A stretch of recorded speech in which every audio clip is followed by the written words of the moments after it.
Today, we start our year-long 20th year celebration to commemorate the day. Welcome to the Global Excellence Day that celebrates the foundation day of our school. I am Jacinta George, and we have Diya Shah and Muskan Agarwal from our Smart Campus Punggol, who will be the MCs for today. Enjoy the competition, and now I will hand over to Diya and Muskan, and I will see you at the end of the day. Hello everyone, I am Diya, one of the MCs for today. While working in major corporations, he started to observe how technology was changing the way businesses function. Businesses were racing to adopt newer and innovative technologies. They were finding new ways of embracing technology-based solutions to stay ahead of their competition. This is what made him aware to the pressing need to prepare younger generations to be a part of the digital revolution that is unfolding before us, so that they are better equipped to deal with the future. That was how Global Schools Foundation was set up. As chairman and co-founder of GSF, he continues to adopt newer practices, methodologies, and the latest infrastructure to best benefit students, nurturing them into global citizens. I now request Mr. Atul Taimurnikar to share his thoughts to start Global Excellence Day. Hello, friends. I am as thrilled as all of you today to be a part of this Global Excellence Day 2021, an event that commemorates the founding of our Global Schools Foundation. Let me take this opportunity to welcome all of our young participants, teachers, parents to this event. The GED, which will showcase the talent and capabilities and shine the limelight on best practices and quality circles, which have given our schools the reputation of being the most awarded education institution in the world. I also welcome our esteemed judges and thank them for they have taken time from their busy schedules to lend our students an expertise and guide our students in the journey of excellence. Our path to excellence started 2 decades ago to give the best education to students, to make them future ready. This path has not been without its ups and downs. The challenges have come in the form of digital revolutions, pandemics, lockdowns, or MCOs, economic crashes, and other unforeseen circumstances. But Global Schools Foundation and its schools have always been ahead of the curve. We took each challenge head on, and we overcame the hurdles through upgrading, upskilling, and economic support to the vulnerable. And I am proud to say that we have not only studied ourselves, but are well on the way of expanding our footprint in a green and sustainable way around the world. Soon, we will start the 20th year anniversary countdown. Over the next 12 months, we will be celebrating everything good the school has offered to students and for the student benefit in a big way. The Global Excellence Day is just the beginning of those celebrations, which will culminate in the 20th year of GSF. Our path towards excellence remains unstoppable, which is evident from the 250 plus awards we have won to date. We have also been recognized recently by the World Book of Records as the world's most awarded network of schools, which in itself is a major accomplishment. Going forward, GSF schools are committed to developing excellence in its students. For this, the Global Center for Education Excellence, or GCEE, has brought in the culture of quality circles. We have started the Kaizen Club in all our campuses that is teaching students and staff to make the changes for the better in the school and at home. Kaizen provides an important defining element of how we engage in a continuous change. GSF intends to be a community where a vision for pursuing excellence characterizes every area of a student's school life. Pursuit of academic excellence and intellectual excellence are at the heart of our education. But we strive to understand these goals from an even broader perspective that integrates them with the high standards of student development. This broad goal could be summed up as GCEE's development of excellence in the student's mind, an overall attitude, and an outlook that values establishing and pursuing high standards as part of achieving excellence. I hope we can continue to grow in the future, for this is just the beginning. We have a long way to go. May we continue to bloom and blossom and help each other out through the process. Let us dream that the next few years will be fruitful and bring more glory to our GSF students. As of now, I welcome everyone once again to the Global Excellence Day event and hope that the event will bring out the best in our students and teachers. All the best to everyone. Thank you, sir.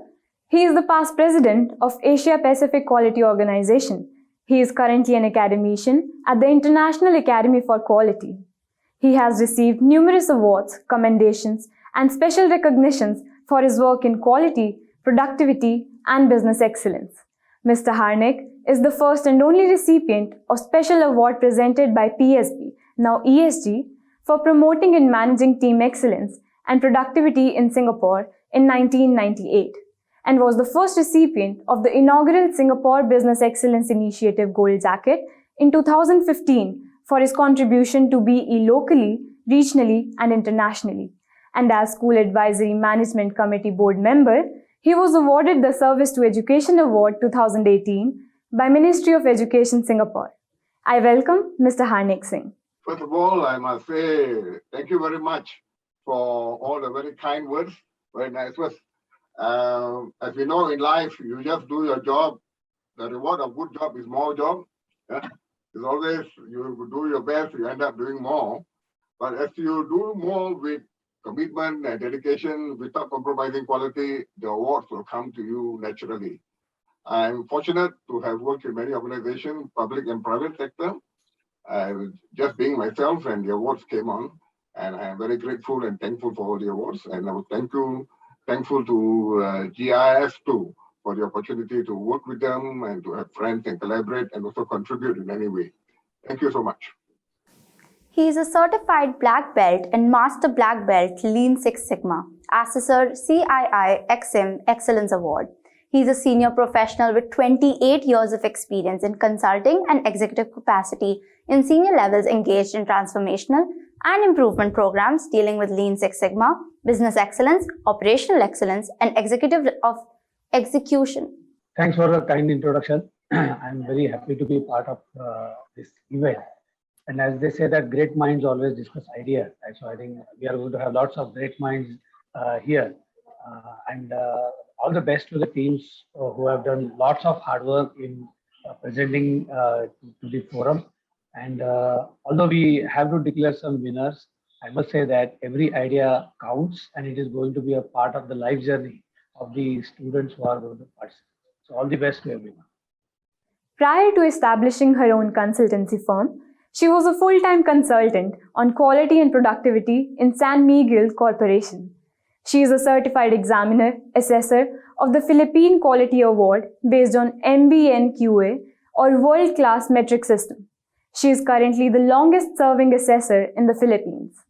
She received the Asia Pacific Quality Organization Walter L. Hurd Foundation in appreciation for her valuable contribution as examiner for the Global Performance Excellence Award. She is also involved in many quality efforts. She is a frequent resource speaker of other associations such as Development Academy of the Philippines, Department of Trade and Industry, and has attended several fora representing the Philippines in the National Quality Award, sponsored by the Asia Pacific Organization. Welcome, Ms. Angelica Fraginal. Colin Powell said, "If you are going to achieve excellence in big things, you develop the habit in little matters. Excellence is not an exception. It is a prevailing attitude." She is a visiting faculty with SVKM's NMIMS Sunandan Divyata School of Science, Mumbai. She has completed 13 cycles of IMC RBNQA assessment, which have included schools, colleges both in India and abroad. She has received the Certificate of Excellence from the IMC RBN QA Awards assessment process for effective team performance in 2018 and 19. Welcome, Dr. Yasmin Awari. Good morning to one and all. Thank you for the lovely introduction. Thank you, Jatin, for allowing me to be part of this jury. In the past, when we had the QH competitions, I have seen all the beautiful presentations by your school, and I've been always privileged to be part of attending them. Over the years, I've had the opportunity to view them, and as an educator, I applaud all of you are doing.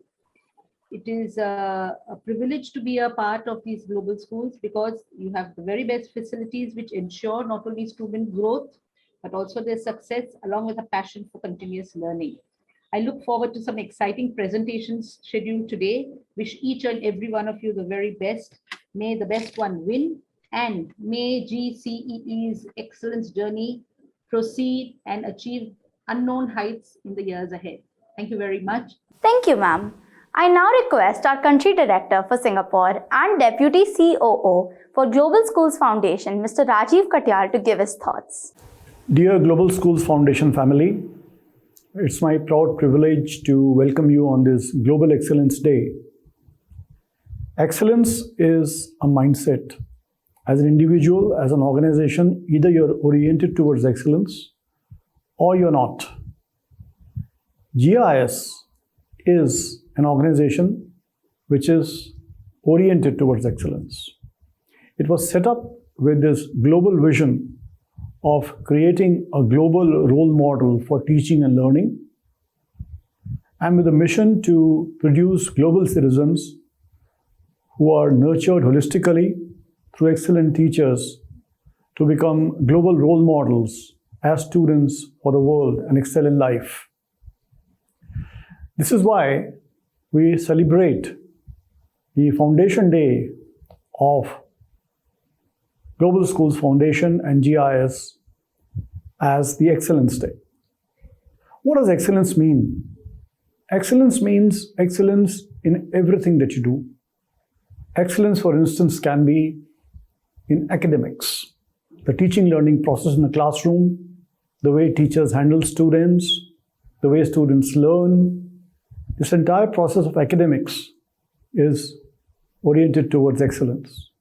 You can have operational excellence. Operational excellence can be the way you look after security in the school, the way the CCTV cameras are positioned, the way the hygiene of the school is maintained, the way the school is maintained overall in terms of its functioning apparatus and equipment.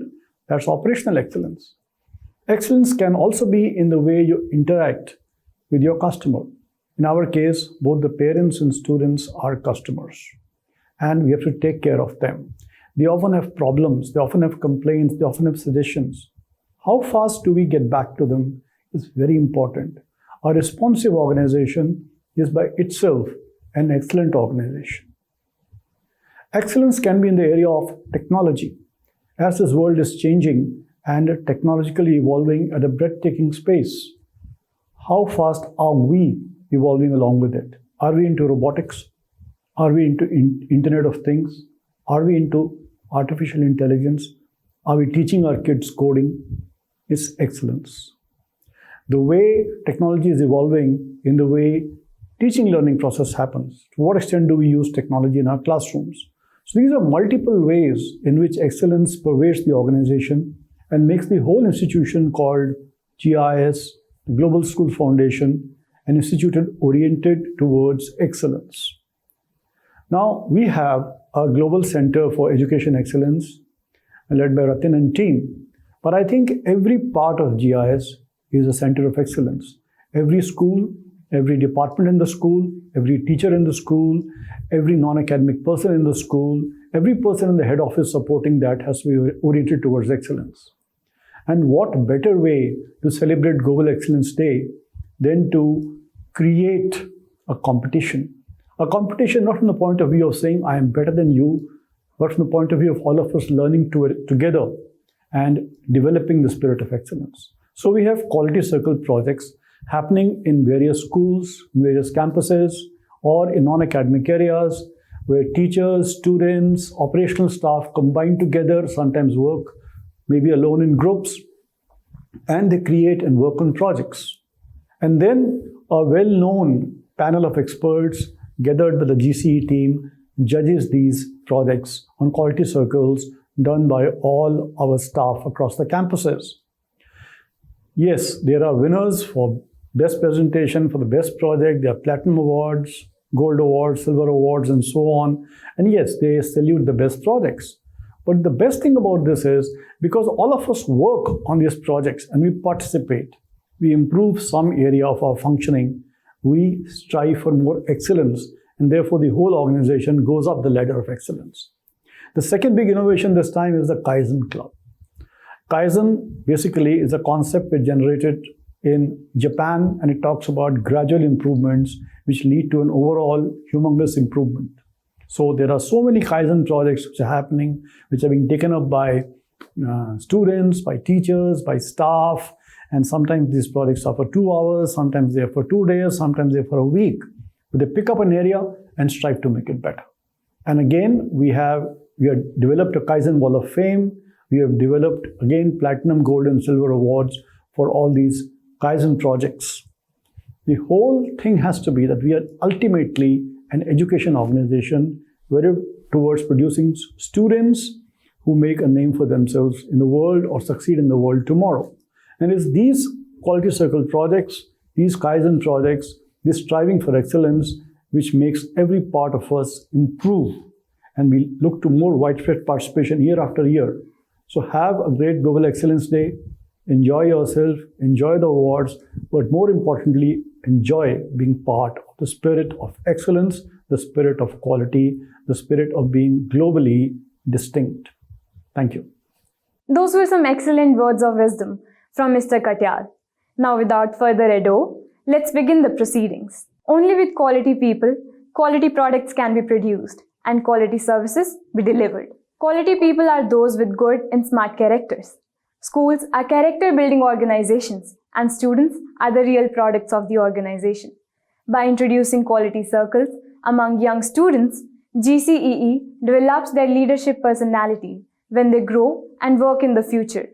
GCEE strongly believes that the students' quality circle exercise ultimately develops the personality of young students. We have 6 award categories to be given away: the Best Presenter, Best Presentation, Best Topic, Silver Award, Gold Award, Platinum Award. Today's competition is the culmination of student projects.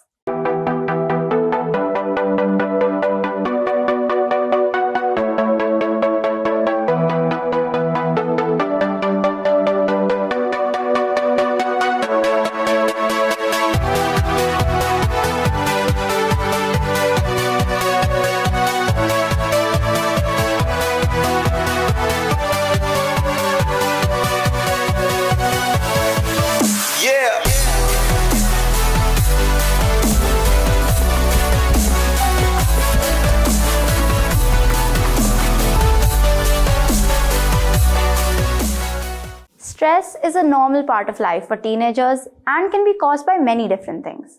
The more we learn about teens and stress, the better able we will be to model the behaviors that can help teens learn to cope better with stress. Team Noida looks at how to manage it more effectively. Hello everyone, me and my teammates from GIIS Noida have prepared a presentation on the topic teen stress. So let's dive in. Teen stress is seen as all types of stress combined together, like peer pressure, academic stress, financial stress, etc. Stress can happen due to many reasons. When kids grow up, they discover new changes inside their body and their surroundings, which they find difficult to cope up with, resulting in stress. They face all kinds of stress, like pressure for families to score well in exams and get a good job in the future, or might be wanting to fit in among friends. This mostly starts when students enter middle school. Stress is what we feel when we have to handle more than what we are used to. Stress is a normal part of a teenager's life. Looking at the current COVID scenario, many teenagers have been stressful due to the excessive screen time and overload of homework. We have selected this topic through a lot of ideation, creativity, discussions among teens, and brainstorming with the help of web browsers and surveys. We have chosen this topic teen stress, sources and solutions so that everyone can learn the causes, consequences, and ways to cope from stress, and also to raise awareness that teen stress matters. The main causes of teen stress are: number 1, peer pressure. This type of pressure is when teens are influenced by their peers to act in a certain way. Number 2, academic stress. It is the stress teens experience out of school pressure like academic demands, loads of homework, exams, and so forth. This type of stress is most common among teenagers if we look at the current situation. Number 3, family discord. It is the type of stress that teens get from anything that impacts the family. For example, any illness in the family or marital problems, etc. Number 4, financial stress. Financial stress is the stress teens experience as they grow up. They have to become independent and need to learn to make and manage money, due to which they are exposed to it. If we come to the solutions of the problems which were said before, the most common solution is to use stress management techniques such as doing meditation, yoga, or spending time with the family. If we address each problem individually, for peer pressure, talking to your friends and being honest is a great way to relieve it. As for academic stress, relaxing and doing things you love to do is a great solution. As for family discord, you must talk to your parents and other family members and tell them about your thoughts and listen to theirs as well.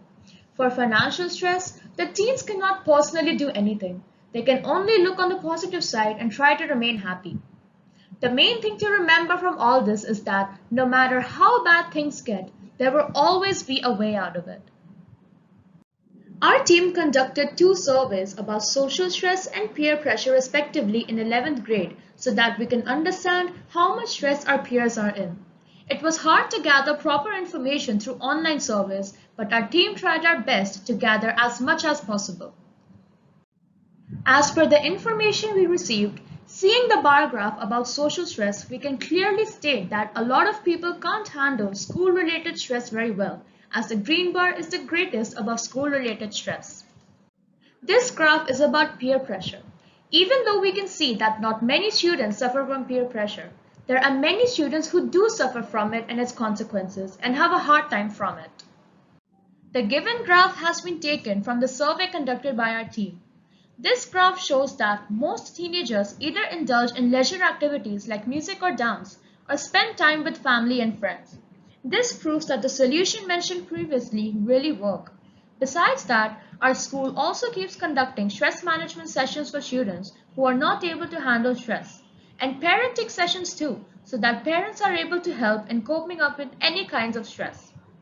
Our school also has extracurricular activities like music and dance periods so that students keep their minds away from academic stress for a while. This video is a small discussion our team had with one of our classmates to ask her views about teen stress. Let me give you the summary of what we have been talking about over the last few minutes. Our main problem is teen stress. The main causes of teen stress are academics, family, peers, and financial stress. The main solution to teen stress is practicing stress management skills like doing meditation, yoga, physical exercise, listening to music, and so forth. The result is that teens are now able to cope up with stress and handle it with ease after practicing stress management skills and implementing them. Thank you for listening. I hope you have a nice stress-free day. Please do your best and forget the rest. Great presentation, Noida. I now request Mr. Harnik Singh and Dr. Yasmin to take over the Q&A. Good presentation. I would like to know who was the presenter for this presentation, please, because you did not identify yourself. So from the Noida team, who was presenting, please? Vedika Varshney. I was the presenter of the presentation. Can I have your name again, dear? Vedika Varshney. Okay, thank you, Vedika. Okay. I like the topic you've selected, teen stress, and I see that you've carried out surveys. Can you tell me how many respondents there were for each of the survey, please? For the survey we had, there were around 26 to 27 responses. 26 responses.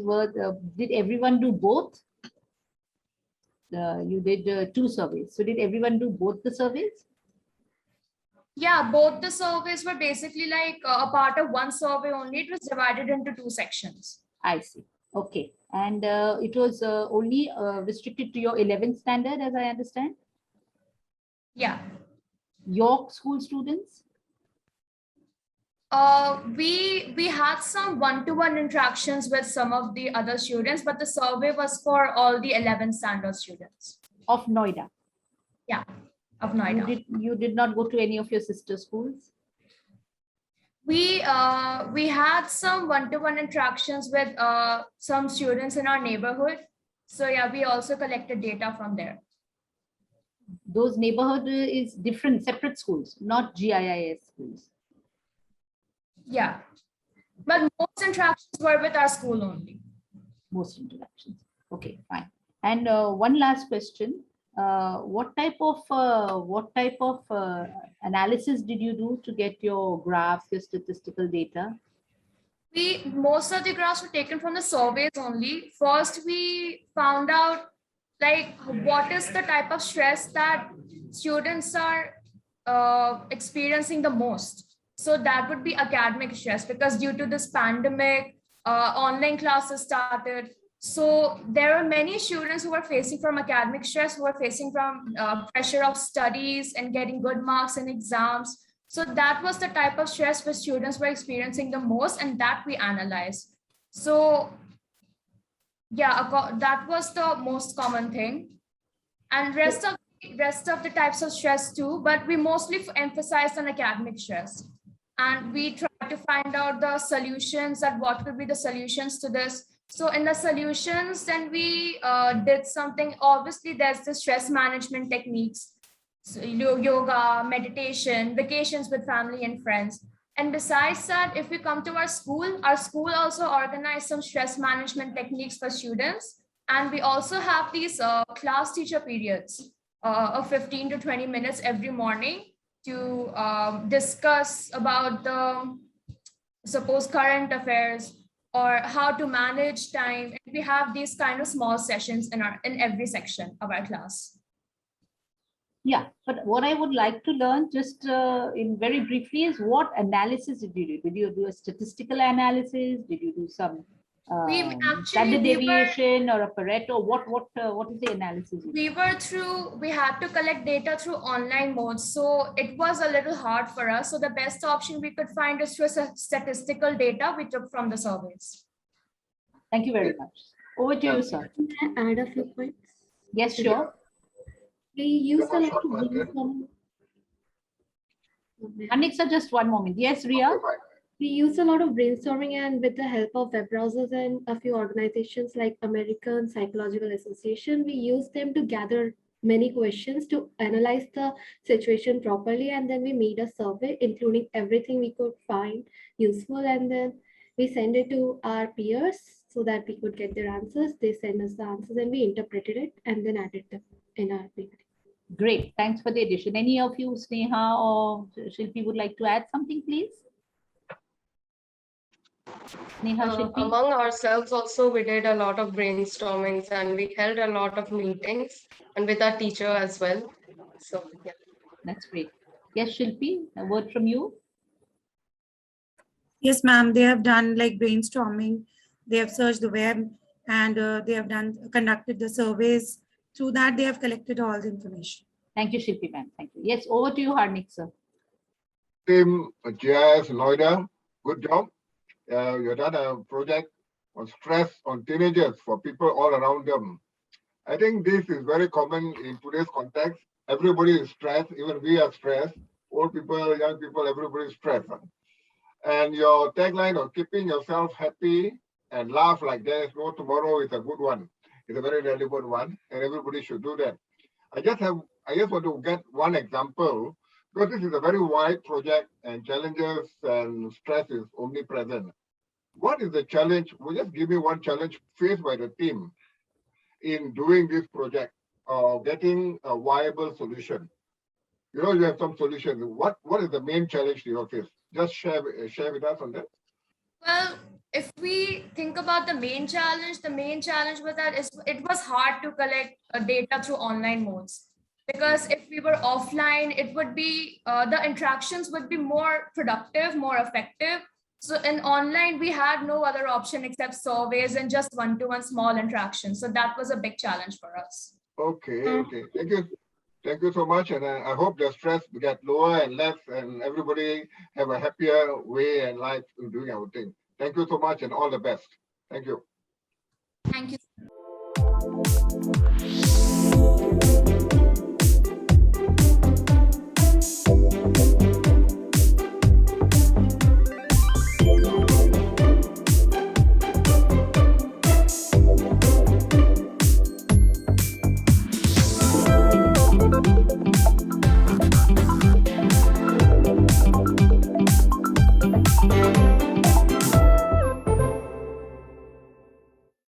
Entrepreneurship education cultivates innovative talents, which are an important driving force for future development.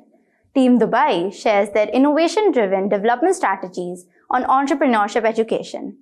I am Fatima Ulik from grade 10, and my teammate Darshit Shah will be presenting the best practices of Global Center of Innovation and Entrepreneurship of GIIS Dubai.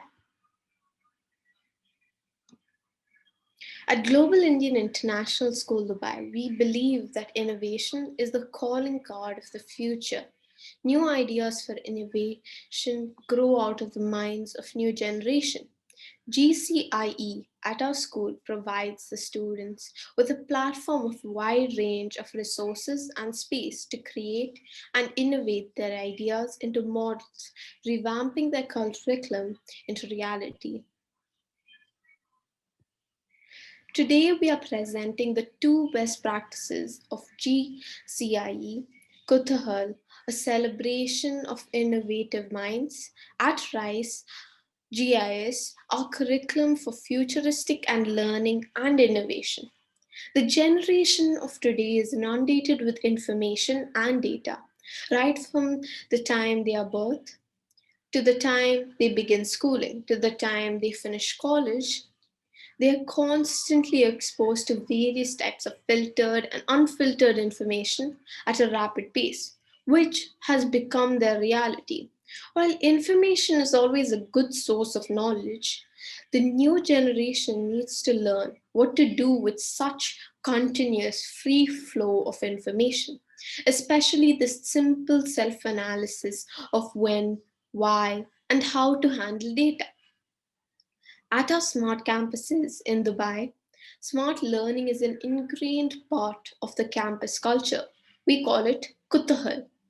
Introduced in the UAE in the line with the Mid East countries' vision of innovation, Kuthahal is a creative, innovative, and multidisciplinary initiative which nurtures the 4 C's of education within a student: creativity, collaboration, communication, and critical thinking. At Global Schools Foundation, we added 2 more C's to this ensemble: care and culture. Kuthahal was a product of realization as well as the necessity of the times with the barrage of information. Its way into the pocket of each student, where they keep their smartphones. It was necessary that proper channeling of the data takes place so that the right parts are used cleverly for self-enhancement, and the not so right portions are shelved, discarded as required. Once a year, we celebrate the month of curiosity, when the campus becomes a showcase of innovation, debates, discussions, and projects. Taking place between November and December, parents are invited to drop by to witness the efforts of their children. These are the major events and achievements at GIIS Dubai.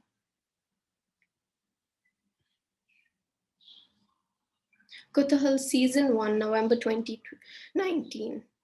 Kuthahal Season 2, October to December 2020.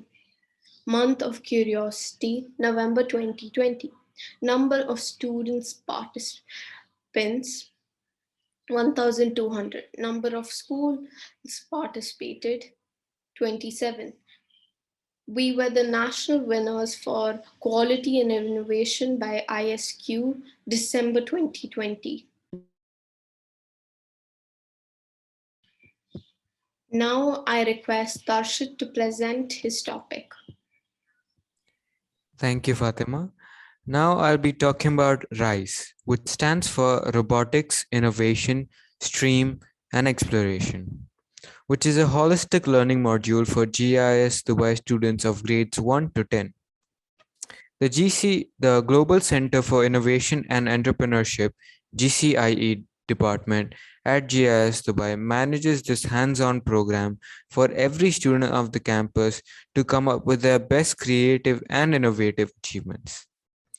RISE curriculum is designed to adapt with the changing scenario of the education field, with learning modules effectively tailored to make teaching and student engagements more collaborative and joyful. The key areas where the students get exposure are robotics technology, coding, design thinking, problem solving, experiential learning, space and science exploration. This effective learning helps students to think creatively and build innovatively with the power of knowledge and technology. GCIE aims to nurture students with skills and provide an all-round development to their design thinking and making abilities.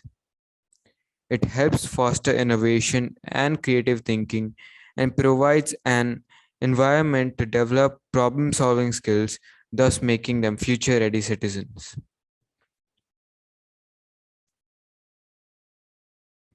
And now for the 7 pillars of the RISE curriculum: robotics engineering, innovation, stream, coding and app development, data science and artificial intelligence, space exploration with NASA science, makerspace and entrepreneurship.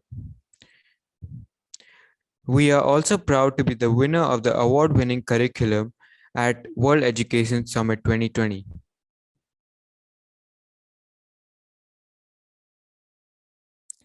This is what we achieve at GIS Dubai every day: curiosity, creativity, problem solving, and innovative thinking. Kutuhal programs are conducted as an inter-school and inter-school competition in UAE with projects nurturing curiosity, creativity, and thereby fostering innovations.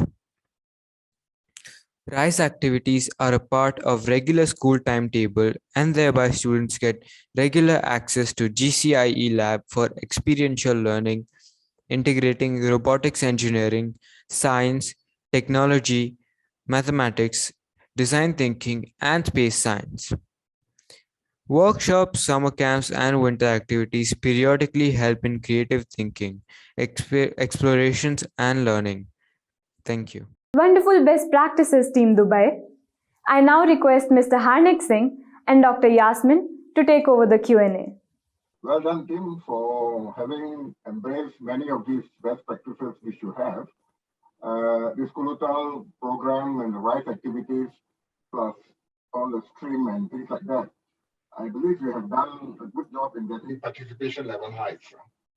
Can you share with me that many of these things are already best practices which you had it before, and I believe right now what the team have done is possibly increase the participation or the engagement to get better results. If that is the outcome, could you share with me which activity was most interesting and got the most effective outcome? Thank you.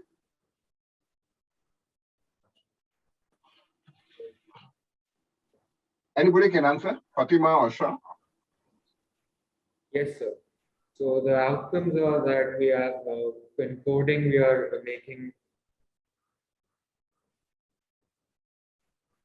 the different types of games that we are making on different platforms. There are with working in team and making games such as Code Combat. There's a platform Code Combat. We're making while learning. We are making games and solving problems, and also 3D printing, 3D designing, and in the class we have a 3D printer. We're making different models which are useful in our daily life. Okay. I must say it's very good that you students and your team are really aware of the usefulness of the programs and the activities that are there. And I would think you can only benefit by better engagement, a better usage of this, or better involvement in these activities. Continue doing a good job and help to get the deployment of these activities better so that you can benefit from it. All students can benefit from it. Thank you so much. Dr. Yasmina, to you. Thank you, sir. In continuation with what Harnik sir said, I wanted to understand is that whatever are your newer skills which you're adding, have you used them beyond just your school or just your students and seen how effective they are and how sustainable they are? Yes, ma'am. Even though while we are learning coding, we're learning how to solve the different problems that we face in our daily life also, like the different types of problems we feel like while making a game or making an app. We use them in our daily life and solving different problems which we face while like even beyond academics and our social life, we face problems. Instead of just thinking that focusing on the problem, we think for the different outcomes that are possible and try using those outcomes and solve the problems. Just one more question. You mentioned RISE, R-I-S-E.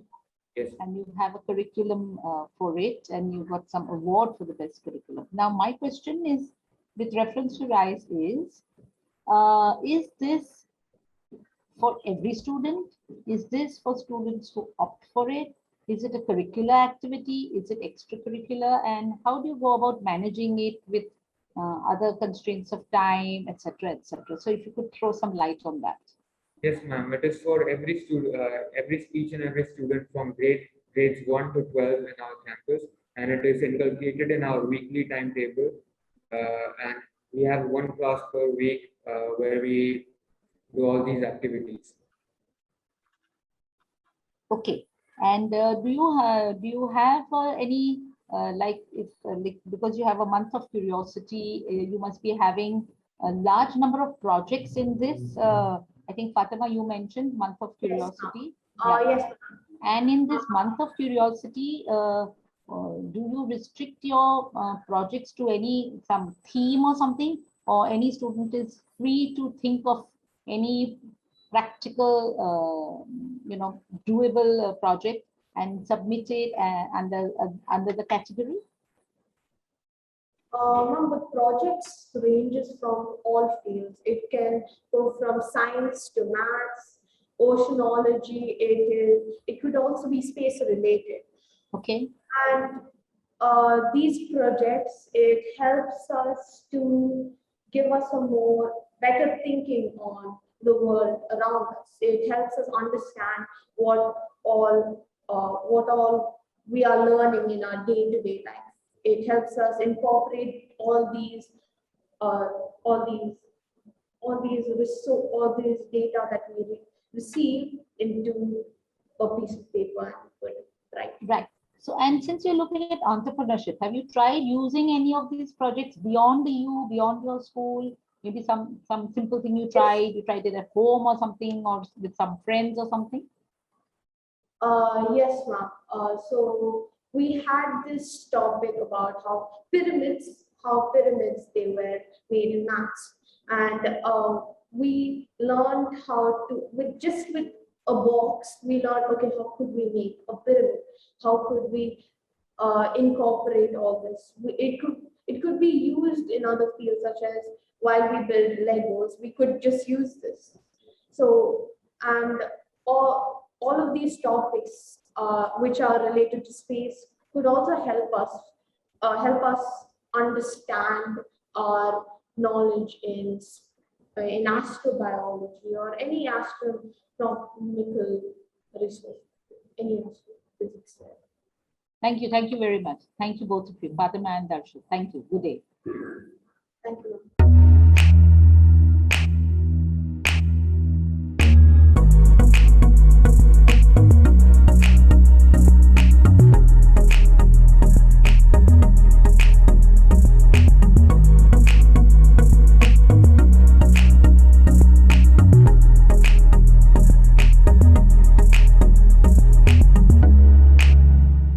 It is an unfortunate fact that while cybersecurity is necessary to protect against financial loss and prevent disruption, it's also crucial to protect students from harm, which is why Team Balewadi is trying to do everything it can to ensure their students are protected and work to overcome any challenges. Honorable judges, respected teachers and peers, greetings from the representatives of Global Indian International School, Balewadi Campus, Pune. My teammates Vedant Bedave, Shrishti Kodgire and myself Ashani Acharya will be presenting about cybersecurity. As we all know, given the current scenario, electronic devices are an indispensable part of our lives. That being said, with the progression of these devices also comes its own challenges. We often read articles about thefts, frauds, and such issues faced by people on digital platforms. We label these as cybercrimes. Cybercrime is a major issue met by people when using social media, making online transactions, sharing data, etc. This can lead to leaking or hacking of personal information, which can even result in money loss. Most cases of cybercrime are found amongst the elderly, youth, and students just like us. Now, with all this in mind, let's go deeper into the concept of the topic itself. Cybercrime is defined as criminal activity via the internet or through the digital world. A few decades ago, such a term would have been absurd and unrealistic. However, according to recent studies, 65% of the world has access to the internet, most of which can't imagine life without it. 4 billion people use social media, 3 billion people on Facebook, and 3 billion people tune into social media every day. We surveyed students, college students, graduates, and people from various backgrounds and jobs who own a phone. And on average, they spend 50 minutes a day on social media. Such circumstances make cybercrime the most prevalent and dangerous form of crime. On average, 23,000 cyber attacks happen every 24 hours, and 750 crore rupees get stolen daily. Out of these, only 1,500 attacks get detected. We have only two options in front of us to abolish cybercrime completely. First, we can stop the use of the internet and our devices, or secondly, we can recognize the severity of cybercrime and perform the appropriate practices to keep ourselves safe. This project was chosen to promote the second option. Cybercrimes have just begun. We need to stop these now before things escalate out of hand. We checked newspapers, conducted surveys, checked the crime database, looked into IT companies' crime log, we looked at family incidents, and we brainstormed the possible reasons why cybercrime exists today. Lack of awareness, unsafe practices, weak system security, fraud sites and profiles, phishing, and excessive use of social media with unknown people. After conducting further research, inspecting certain cybercrimes, and asking cybersecurity experts, we concluded that cybercrimes are mainly concentrated around students and elders. The majority of cybercrimes can be classified into three categories. Phishing, which is sending fraud emails to steal personal data, leading to money loss. Cyberbullying, which is bullying a person through social media, mainly sending threats or blackmails. And leaking or sharing data, which is personal or financial data being leaked to the public or to someone who can take malicious measures from it.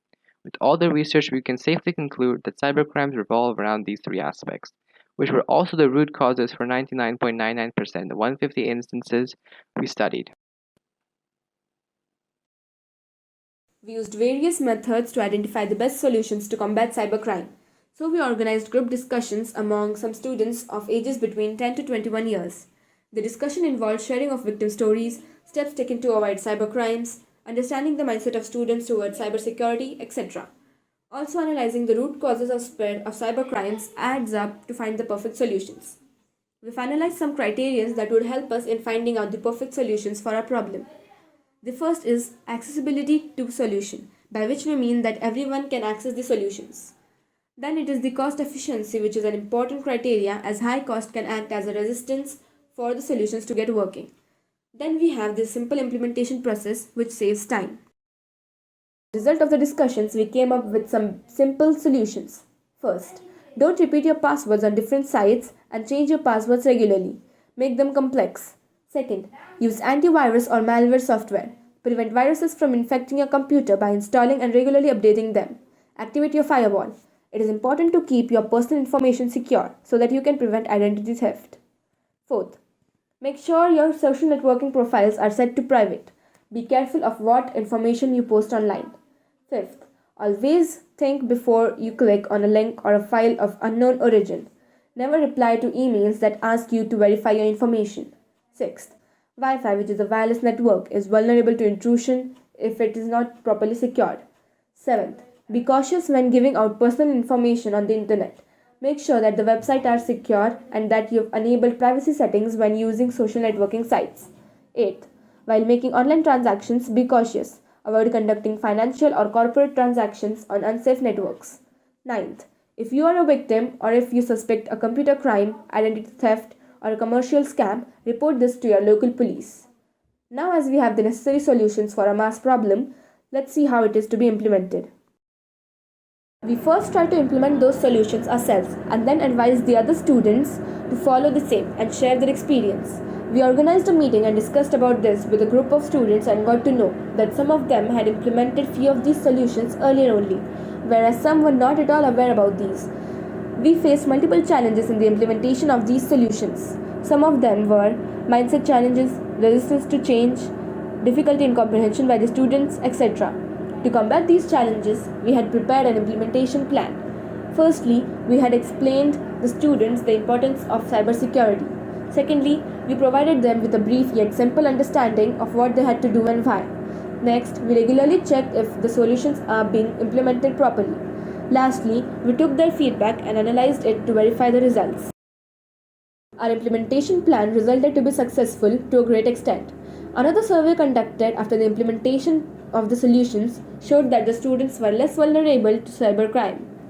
However, there were some problems which the students faced, one of which was the high cost of buying safe softwares. So many prefer not to buy and use those but implement the other solutions as decided. These simple solutions can limit the increasing cybercrimes in the long run too. These basic precautions can save your data, information, and money. Let's move forward to summarize our research.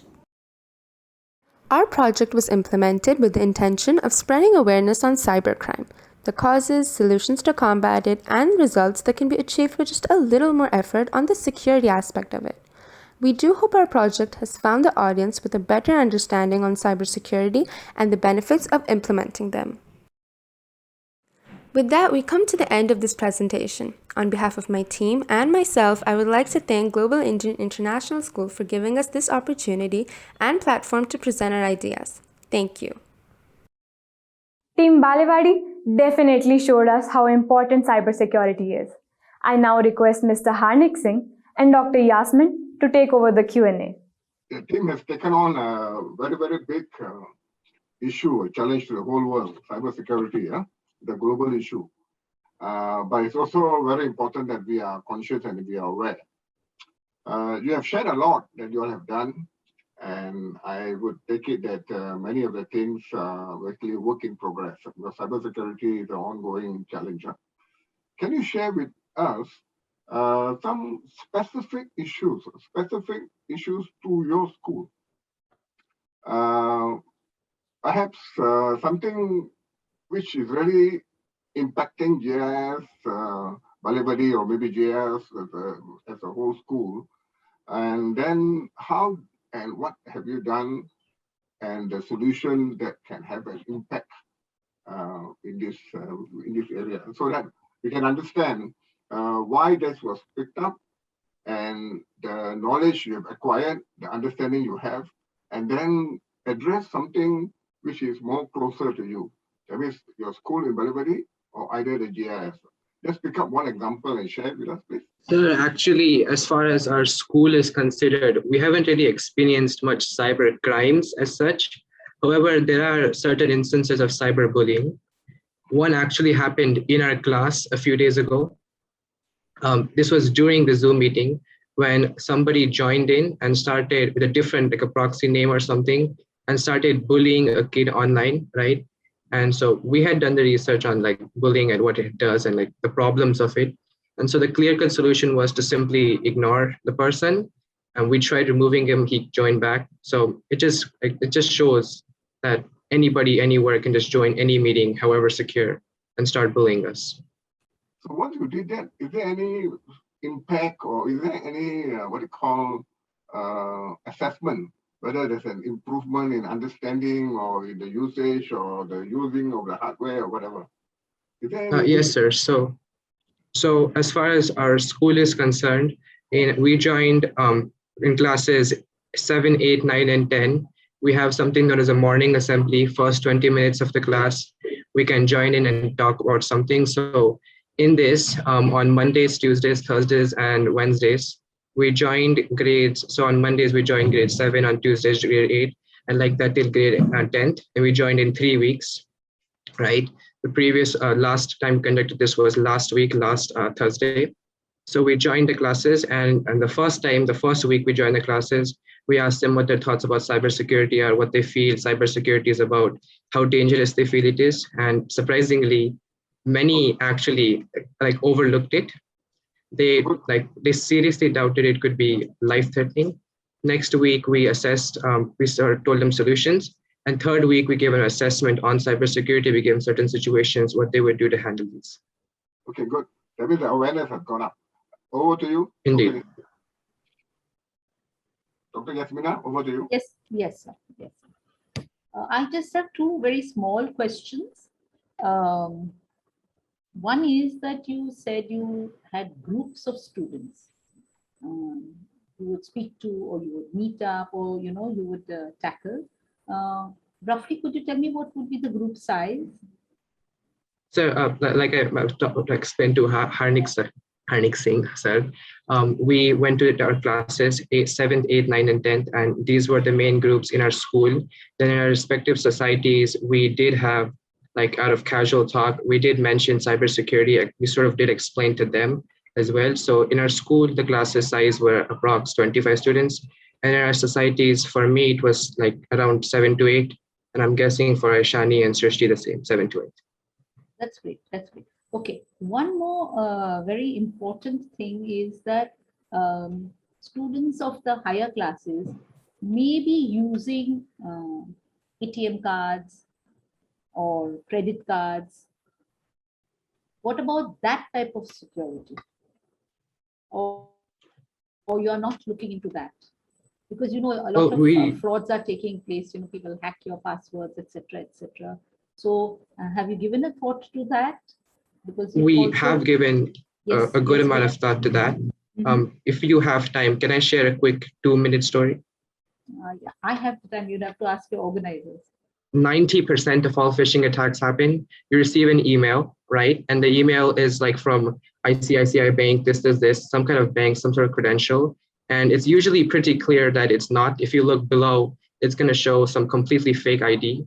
So, but most people are fooled by these and they think this is the actual bank. And then this is what it shows.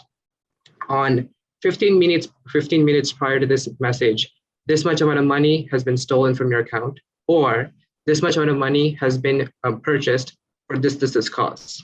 This is fake and this money has not been sent, but it shows 5 lakh rupees have been transferred to this account. If this purchase is unknown to you, please click on the following link. Now, no 5 lakh money was transferred. However, the people who are getting this email think like, whoa, 5 lakh rupees? I didn't do that. Let me click on this link. And then they click on this link. Or it's this much money has been sent. If this purchase is unknown to you, call this phone number. Now, not quite sure if any of our students from our actual class have had this message. However, there was one woman called like Betty. I think that was her name. She was 6 years old. Her husband died the same week and she received such messages. And she called the number and almost 15,000.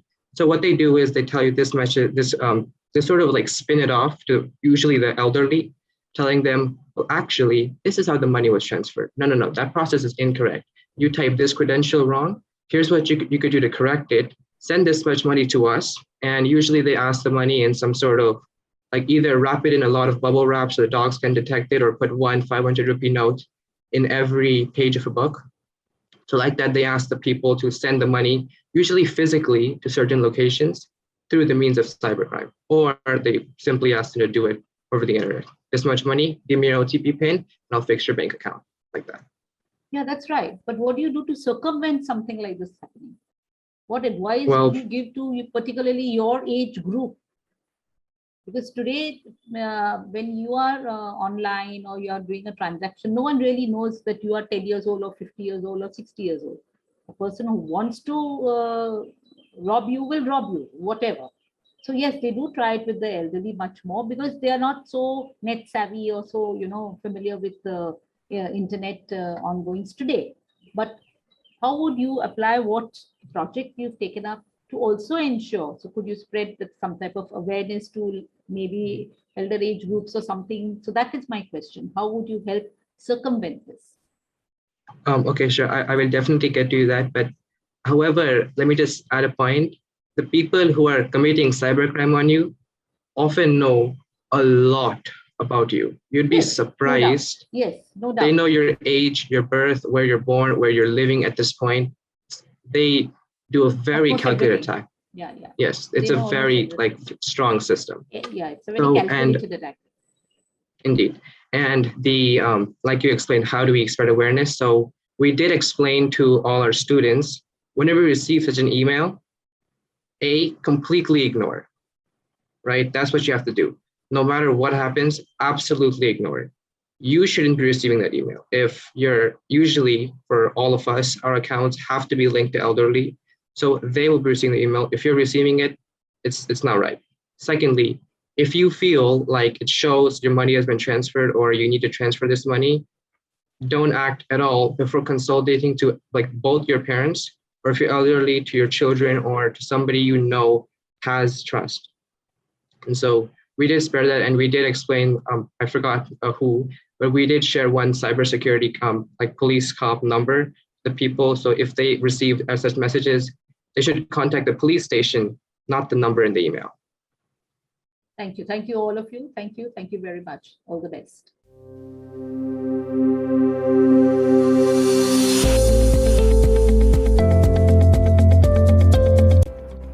Hello everyone. GIIS Schools in Bangalore has a core mission to shape the students as global citizens and role model of the system. We want our students to incorporate ideas which will go a long way in helping them shape into the global citizens of the future. Besides academic excellence, equal emphasis should be given towards stimulating ethics, discipline, universal values, creativity and personality upliftment of the young geniuses.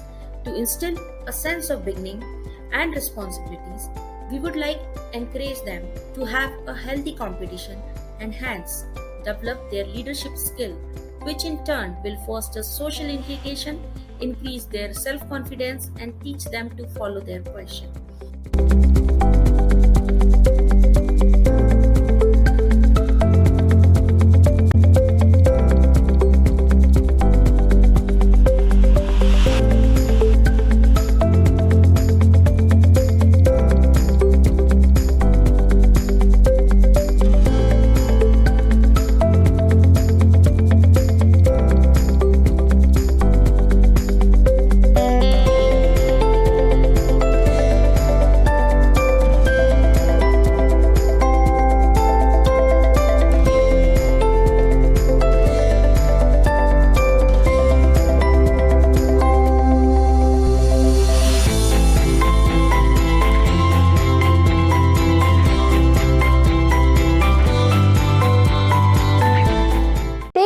To the gym. What does it really mean to be mentally fit? Does it involve lifting weights? Not exactly, but your mind can still get fit and you'll feel better for it. Team Whitefield shows us how to improve our mental muscles. A very good morning to our respected judges, teachers and my dear friends. We are Team Elite comprising of Arindam Bag, Lasya Palanganda and myself Ayushi Agarwal, ably led by teacher Neha Ahuja from GIIS Whitefield, and are honored to have this opportunity to present our project to you on ingraining mental fitness to improve the mental stability of adults and students. As a team, we have understood via the project that the problems faced by the middle and high school students is a dire one, affecting them 24/7 during the online classes and at home. The new confined environment during the COVID-19 pandemic has increased depressions, frustrations, anxiety, and stress, impacting their mental fitness and stability along with their physical health. We listed out the problems faced by adolescent students in the COVID pandemic, and we came up with 7 main problems which are affecting the high schoolers in their personal and school life. We decided to find out the root problem among the listed problems, so to validate it, we conducted NGT among the team members, and as you can see, that the most highly voted problem has come up as mental instability. Our team conducted a survey with the identified sample population to assist in the analysis of the problem. 57.1% of the students echoed that mental instability was their paramount problem during the pandemic. 58.3% felt depressed and frustrated, 44.4% felt stressed, and 30.6% felt confused. To find the causes of the problem identified, we used the Ishikawa diagram. Social isolation due to the pandemic has caused a somewhat irrational fear of getting contaminated, as well as loneliness and frustration in many students. Locomotion in students has dropped down by a staggering 57%, as many students find themselves inactive due to quarantine and agitation due to the pandemic. Many students are now heavily dependent on their gadgets to attend online classes and to do any domestic activities. This has caused a significant increase in gadget interaction. This causes overburdening. Due to a high academic workload across middle school and secondary senior classes, along with extracurricular activities, students are mentally fatigued by the end of the day. Poor performance among students has increased due to academic neglect and a low standard of discipline. This is mainly due to online classes being located away from the school.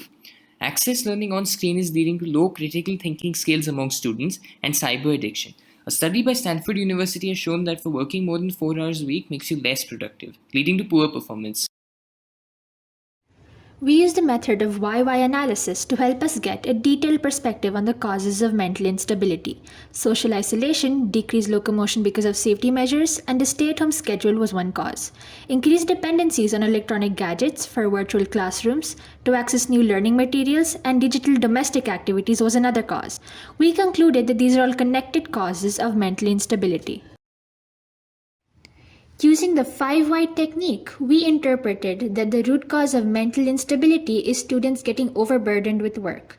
Due to an inability to adapt with the new online teaching methods and a rush to complete the huge syllabus, there is a substandard performance in schools. The huge workload given to students for improvement leads to mental instability. We used various tools such as interviews, nominal group technique, brainstorming, YY analysis, and rating surveys to find the root cause of the problem. We interviewed some of our friends and conducted a rating survey among the students of grade 8. As you can see, overburdening got the highest rating of 223 out of 320, which is about 70%. Lastly, we did a nominal group technique from which we found out that overburdening got 87.5% of the votes. From these findings, we finalized overburdening as our root cause. Members brainstormed and found out 10 possible solutions to resolve the problem of mental instability in adolescents. A Kaizen awareness drive in the to-do list helped the students to orchestrate their work. Physical exercise, meditation, and regular breaks helped the students focus on their studies with a clear mind. Awareness drive, TED Talks, and elimination of distractions helped the students keep away from unnecessary problems affecting their performance. Teachers also helped a lot by cooperating with students and shouldering their burdens. To improve the problem of overburdening, we brainstormed to arrive at a few potential solutions, namely Kaizen for time management, which would help one to organize all the work and be able to put together a plan to finish it. Making a to-do list, which could help students compile all their work and give them motivation to complete it. TED Talks, which can help students understand how they can overcome their negative mental state. Awareness drives to help students learn from those who have been occupants of the same situation they find themselves in today. Organize homework schedule to help students feel less overtaxed with the burden of their work. Lastly, physical exercise to help students free themselves from any clustered thoughts in their mind. We chose a PDCA cycle for implementing our solutions as we felt it would result in maximum success. PDCA stands for Plan, Do, Check, Act. After implementation of each solution with one class, we check for problems. If one exists, we fix it, and then implementation occurs on a large scale across classes. An example of this is when we implemented awareness drive only in one class. It was successful, so we did it in all middle school classes. We are still working on it to implement the same set of solutions in senior secondary classes as well. Each of the above implemented solutions is linked with the 9 gems of our school. GIIS's 9 gems is a dynamic framework aimed at fostering all-round development in students as they evolve into citizens of the future. It is found that our 6 implemented solutions have helped increase productivity and energy levels. It has also helped reduce stress, anxiety, enhance mental stability, and comfort at home. After implementing our solutions in July 2021, we wanted to evaluate their effectiveness, for which we conducted a survey. As you can see in the bar graph, this implementation has been a success, with approximately 85% of the students feeling more mentally stable. We have already implemented solutions in the secondary grades and are working towards implementation in the senior secondary grades. Parents say that they are happy with the changes seen in the child's routine of organized activities, resulting in better stability. We are assessing the students' behaviors and helping them understand areas of further improvement. Last but not least, we have received consent for the proposed plan of deployment across campuses while we work on sustainability of the solutions. Our whole presentation has been summarized in the following table. Our team wanted to assess how the COVID-19 lockdowns have impacted a student's mental health, which had been suffering greatly due to various causes. Through brainstorming and surveys, we implemented solutions that we concluded would help students to get into a better mental state. Through the implementation of our solutions, we found out that students felt more mentally stable, hence fulfilling our objective. Thank you. This was Team Elites signing off. Team Whitefield, that was an interesting presentation. I now request Mr. Harnik Singh and Dr. Yasmin to take over the Q&A. I have just one question. The thing is that when we are talking of ingraining mental fitness, okay, was there any way where you could judge, find, estimate, whatever word you would like to use, what was it before and what was it after the implementation of all that which you did? What you've done is very, very good, very amazing, very appreciable. But did you account for, because everyone is not at one level, right? So some people may have been a little more stressed out due to the COVID. And even there would be people who will say, oh, it's lovely, I don't have to go to school. I'm saving travel time, or I'm at home, or I'm spending family time. So, mindsets would have been different. So did you account for what was their stress level prior and later? Because that will give us a better analysis or better understanding of how effective, of course, this was very effective, no doubt about it. But, how could you score it more effectively? How could you still make it more effective? So could you put some light on that, please? Ma'am, if I can answer this question. Please. So definitely different students are different mentally. Different students have different mindsets, and before the pandemic, after the pandemic, at different times during the pandemic, people have different ways of interpreting the situation, for sure. But as we have seen, we have implemented a wide spectrum of solutions, and these solutions can be implemented according to the needs of the students. If students feel that they don't need to use to-do lists as it might increase the stress that they are feeling, they don't have to do that. However, they can improve by using meditation or use Kaizen for their time management or use physical exercise. And we have to note that the situation is much different than how it was last year. Because last year, the pandemic had just started. Now it's been almost 2 years since we've been stuck at home. Right, so the situation in which our mind is definitely different, because as human beings, we are interactive people, right? We need to be around different people and we need to talk to them. However, we are now socially isolated. So definitely there is mental instability, which is ingrained into our heads because of this. And also we have been able to find that the solutions are effective because of the surveys which we have taken, where people say that, for example, our awareness drives and our TED Talks have been voted as the most effective solutions, as people say that these had helped them improve their stability and help them manage the overload of work which they were feeling. Okay, thank you. I would like to add one point. Yes, please. I would like to add a point. So the thing is, you've asked how we could improve our plans for long-term solutions. So our implementation plan is designed to continuously improve the solutions by checking where we went wrong and implementing a result which is a solution to the previous problem. As a result of this, our solution just keeps getting better over time. Also, you mentioned how some students would be claiming that they were okay with being stuck in the house for the schools because travel time is also reduced. However, as we took our first survey, most of the students were already fed up with staying at home, as the NGT proved, and then later our Google Forms. This results in a continuous loop in our minds, which we actually have to figure out. We start in the morning with our school, and then in the evening we have our tuitions, especially if you go on to classes and you have more intensive coursework. It can get very tiring.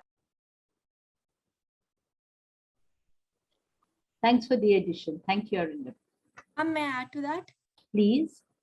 Yes, ma'am. So I would just like to provide a statistical analysis of how the students felt before the implementation of the solutions and after. So before the implementation, we searched on the web and we conducted surveys, and we found out various things like 44% of the students experienced anxiety, 30% experienced confusion, and there were from our surveys we found out that at least half of our sample population felt frustrated. They felt depressed. But after the implementation of our solutions, actually more than 70% of the sample population felt better. They felt more rejuvenated and de-stressed, and they felt overall better. Thank you, Ayushi. You actually pinned the answer. Thank you so much. Thank you. Over to you, sir. Harnik, sir. Thank you. Yeah. Team Elite, first of all, congratulations for completing a project. And of course, I noticed the excitement of addressing a mental stability project, which is a big issue in the world all over, especially now with COVID. And what I noticed that the team used a lot of tools, many tools. You name it, you have it. NJT, PDCA, CNE, 9GEM, 5Y, you name it, you have it. Many tools you use. I perhaps, with the interest of time, I just want to know something which is very important: mental instability. What does it mean, and how is it measured? What does it mean, and how is it measured for you to know that this is something important because your project is ingraining mental fitness, and you want to improve the mental stability? So there must be an understanding of what is mental instability to the team to embark on a project. So what is this definition? So the WHO defines health as is when your mind and body are in sync and perfectly working together. The mental fitness, if you do not have this, you are considered unwell by the WHO. So we have seen this, that as students are spending more time online and facing a whole host of issues such as online bullying, online incredible overwork, then tuitions after classes. Due to all these issues, the fatigue is extreme for many students, as we have taken lots of interviews for this. So to quantify mental illness, we need to take a look at what exactly the students want. The students want a balanced measure of their time. They want their time to be spent wisely on topics which they can really use their mind. So their peak hours of studying apparently are 40 hours a week. So how do we use how much ever time we have a day? How do we maximize our output? But we can use all the tools that we needed for implementation to measure these things. So for example, as I personally conducted a time management session in an 8th grade class. In that class, I mentioned to them how they could use their time effectively. By using this time effectively, their stress was actually reduced, as shown in the surveys taken after the implementation. When their stress was reduced, that they felt relieved and their mental fitness improved. So as we can see, we reduce their mental stress, and this is one way we can quantify it. Okay, good. Thank you for trying to explain that to me. I have a better understanding. Just another quick question. I think that's all I have. It's more like almost like a medical condition. I would think. For me, I would take it like almost like a mental condition. If it is linked to a medical condition, my question is: are any medical experts' views were sought? Did you all seek any medical experts' views, or were they engaged to provide you some advice or some information? And also parents. Because I also heard your project that parents give feedback to you. So the parents were engaged. How do you engage the parents? I mean, just this, the medical experts were engaged. How you expert parents? How do you engage them? Good. Yes, so we. Anybody can answer. ISR can answer. Random can answer. Anyone can answer. Go ahead. Okay, sir. Sir, so we consulted our high school counselor, Miss Debanjana Gangopadhyay. We consulted her time to time about what and asked her about what is mental instability and what exactly is it on the spectrum of mental disorders, and how we can help students to feel better about themselves, feel less overburdened. And regarding how we interacted with parents, we conducted surveys and interviews where we, before and after the implementation of our solutions, where we asked them, do they feel that their child has improved in the sense that they feel less overburdened and more relaxed? Okay. Who is that? Is that Neha or is that Ayushi? Who's speaking? Ayushi. Sir, if I could okay, add to that. Thank you. Okay. Okay, thank Sir, you. if I could add to that. Yeah, go on. And another way in which our parents could have been involved in this is that the solutions can be applied to people in their work life as well. For example, my father works a lot. He works from morning at 9 o'clock to 9 in the night, which is like 12 hours. It is a long time. So, for example, what I have started doing with my family from the solutions is every evening for half an hour, we do yoga together and we talk together. So small changes like this daily in our lives can really help improve mental stability. Yes, absolutely. Very good initiative. Thank you very much. Thank you all. Thank you, ma'am.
One of the most exciting educational aspects of using the internet lies in its ability to open the classroom to the world.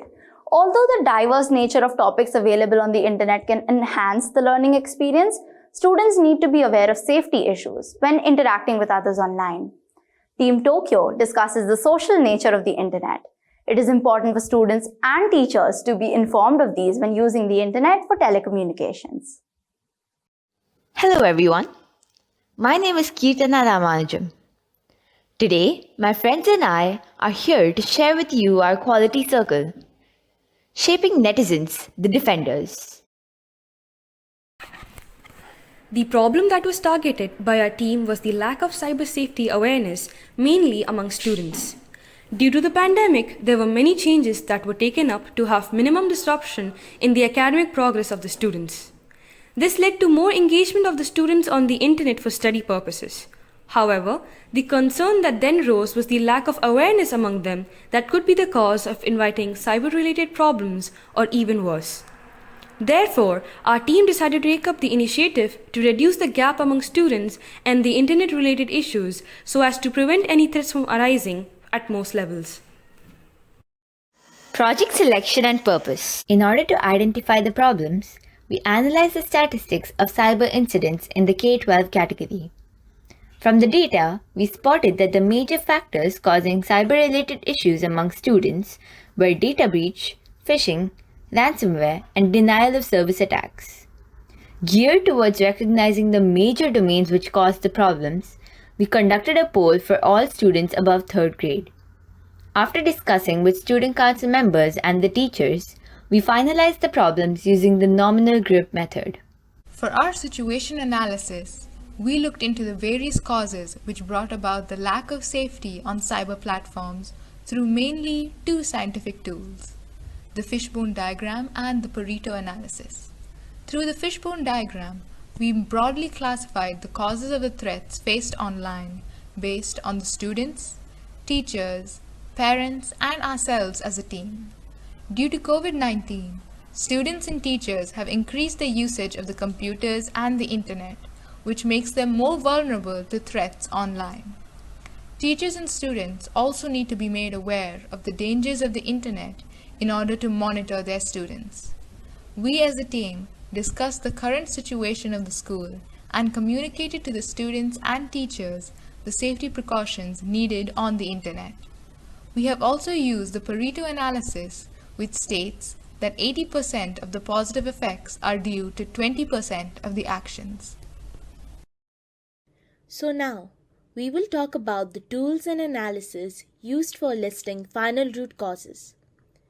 There were various meetings held. There was a lot of teamwork and cooperation from our team members, and surveys for the feedback was also given by the students. The team validates the final root causes by the feedback of the students. This not only helped the team a lot, but also gave us ideas and confirmation of the causes. To reach the possible solutions of the problem faced, we had conducted a survey in different classes with the intention of obtaining various methods to spread awareness, like plays, presentations, etc. From the same, we had concluded with the following methods: addressing the cyber-related issues in each class via presentations, having certain accessible ways for students to refer to cyber-related information, having a method to create ways making such huge topics and cyber-related issues relatable to the students, making them realize their importance, and teaching students about the precautionary methods and making regular checks on the right implementation of the same. We had decided to tackle the root cause of the internet-related problems rather than addressing each and every problem individually. As solutions for the same, we had come up with concepts like presentations. The aim here was to make students aware of the consequences and threats to not adhering the safety rules on the net. Cyberwall. This initiative was primarily aimed at making sure to have reliable, anytime accessible sources of information about the cyber world.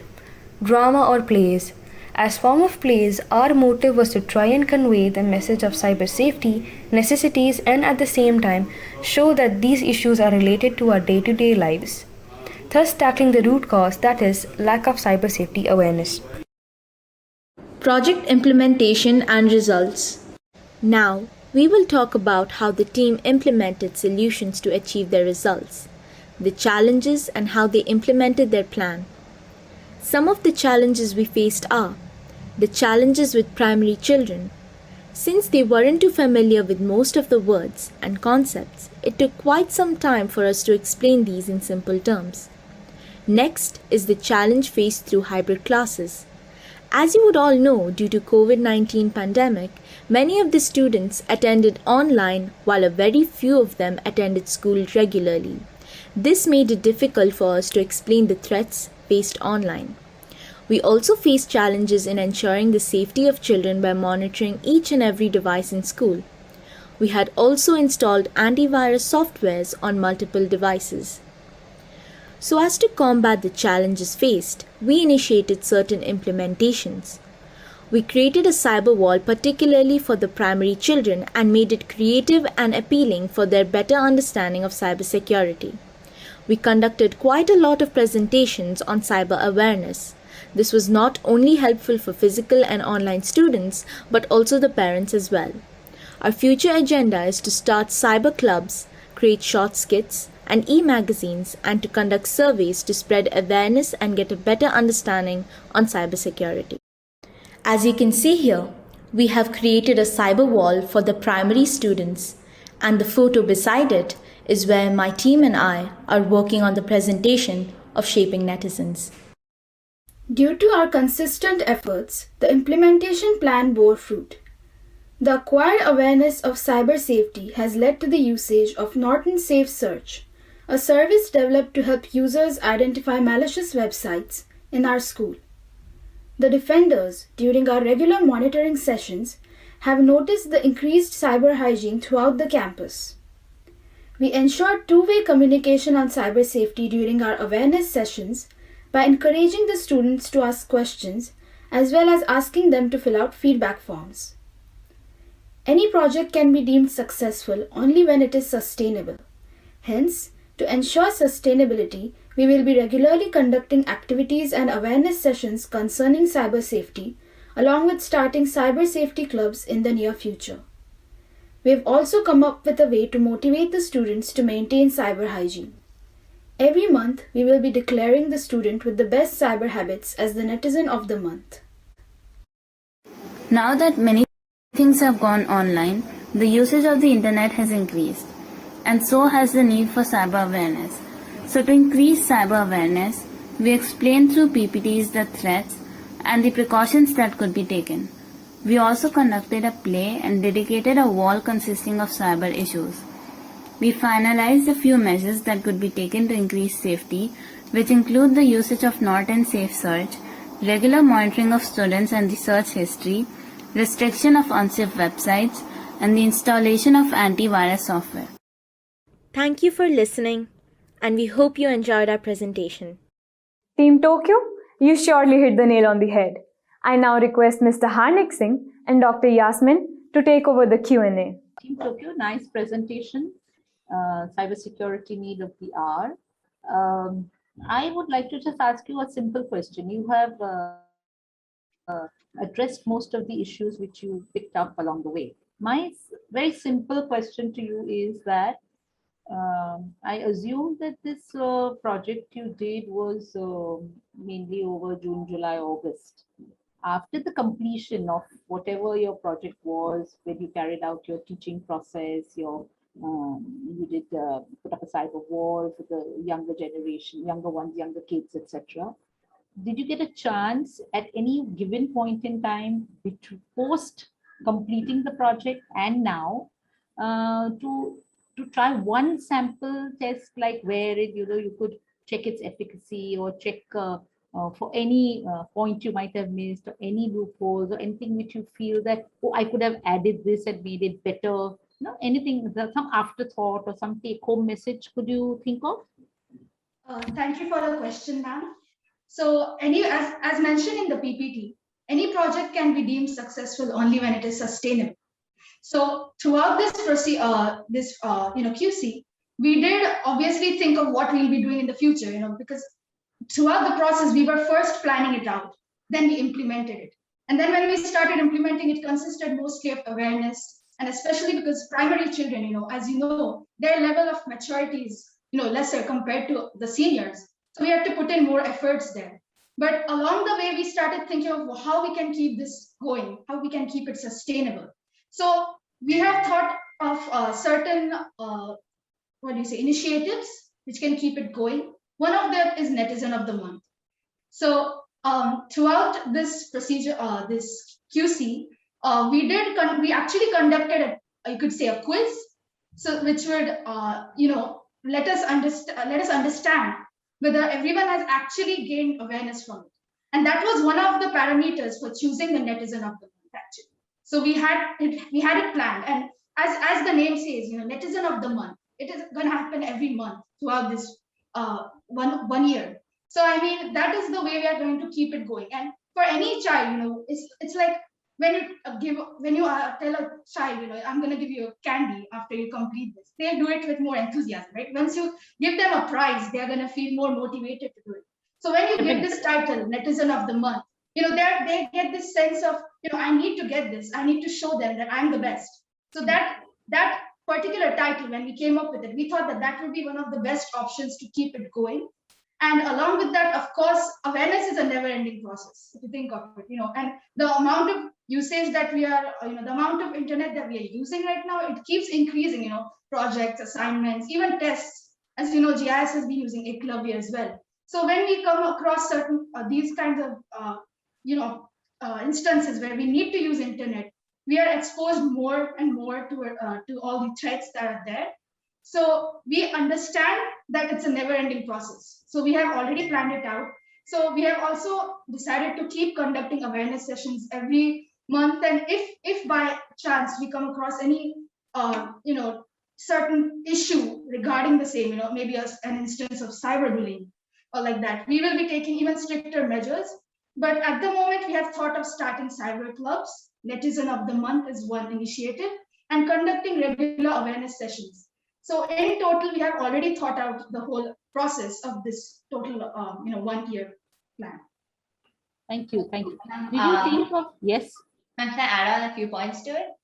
Thank you. Identify yourself there, please. Identify yourself. I'm Kirtana. And I'm Anushka. Thank you. Anushka. Thank you. Yeah. Yeah, Kirtana, go on. Ma'am, as Anushka had mentioned about the Netizen of the Month. So we have actually assigned a few class representatives in each. There are a few representatives in each class, and the students are not aware who the representative is.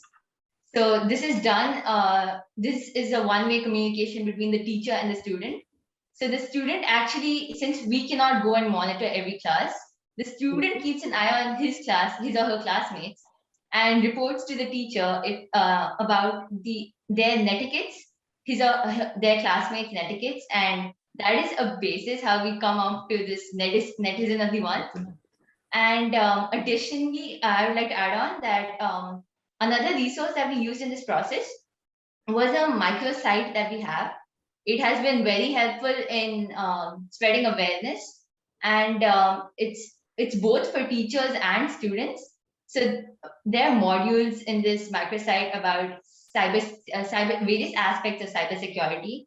And during the ICT classes or the computer classes of the students, each 1 or 2 modules are played so that the students have a better understanding about cybersecurity.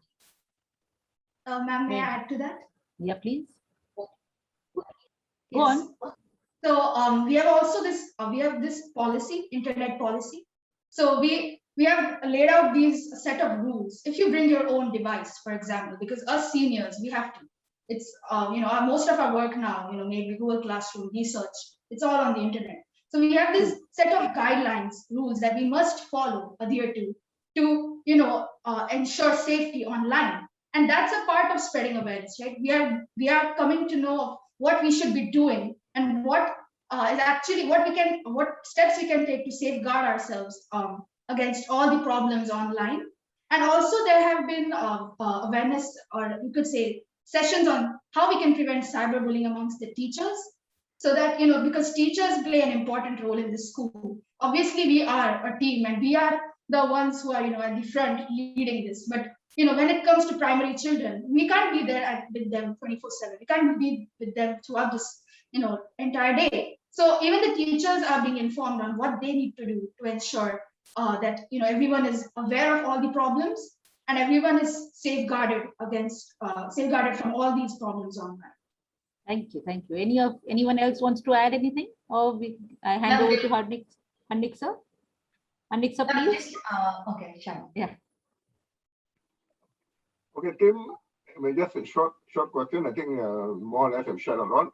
Team Tokyo, yeah, there to interest on the Olympics there? Oh, yes, sir. Oh, yeah, good. Yes. Very interesting. India did well, this year, very good. Can I just ask you all that, what is the role, are you all the primary IT guys in the school? I don't think so, right? You are students in the senior session, right? Yes, sir, we're students. Fine. So because the way your project looks like, you're the IT guys who are doing it, you're hired to do it. Thank you, sir. Thank you very much. Can I just ask the role played by the school IT team in this project? And also perhaps in the solutions which you have, like netizens of the month, cybersecurity club? Are there clear roles and activities planned out for that? So just these two things, huh? Ken.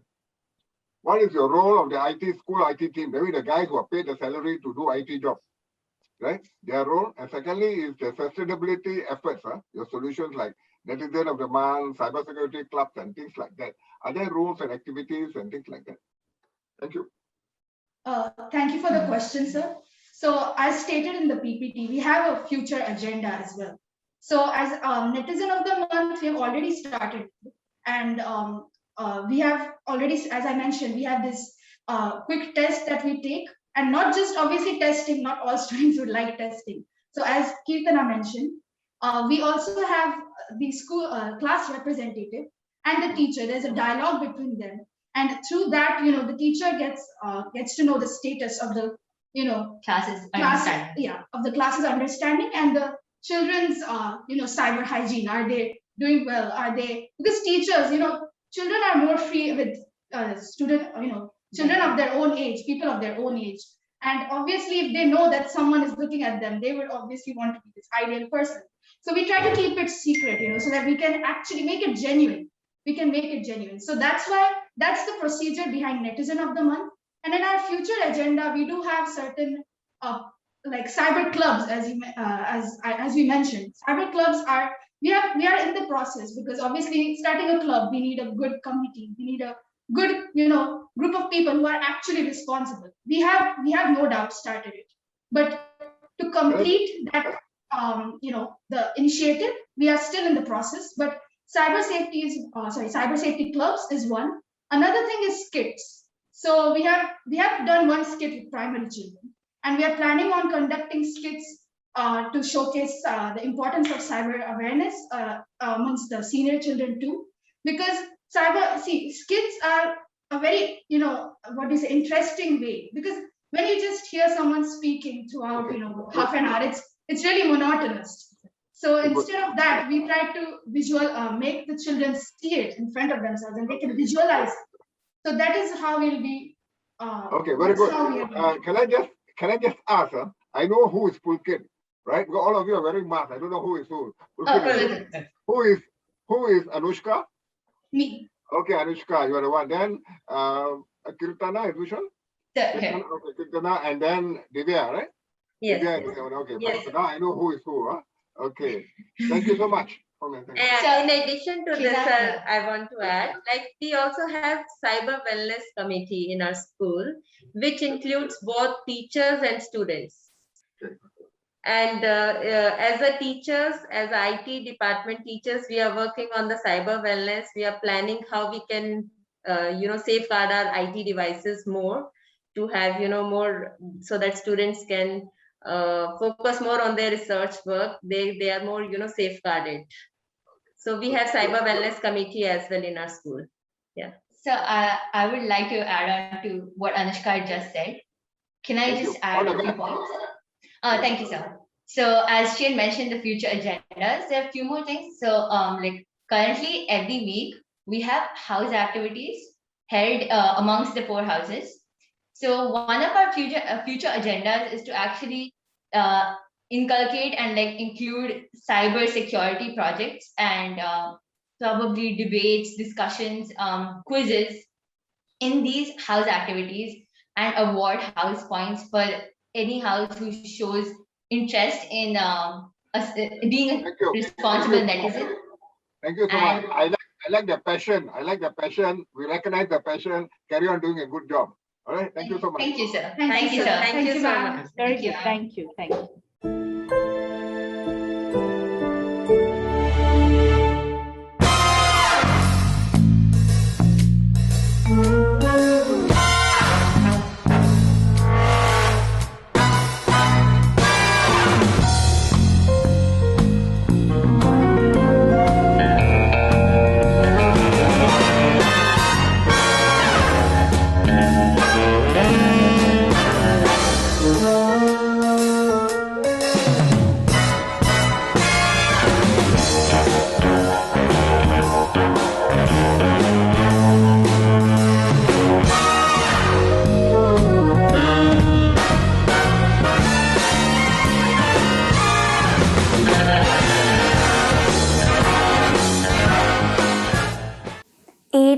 months into the COVID-19 pandemic, close to half the world's students are still affected by partial or full school closures.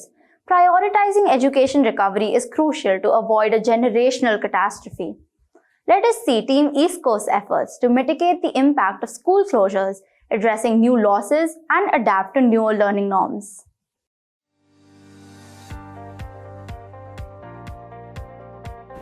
A very good morning to one and all present here. We, the co-warriors from Class 9A CBSE, take this opportunity to present our project entitled The New Normal. We are representing Global Indian International School East Coast Campus, Singapore, in the senior category. As you can make out from our BTS video, a lot has gone behind the scenes, from online meetings to green screen setups to interviews and a lot more. This slide very precisely explains our problem using the 5 W's and H: what, why, where, when, who, and how.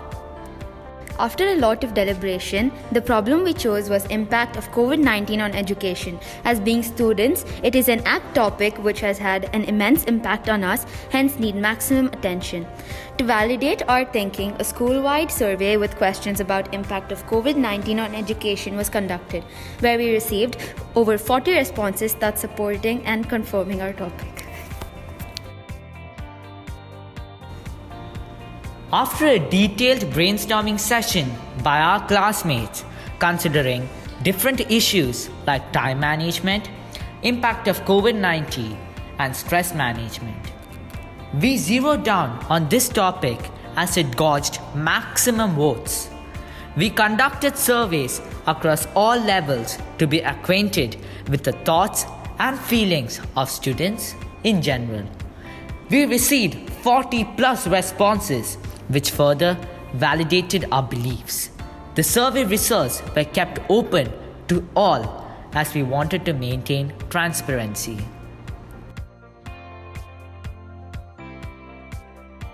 Apart from surveys, we also conducted interviews to dive deeper into students' minds and obtain their perspectives and viewpoints. Some of the interviews are displayed on this slide along with the student testimonials for your reference. All interviews were conducted with strict adherence to the latest COVID-19 guidelines as issued by the authorities. Here's one of the interviews brought to you in the form of a podcast. So, ladies and gentlemen, relax your eyes but not your ears and listen to the podcast by the co-warriors. Hi, my name is Shriyans. What's your name? Hello, I'm Aditya. So here we have Aditya with us today, and the question I'd like to ask Aditya is that when we think about COVID-19, we only talk about the negative impact it has had on our education and on our life. So according to you, what is any kind of positive impact COVID has had in your life?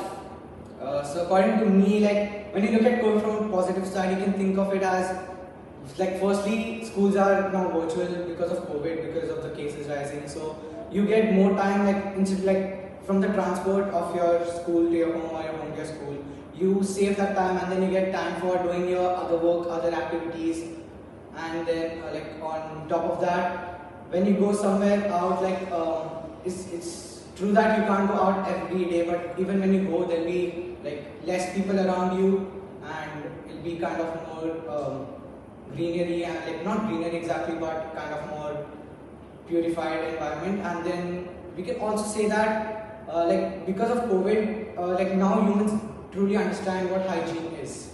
You have to truly maintain your hygiene, right? That was some great points. Here are some of the moments captured.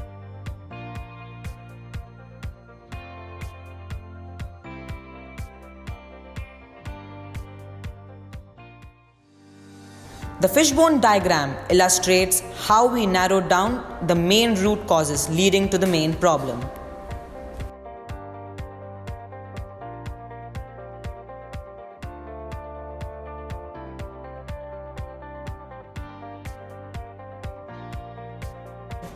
The final 3 root causes were selected by nominal group technique, and along with 75 plus votes, we were able to make a clear decision on what the root cause could be. They turned out to be health issues, frequent distractions, and negative impact on social life.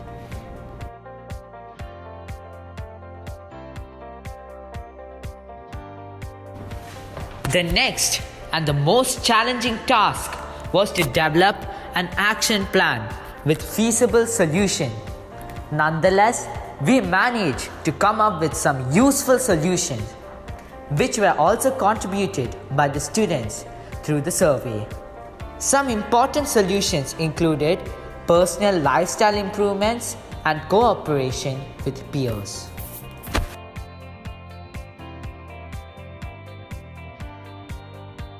With the formulation of solutions came yet another challenge of implementation.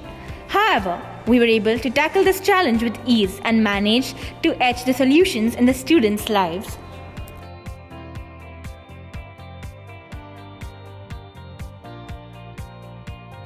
We received outstanding results, both tangibly as well as intangibly. We were able to achieve our goal and in turn successfully managed to bring a positive change in the students' daily lives. This is shown in slides 10 and 11.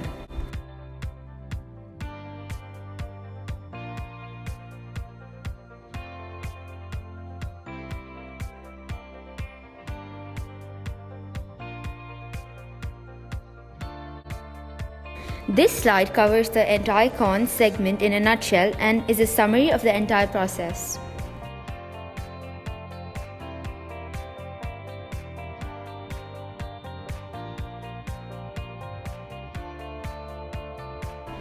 Like the two sides of any coin, this deadly pandemic has kept its affirmative impact on the educational sector, some of which have been enlisted on this slide. For example, saving time and money, engaging in new activity, and more room for innovation. Socrates had rightly said, "The secret of change is to focus all your energy not on fighting the old but on building the new." So, ladies and gentlemen, let's embrace the change and befriend the new normal. With this, we sign off. Thank you and have a great day ahead. East Coast, that is indeed a very good practice you have shared. I now request Mr. Harnik Singh and Dr. Yasmin to take over the Q&A. Team East Coast, good presentation, good thought process. However, I would have liked to call it the new temporary normal. We don't want it to become the new normal. Anyway, some of the thoughts you put across are very more thought-provoking than, of course, the limitations you would have in this. My question to you is that you have done this during almost the second year of the COVID, hitting us. And we all hope and pray, and I'm sure you join me in that soon this temporary normal is going to move away. But we have done something over maybe say 18 months, which we've never done in our lives before. So suddenly tomorrow, if I were to tell you that come 1st October, now I live in Mumbai, so I will say my CM has decided all schools, everything should open up. What do you think, as you've been working along the way, would be, and normally all these announcements, political announcements are just a day before, 24 hours before. What type of impact do you think it would be on the return to the real normal, through all your surveys, etc.? Can you throw some light on that? It would be very interesting.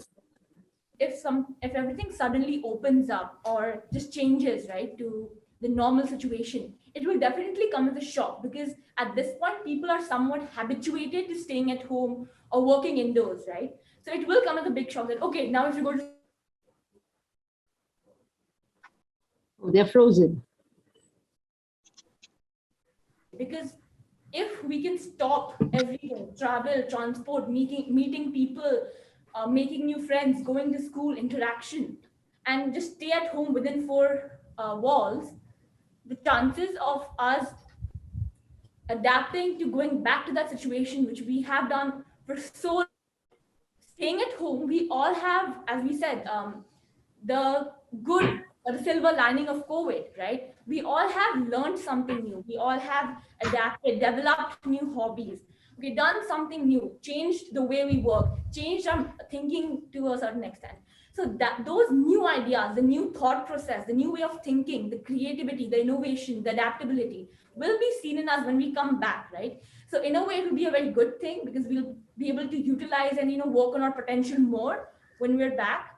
And as they say, come with a greater bang, bigger bang. That's exactly what we have. Thank you. First of all, I must congratulate for embarking on a project which is very relevant because the impact of COVID on education is a real significant one, not only in Singapore, but worldwide. Worldwide. I think it's good that you as students understand that and you take up the project. And it's also enlightening to see they use many tools. You use the 5W, the cause and effect, and you do a lot of interviews. Interviews, you really get the feel from the people. You understand what they want, you really touch them. These are very good. And I also saw that you have a silver lining plan, learning to adapt to new norms. This is everywhere we must adapt. Different countries, different places are different. It's very, very interesting. My question is that this project possibly is a live project. It doesn't end because the new norm is evolving. Every time the new things happen, new development, news happen, so new and new things is evolving. What is the team's plan to continue to contribute to keep themselves updated or relevant as the new norms shift, as the new norms evolve, right? So what is the team's plan? Team East Coast, let's hear you. Okay, can I speak? I'm Akanksha. Yes, go ahead. Okay. Anyway, you all already covered a month. We don't know who is who. Later you must tell us your names. Okay, the end. Thank you. My name is Akanksha. And so firstly, now, as you said, nothing's like fixed yet. This is like we're still, this is not a perfect plan that we have here. So we're trying to improve it day by day. So now we put this out, we started this project quite a while back. And till now, we've got like many additions to the project. So now we're doing many surveys, like once a week or twice a week. We're having surveys with the students who are virtual so that they can give in their inputs on how we can improve the whole situation and how we can help them do better. Okay, so I would like to add on to Akanksha's point. So also, we all, right, during the COVID time, the initial few months or maybe a year, we all were in different backgrounds. So I myself was stuck in India. I couldn't come back to Singapore because of the lockdowns, right?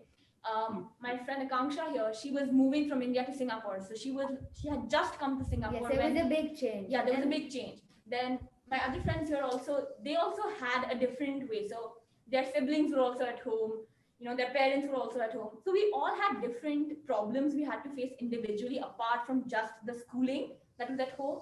So we could, give our inputs to this whole presentation. So after creating the... Yeah. Okay, good. May I know who is who there? Actually, 4 of you all in the team there. Who is who? Raise your hands and call out your names. Your name, yeah, correct? Yeah, the one in the middle, the second one, the girl, please. Yeah. My name is Riya Mehta. Okay. Gupta. Mehta. Okay, next. I'm Shriyans Maddikonta. Okay, raise your hands. Okay, yeah. Okay, Shriyans. Next. Yeah. I'm Dave Shito. Okay. And the last one? I'm Akanksha. Okay. Okay. Thank you so much for me, for man. Dr. Ismina. Yeah. Good. Thank you so much. Thank you. Thank you. Well done. Good job. Good job. As per the Japanese philosophy, Kaizen stands for continuous improvement. Kaizen Club is an initiative of GCEE that started this year. All our GIIS campuses have taken this continuous improvement into the classroom and tried to bring it into the realm of practicality. By giving exposure to the young talented minds and guiding them through the path of continuous improvement to help them excel in their future endeavors. Let's watch what's happening at our campuses.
Namaste everyone. Global School Foundation was born with a mission to nurture young minds into global leaders of future.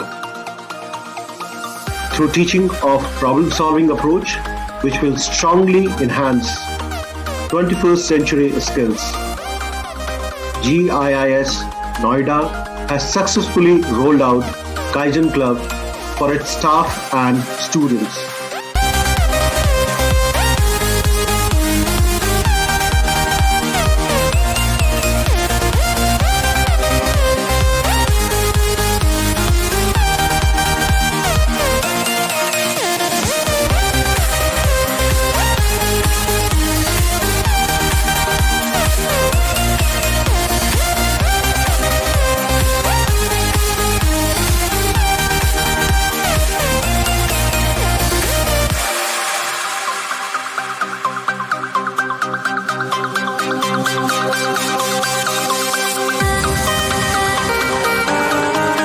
Lot of improvement in my child's academics.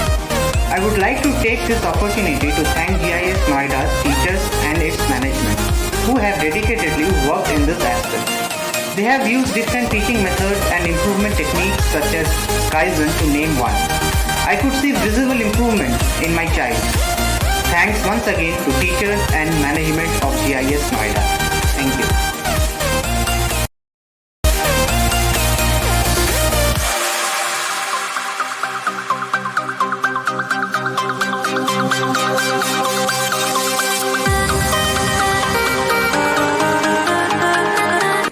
Hello everyone.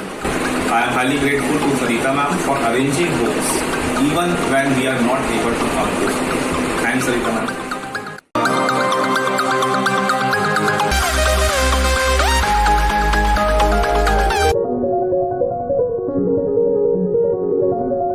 In our day-to-day life, we come across small problems in our work environment. There are some problems which appears to be very small or negligible, so they are left unidentified or unattended during our course of time.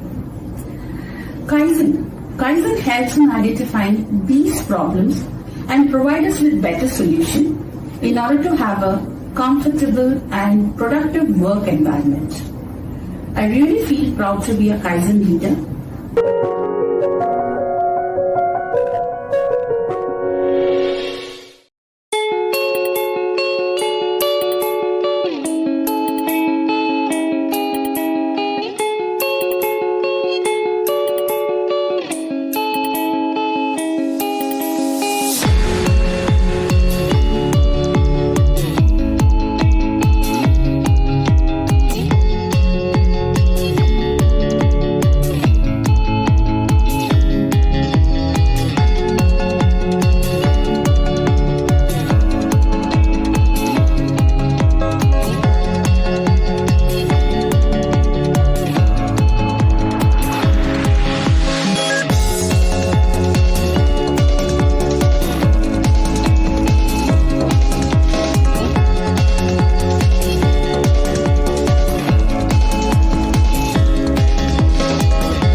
From CLSP 7A. Now we all heard of Kaizens in this school, which means continuous improvement.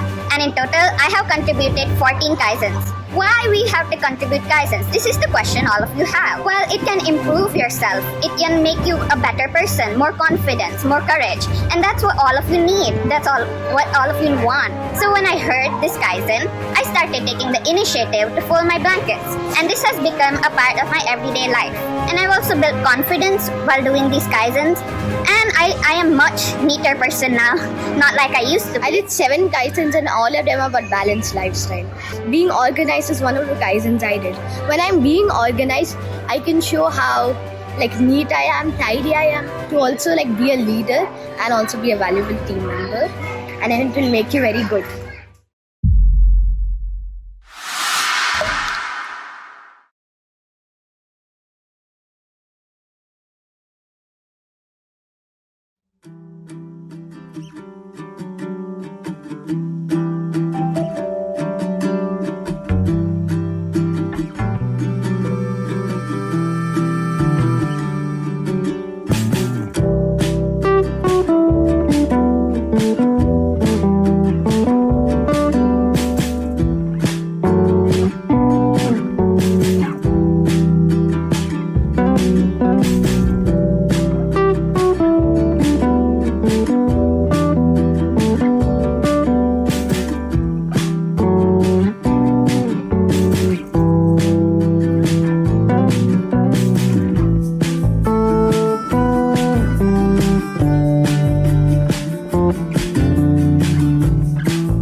built her confidence, made her being productive and creative.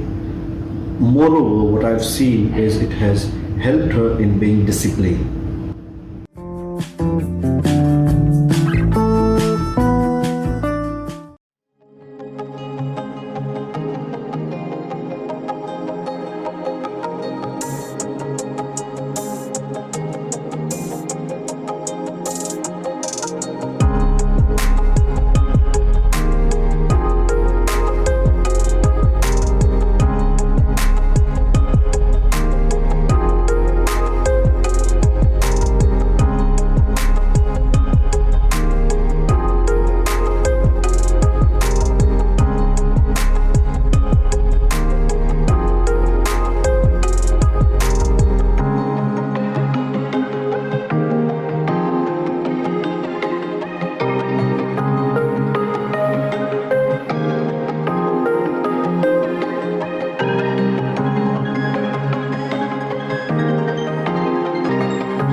Good to introduce such activity in our kids' classroom. I guess it will definitely help our kids to be more organized and responsible. Adra is an organized child basically, but what happens is at some point of time she will lose the focus. So introducing activities like Kaizen in the school level makes her understand the value of continuing the work and not leave it behind at some point of time.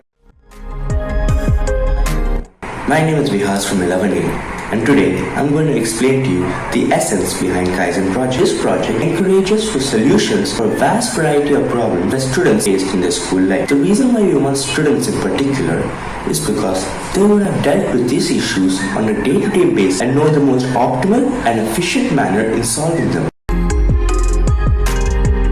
It's all about creating a culture wherein all the students and staff members are actively involved in suggesting and implementing the improvements in the organization.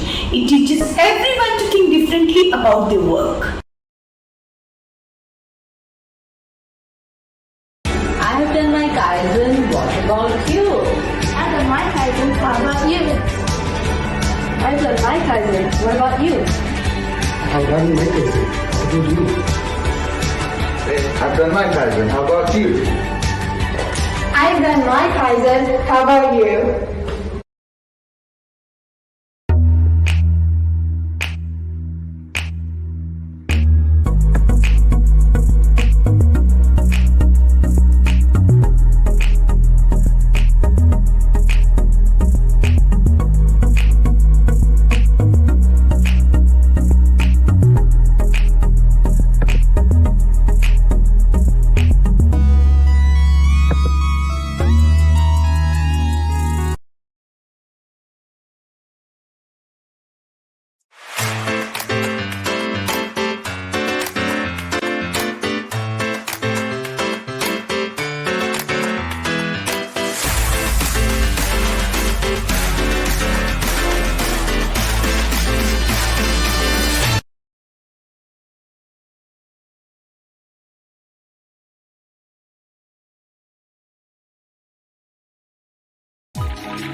My Kaizen idea is to utilize them as a subtle way to encourage self-learning of numbers. I recommend to write the numbers on stairs that will help kids to learn. Hello everyone, I am Kirtana and the title of my Kaizen is No More Hassle with Bangles. My Kaizen was to make a checklist of necessary belongings. This Kaizen helped me to prevent forgetting important items to occasions. The Kaizen project at GIIS has helped me, my family, especially my children, to understand and realize that there's always better way to do things that we do on a regular basis. This is definitely helping us save time, prevent wastage, and improve our overall lifestyle. Thank you.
We just completed the Tokyo Olympics, but did you know the story behind the Olympic medals?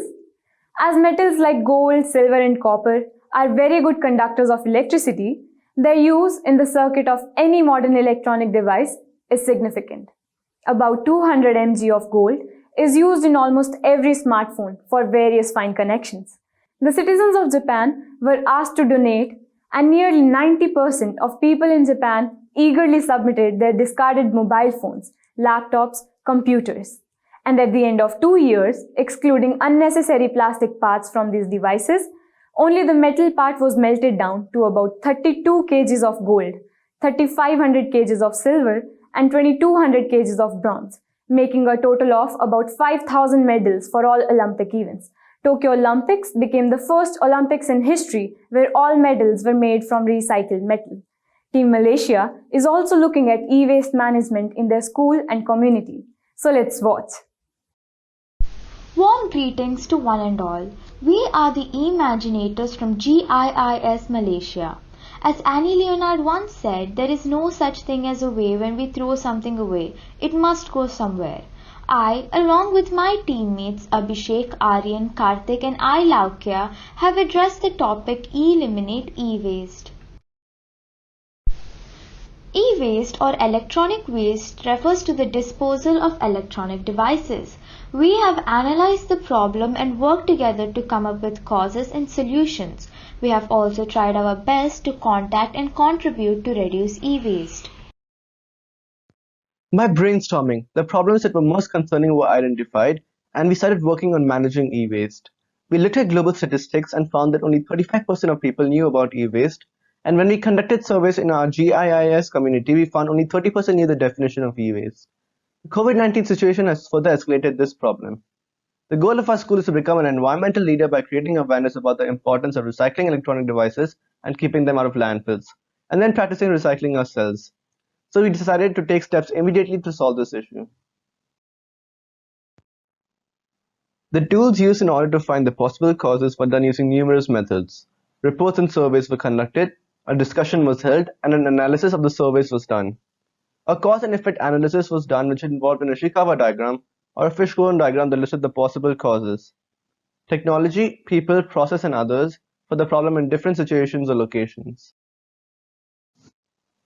The final root causes were determined by many factors which were gathered by speaking with students, parents, and teachers. We also used a root cause analysis which helped to identify the root cause of the problem, which made it simpler to understand and find solution for. The team had validated the root cause by brainstorming in a Google Form survey. We then made a Pareto chart to find the main cause. We find the lack of awareness about recycling e-waste and disposing e-waste in the wrong way are the main causes of this problem. Our team has brainstormed to arrive at a set of possible solutions like awareness workshops in classes which will be conducted on e-waste management, e-waste bins will be set up in societies for e-waste collection. For identifying these solutions, we ensure our solutions are apt for current pandemic situation. There is greater exposure by promoting real-life problems like e-waste in schools. Engaging youth in environmental protection creates direct impact on youth behaviors. Our final solutions are parents and students were informed to collect e-waste via GIIS portal and online classes. We set up notice boards in our societies The collected e-waste was then sent to Earth Recycling Center. Awareness workshops and sessions were also conducted on e-waste management. Students were informed about real-life problems caused by poor management of e-waste during CTPS and IT and robotics classes. Our team plans to use e-waste devices like computers and motherboards for Project GIIS and robotics. Repairable e-waste devices were fixed and will be donated to unprivileged students in nearby schools. Our proposed solution to manage e-waste is: first, awareness sessions were organized to bring attention to the problem of e-waste management. A Google Meet session was conducted by a team with Manav Rachna University to expose the problem of e-waste internationally. E-Imaginators connected to the parents and students via MyGIS portal and online classes to increase awareness. Then, our team set up e-waste bins and societies and plan to set up in school once we shift to offline teaching mode. Reusable electronics like computers and motherboards will be used in Project Days and in IT and robotics classes for live demonstration of working computer parts. Broken devices will be repaired by senior students of classes 9 to 12, and workable electronics will be donated to unprivileged students in nearby government schools. Non-reusable electronics and other discarded electronics collected in e-waste bins will then be disposed of 100% in Earth Recycling Center. The challenges our team faced were: first, during COVID pandemic, it was difficult to collect e-waste. So instead of using school as a storage medium for e-waste, our team set up e-waste bins in societies to ensure safe and smooth collection of e-waste. Second, e-waste is still not recognized as an alarming threat to many people. To counter this, we started promoting real-life problems like poor disposal of e-waste in school curriculums via awareness sessions and community groups. Third, people are slightly reluctant to dispose of their used electronics because data transfer being a tedious job. We have given tips and tricks for data transfer in form of posters alongside e-waste bins. The tangible results are: devices were collected from apartments and were sent to Earth Recycling Center, and we received cash back for the devices. The number of devices recycled is 120, and the total amount of money received from cashback is 1,473 ringgit, which we collected for donation to charitable organizations and underprivileged students near our school. People are more aware about e-waste. In April, 30% of people in the GIIS community were aware of e-waste. After this, we held awareness sessions to increase the awareness on the topic. Following this, in May, 50% of people were aware, and in June, 65%. We also plan to hold more awareness sessions in the future. The intangible results are: while trying to solve the problem of e-waste, we develop holistically, similar to the 9 gems that our school follows. Most students are aware about e-waste, and they have developed a sense of responsibility towards the environment. We have developed 21st century skills such as critical thinking and collaboration. We have upheld the solutions by first starting spreading awareness, collecting e-waste, donating at the school level. Then we involve nearby schools through donations of laptops and spread awareness there. We plan on approaching business communities and schools in brickfields to spread awareness and to collaborate with them for taking e-waste to Earth. Then we will approach schools in KL and involve in projects with them. We also plan on collaborating with the Department of Environment Malaysia to become certified leaders on e-waste management and become partners in spreading awareness on e-waste. To conclude, the problem is the improper disposal of e-waste. E-waste when improperly disposed can cause various environmental problems. The main cause is people don't take the issue of e-waste management seriously. The other causes are innovation in technology and a change in lifestyle due to the COVID-19 pandemic. The solutions we have come up with are to reuse e-waste for robotic classes and Project Days, to recycle e-waste by sending e-waste to Earth Recycling Center, and spreading awareness about e-waste management through posters and awareness sessions. The results are: environment is more eco-friendly by using the 3 R's, that is, reduce, reuse, and recycle at school level. A perfect example of the usage of 3 R's is in Tokyo 2021 Olympics. The medals were made out of recycled e-waste. More people are aware about e-waste, and we're donating recycled e-waste to old age homes through Earth.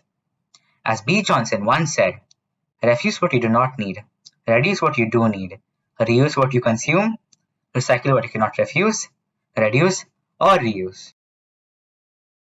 Our team would like to thank our mentors, Ms. Dimple, Ms. Jacinta, and Ms. Harbinder for guiding us, the students for collaborating with us, and the judges for their time. Team Malaysia, you certainly gave us food for thought. I now request Ms. Angelica and Mr. Sunil Gaudpole to take over the Q&A. Thank you. Thank you to the team Malaysia. Okay.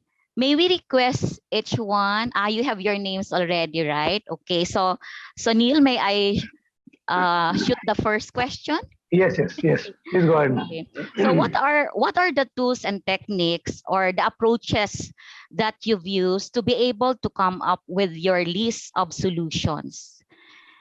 Did you use any tools in Kaizen to come up with those list of solutions?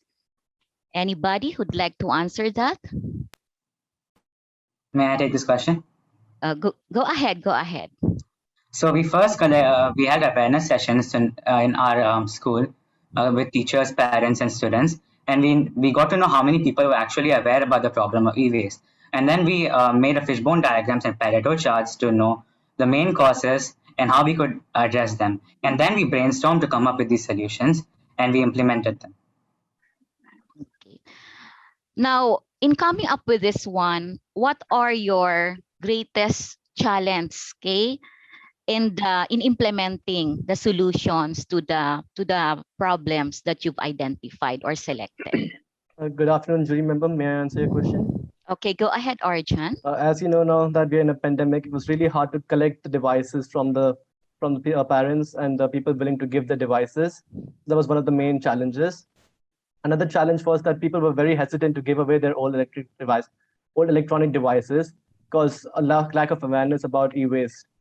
They were very reluctant to give away their devices. And then how did you address it? How did you address this challenge if they're reluctant? Okay. What did you do? What did your team do to be able to address this? So we had multiple awareness sessions during this period of time when we were conducting a project. And in this awareness sessions, we included how the e-waste was toxic and how not properly disposing it off can cause great harm to fish life and other aquatic life. Okay, thank you for that. Sunil, it's your turn. Yeah. Yeah, team KL, I think it was a wonderful presentation, and I think it's a topic which is going to be a ticking time bomb. So good that you have selected, and you are going to be the people who are going to actually use these kind of devices, and hence you know what the problem is going to be. I have a couple of questions more to do with the data. Is that since we know it's a global problem, have you made any effort to find out how much is the e-waste generation within the campus itself or in every home? A quantum of e-waste which is generated, so that you know what is the total scope of the problem. That's question number one. And during your implementation phase, how many people you actually touch based to start this process of implementation of your solutions? May I take the question? Yeah, please. So we took surveys on the students, the teachers, and the parents, and students from class 8 to 12, about 280 students approximately, and their parents and the teachers. So we got to know how much people were aware and how much actually knew the effects, harmful effects that e-waste had, and it is very important to know that e-waste can cause a lot of harm to the environment. It contains a lot of chemicals such as barium, lithium, cadmium, which can hurt the aquatic life specifically. Anybody else? Yeah, I would like to comment on that. Actually, yeah, please add. Yeah. So in the surveys which we gave to the students and the parents, we included a question saying how many old devices do you have at your house which you aren't using at the moment? And then collecting that data, we decided upon the solutions. And how about the GIIS as a campus? Have you tried to evaluate how much e-waste would be generated in the campus? Any idea? Can I take this question? Yes, please, Abhishek. So from our surveys, we have found out that we have collected a total of 120 devices from all the households of the GIIS family, including the teachers and parents. So from this figure, we can imagine the number of devices which are not working or they are left abandoned at their homes. So all of these devices we have used and we have recycled them at Earth Recycling Center. Okay. And just one more additional question is that since you know that this problem is not a problem which will just go because of one project, it is going to continue. So, what is the way forward you have planned for continuing your solutions so that you keep on continuing the war on this particular problem? May I take this question? Yes. So we started at the school level, so we spread awareness among our students, and then later we by donation through the donation of laptops to other schools, we involved them, and then we plan on approaching business communities to become their partners in disposing e-waste in recycling centers. And our final step is we plan to approach the Department of E-Waste of Malaysia to become official partners and certified partners in e-waste management, and we can help them spread awareness throughout the whole country. So we can grow the project in that manner.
Game addiction has been an increasing concern as video games have become more commonplace and are often targeted at children. Team Ahmedabad looks at solutions to this pressing concern, especially during these hard times. Greetings of the day to one and all present. We are the GAP Squad, GIIS Ahmedabad, addressing the gaming addiction problems in students and presenting solutions to the same. The news headlines highlighting the alarming outcomes of gaming addiction among the children have not been new to anyone. The teenage, full of energy and enthusiasm, can be seen being slave to the illusionary virtual world. The gaming addiction among the children of age group 13 to 18 years was identified among the student community of GIIS Ahmedabad. The problem came to light and we found it as an important concern when the same was raised by the parents, teachers and the student community of GIIS Ahmedabad. Surveys were conducted and its results made it obvious that gaming addiction was indeed an issue with serious impact on the young generation. This needed an action. Getting involved excessively in the virtual world was hampering their mental and physical state very badly. The academic performance was severely affected and the psychological imbalance was evident in their aggression and anxiety. The team started churning out the cause and effect of this addiction and found that around 58.7% of the students were aware that the gaming addiction was a concern, and about 56.1% of them were willing to find an alternative to the gaming. Surveys and statistics now pointed out towards the root cause and many problems that were identified and had a direct effect on the psychological, physical, social and organizational well-being of a student. A substantial need to present solution to overcome this addiction was now felt. The 5I analysis and problem diagnosis summarized that there was a need to provide an alternative to gaming which must be productive and enhance overall personality of our children. Whether it be a talent fest to get the interest and enhance creativity, or heartfulness sessions, awareness webinars, or physical education sessions to cater the mental and physical well-being. GIIS Ahmedabad provided a wide range of opportunities and avenues for the children to evolve and bloom. Various techniques like surveys, group counseling sessions, the skills cream technique for the academics, developing organizational skills with Pomodoro technique, and many scientific methods were helpful to showcase the different activities which can be seen in the timeline presented here. The students can be seen actively participating in the activities with full energy and enthusiasm. The aim was to channelize the energy in correct direction. The results of the efforts invested were now visible in the form of the improvement graph at the academic as well as the psychological front. The students were keenly involved in creative avenues made open for them through tireless and consistent efforts of the school under the guidance of Principal Mr. Cesar de Silva. Not only the academic growth was reported, but also a rise in the attendance, reduction in the screen time due to gaming, and the interest in switching over to a productive alternative was seen among the students. So we were on the right track. The solutions were applied. The tangible results were knocking the door. The post-survey data showed encouraging results. With 48.2% of the students playing online games, a reduction of 4% was visible as compared to pre-survey data. About 74.8% of the students were now aware of the alternatives to gaming, with an applaudable 78.7% satisfied with the given solutions. The fruits of hard work were now visible, with 63.3% of student responses that voted for spending the leisure time in developing new hobbies, and 64.3% of the students were now able to manage their time with the solutions given. The change was visible and the difference made. The intangible results can be seen on the happy faces of the parents, increased self-esteem of our children, and most importantly, increase in the happiness index. Their words say it for all. Hi everyone, myself is Pushpa. I'm Ayan's parent. First of all, I would like to share with you all that I'm feeling so privileged that my child is in GIS because it's a school which understands child comprehensively. The session which GIS has taken on nowadays on online gaming is a super duper step taken by the school. It helped my child a lot to overcome from the addiction of the games. He demanded colors from me, he started guitar classes, and these sessions helped my child to understand his capabilities more. Earlier, as a parent, we were following them to reduce the game timings, which they were not doing. They were not understanding. But now they themselves started to learn, to understand them more. In short, if I will sum up, that these sessions are helping child and parent both to maintain the relation and make the child to understand how they can manage time with games and studies and other activities. These sessions help child to know more about their capabilities.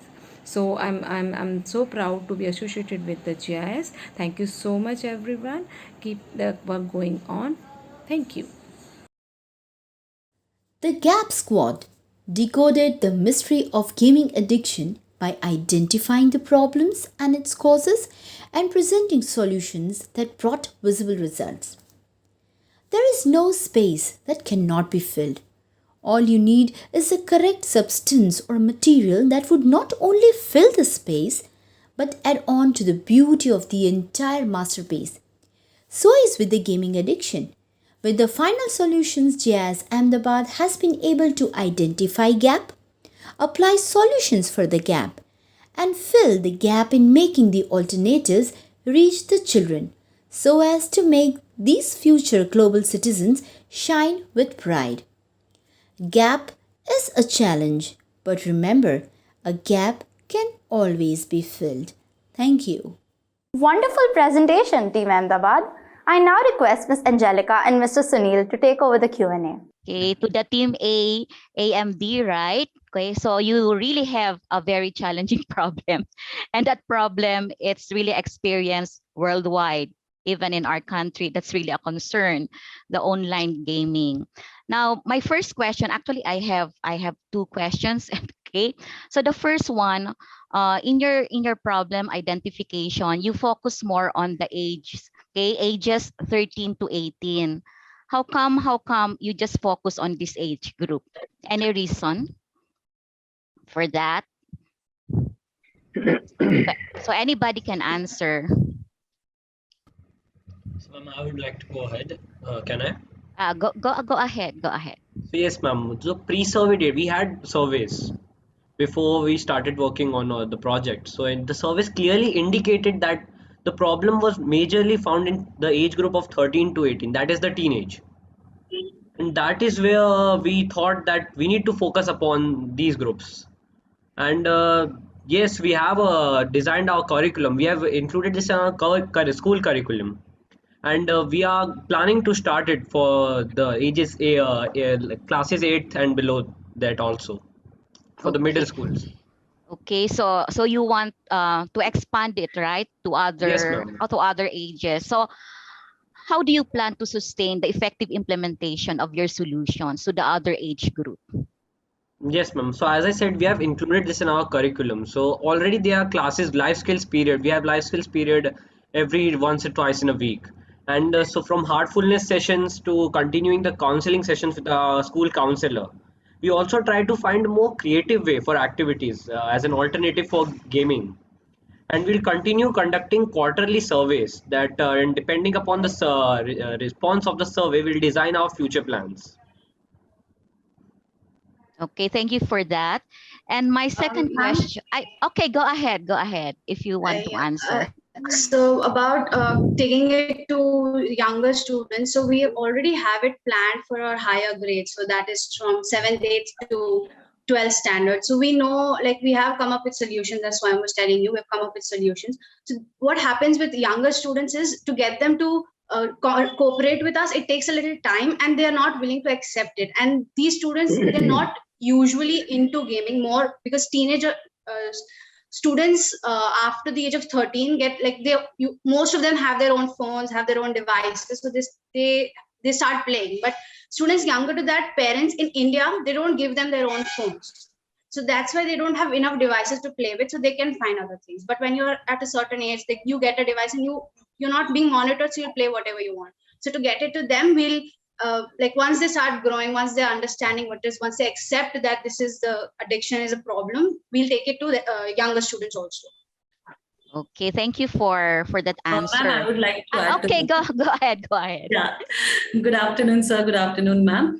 So, sir, we are going to conduct quarterly survey with the parents, teacher, and students that what is the level of addiction they have. And on basis of that, we are going to continue our life skill session, group counseling session, as well as individual counseling session with the students based on the severity of the case.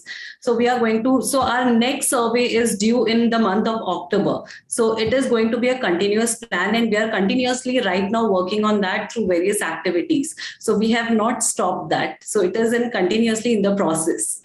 Thank you. Okay, thank you.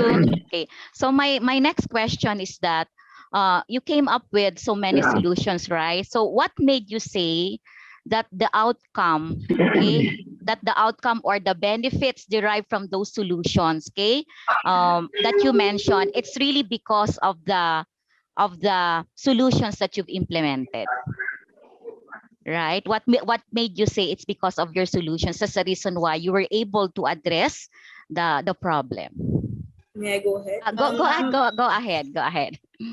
Yeah. So as every individual has their different perspective to see problems and to solve the solutions.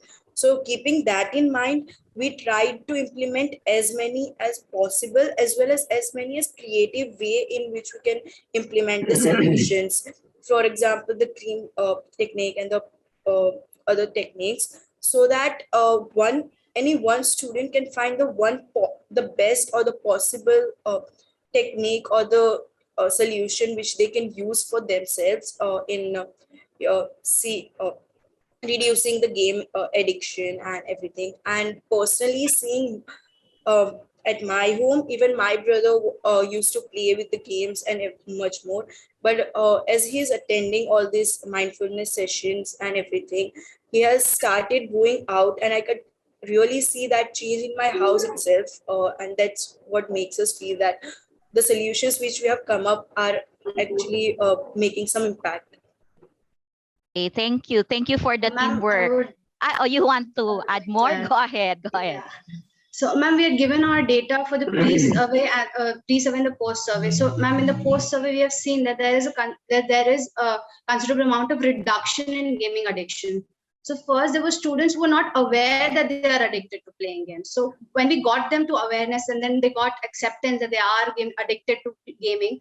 So, then when we gave them alternate solutions, several solutions, like you said, we have provided several solutions. Whoever is comfortable, whatever solution you're comfortable with, if you like to dance, you spend your time dancing instead of playing game. If you like to code, you can do coding instead of playing games. So these were all solutions based on every student. We had one-to-one counseling sessions. So in those one-to-one counseling sessions, solutions were provided for that specific child. There were even group sessions, open discussion sessions. In that, it was general topics, and if you could choose if something suits you. But in one-to-one, it was specific to you, and that has helped a lot of students, the one-to-one counseling sessions. Okay, thank you. Thank you for the teamwork. Also, Sunil, ma'am, you want to add? can I? Okay. Go Yeah, ahead. ma'am. Actually, I wanted to highlight the tangible and intangible results. So as we saw that our post-survey data revealed that 74.8% percent of students were now aware that gaming is an problem, and we need to overcome it. So now they had that fire, that motivation that they needed to do that, and 78.7% was satisfied with their reduction in game time. And now also, ma'am, in 80 more than 80% of students saw an increase in their academic grades. So that told us that we are moving in the correct direction, and that's why, and we are going to expand it to the lower grades as well. Okay, thank you for your answers. I can see your eagerness to answer the questions. So Neil, it's your turn, Sunil. Yeah, I think you have covered almost everything in a very extensive kind of answers from the team. I think one of the question I had, other two questions, one of them is almost covered with what Swayam has said, that you had identified academic performance as one of the problem because coming from this particular addiction. Actually, I felt that addiction is little too harsh a word, because it could be more engagement with gaming. Because addiction is defined as whatever has withdrawal symptoms is an addiction. And I can share with you that in Pune, we have a proper center for people who are addicted, not just because of the other drugs and everything, but also with the internet and these kind of things. There is a center for that. So addiction could be a little harsher word, but it is what is encompassing is that the engagement in gaming and the priorities that students are allocating to gaming. Actually, that is what is your real thing. And I was very happy to say that your approach is to show what are the alternate things which are possible with gaming. And I'm very sure that you're up against a very, very tough task of bailing the cat, which is you yourself.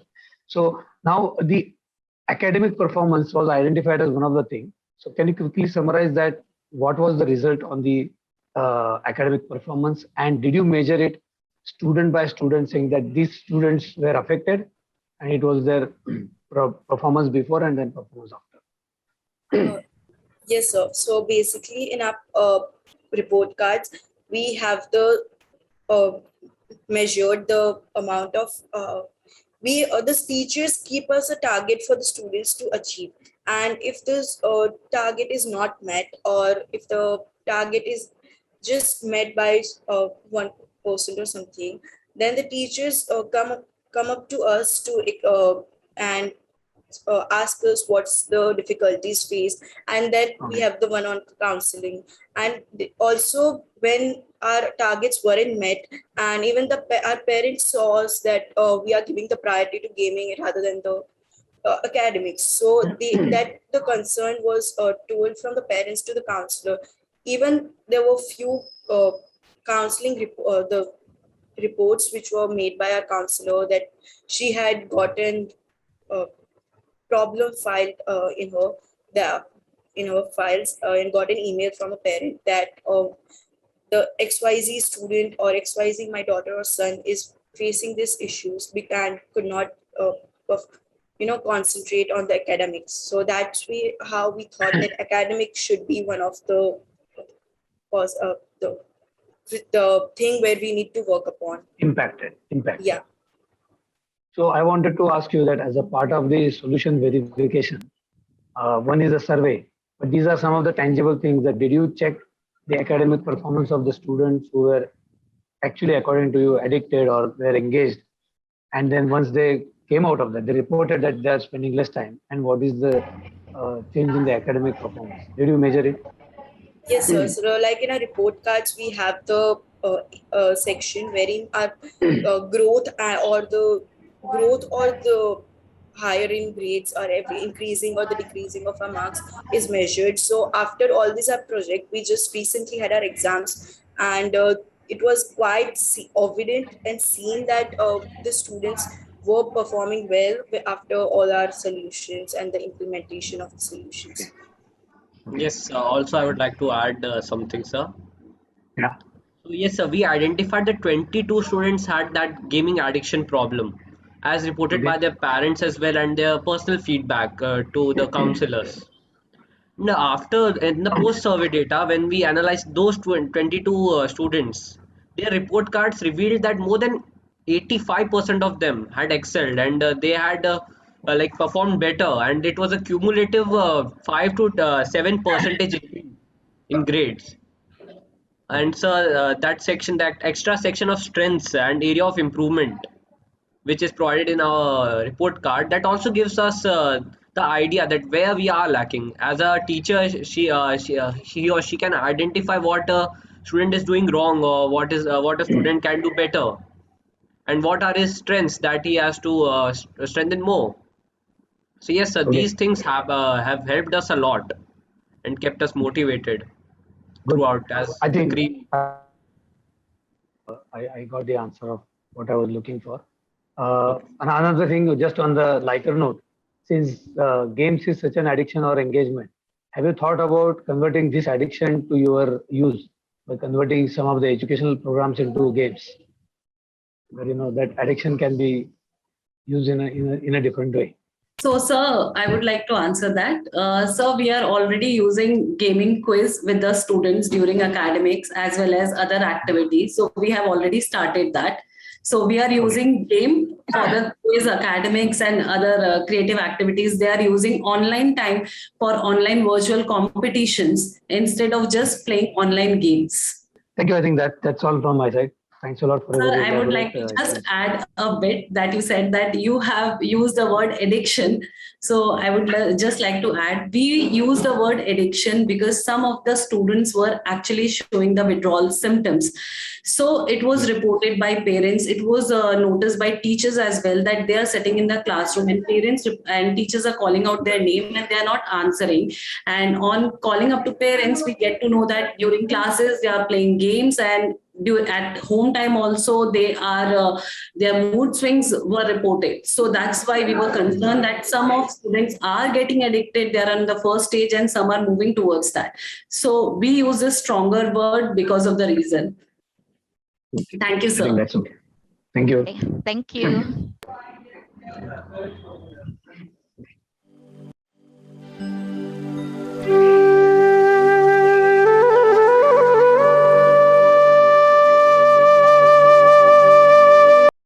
मैं धवल Soni MGGIES Tilakwada शाला की ओर से आप सभी को नमस्कार करता हूं। हमारे स्कूल में कंज्यूमर क्लब की स्थापना की गई है, जो हमें जिला ग्राहक सुरक्षा केंद्र राज्य क्लास से प्रदान हुई है।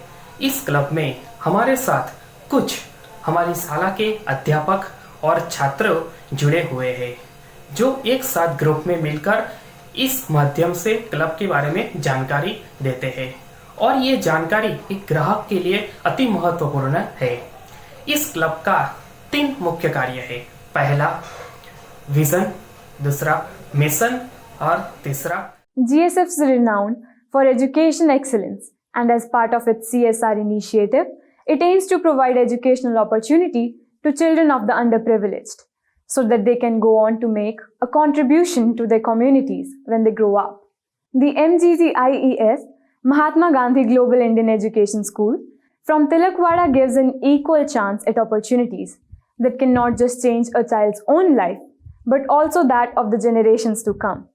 Next up are the students from Tilakwada, sharing not a quality circle, but instead their best practice. नमस्कार, Mahatma Gandhi global Indian Eklavya school Tilakwada की ओर से मैं आप सभी का अभिवादन करता हूँ। हमारे प्रोजेक्ट का उद्देश्य रिमोट एरिया में बसे हुए सभी जन समुदाय को जागरूक करना है। इस प्रोजेक्ट का नाम standing tall against all odds है। गुजरात के नर्मदा डिस्ट्रिक्ट के तिलकवाड़ा तहसील में स्थित एक छोटा सा गांव घनसिंडा को हमारी स्कूल ने गोद लिया है। इस गांव में शिक्षा की कमी के वजह से ग्रामजन अंधश्रद्धा में ज़्यादा मानते हैं। इस वजह से हमारी स्कूल के बच्चे टीचर के साथ हर महीने में एक बार गांव में जाकर ग्रामवासी को जागरूक करने का प्रयास करते हैं। इस प्रोजेक्ट को हमने इसलिए पसंद किया क्योंकि यह गांव एक रिमोट एरिया में बसा हुआ है। यहाँ के जन समुदाय में स्वच्छता एवं स्वास्थ्य के प्रति, शिक्षा, व्यसन, मतदान, ग्राहक के अधिकार के प्रति जागरूकता बहुत ही कम है। इसी वजह से हमने यह गांव के लोगों में इन सभी के प्रति जागरूकता लाने के लिए यह प्रोजेक्ट पसंद किया है।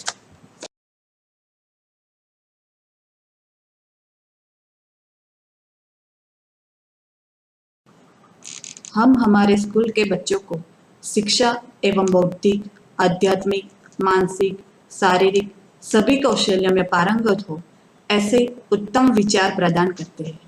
हमारे स्कूल के स्टूडेंट्स गांधी विचारधारा को अपनाकर हर 3 महीने में एक बार गांव में जाकर rally, street drama, door to door visit करके गांव के जन समुदाय को स्वच्छता एवं स्वास्थ्य, व्यसन मुक्ति, मतदान, कंज्यूमर अवेयरनेस, प्लांटेशन, आवास उद्योग के प्रति जागरूक करते हैं।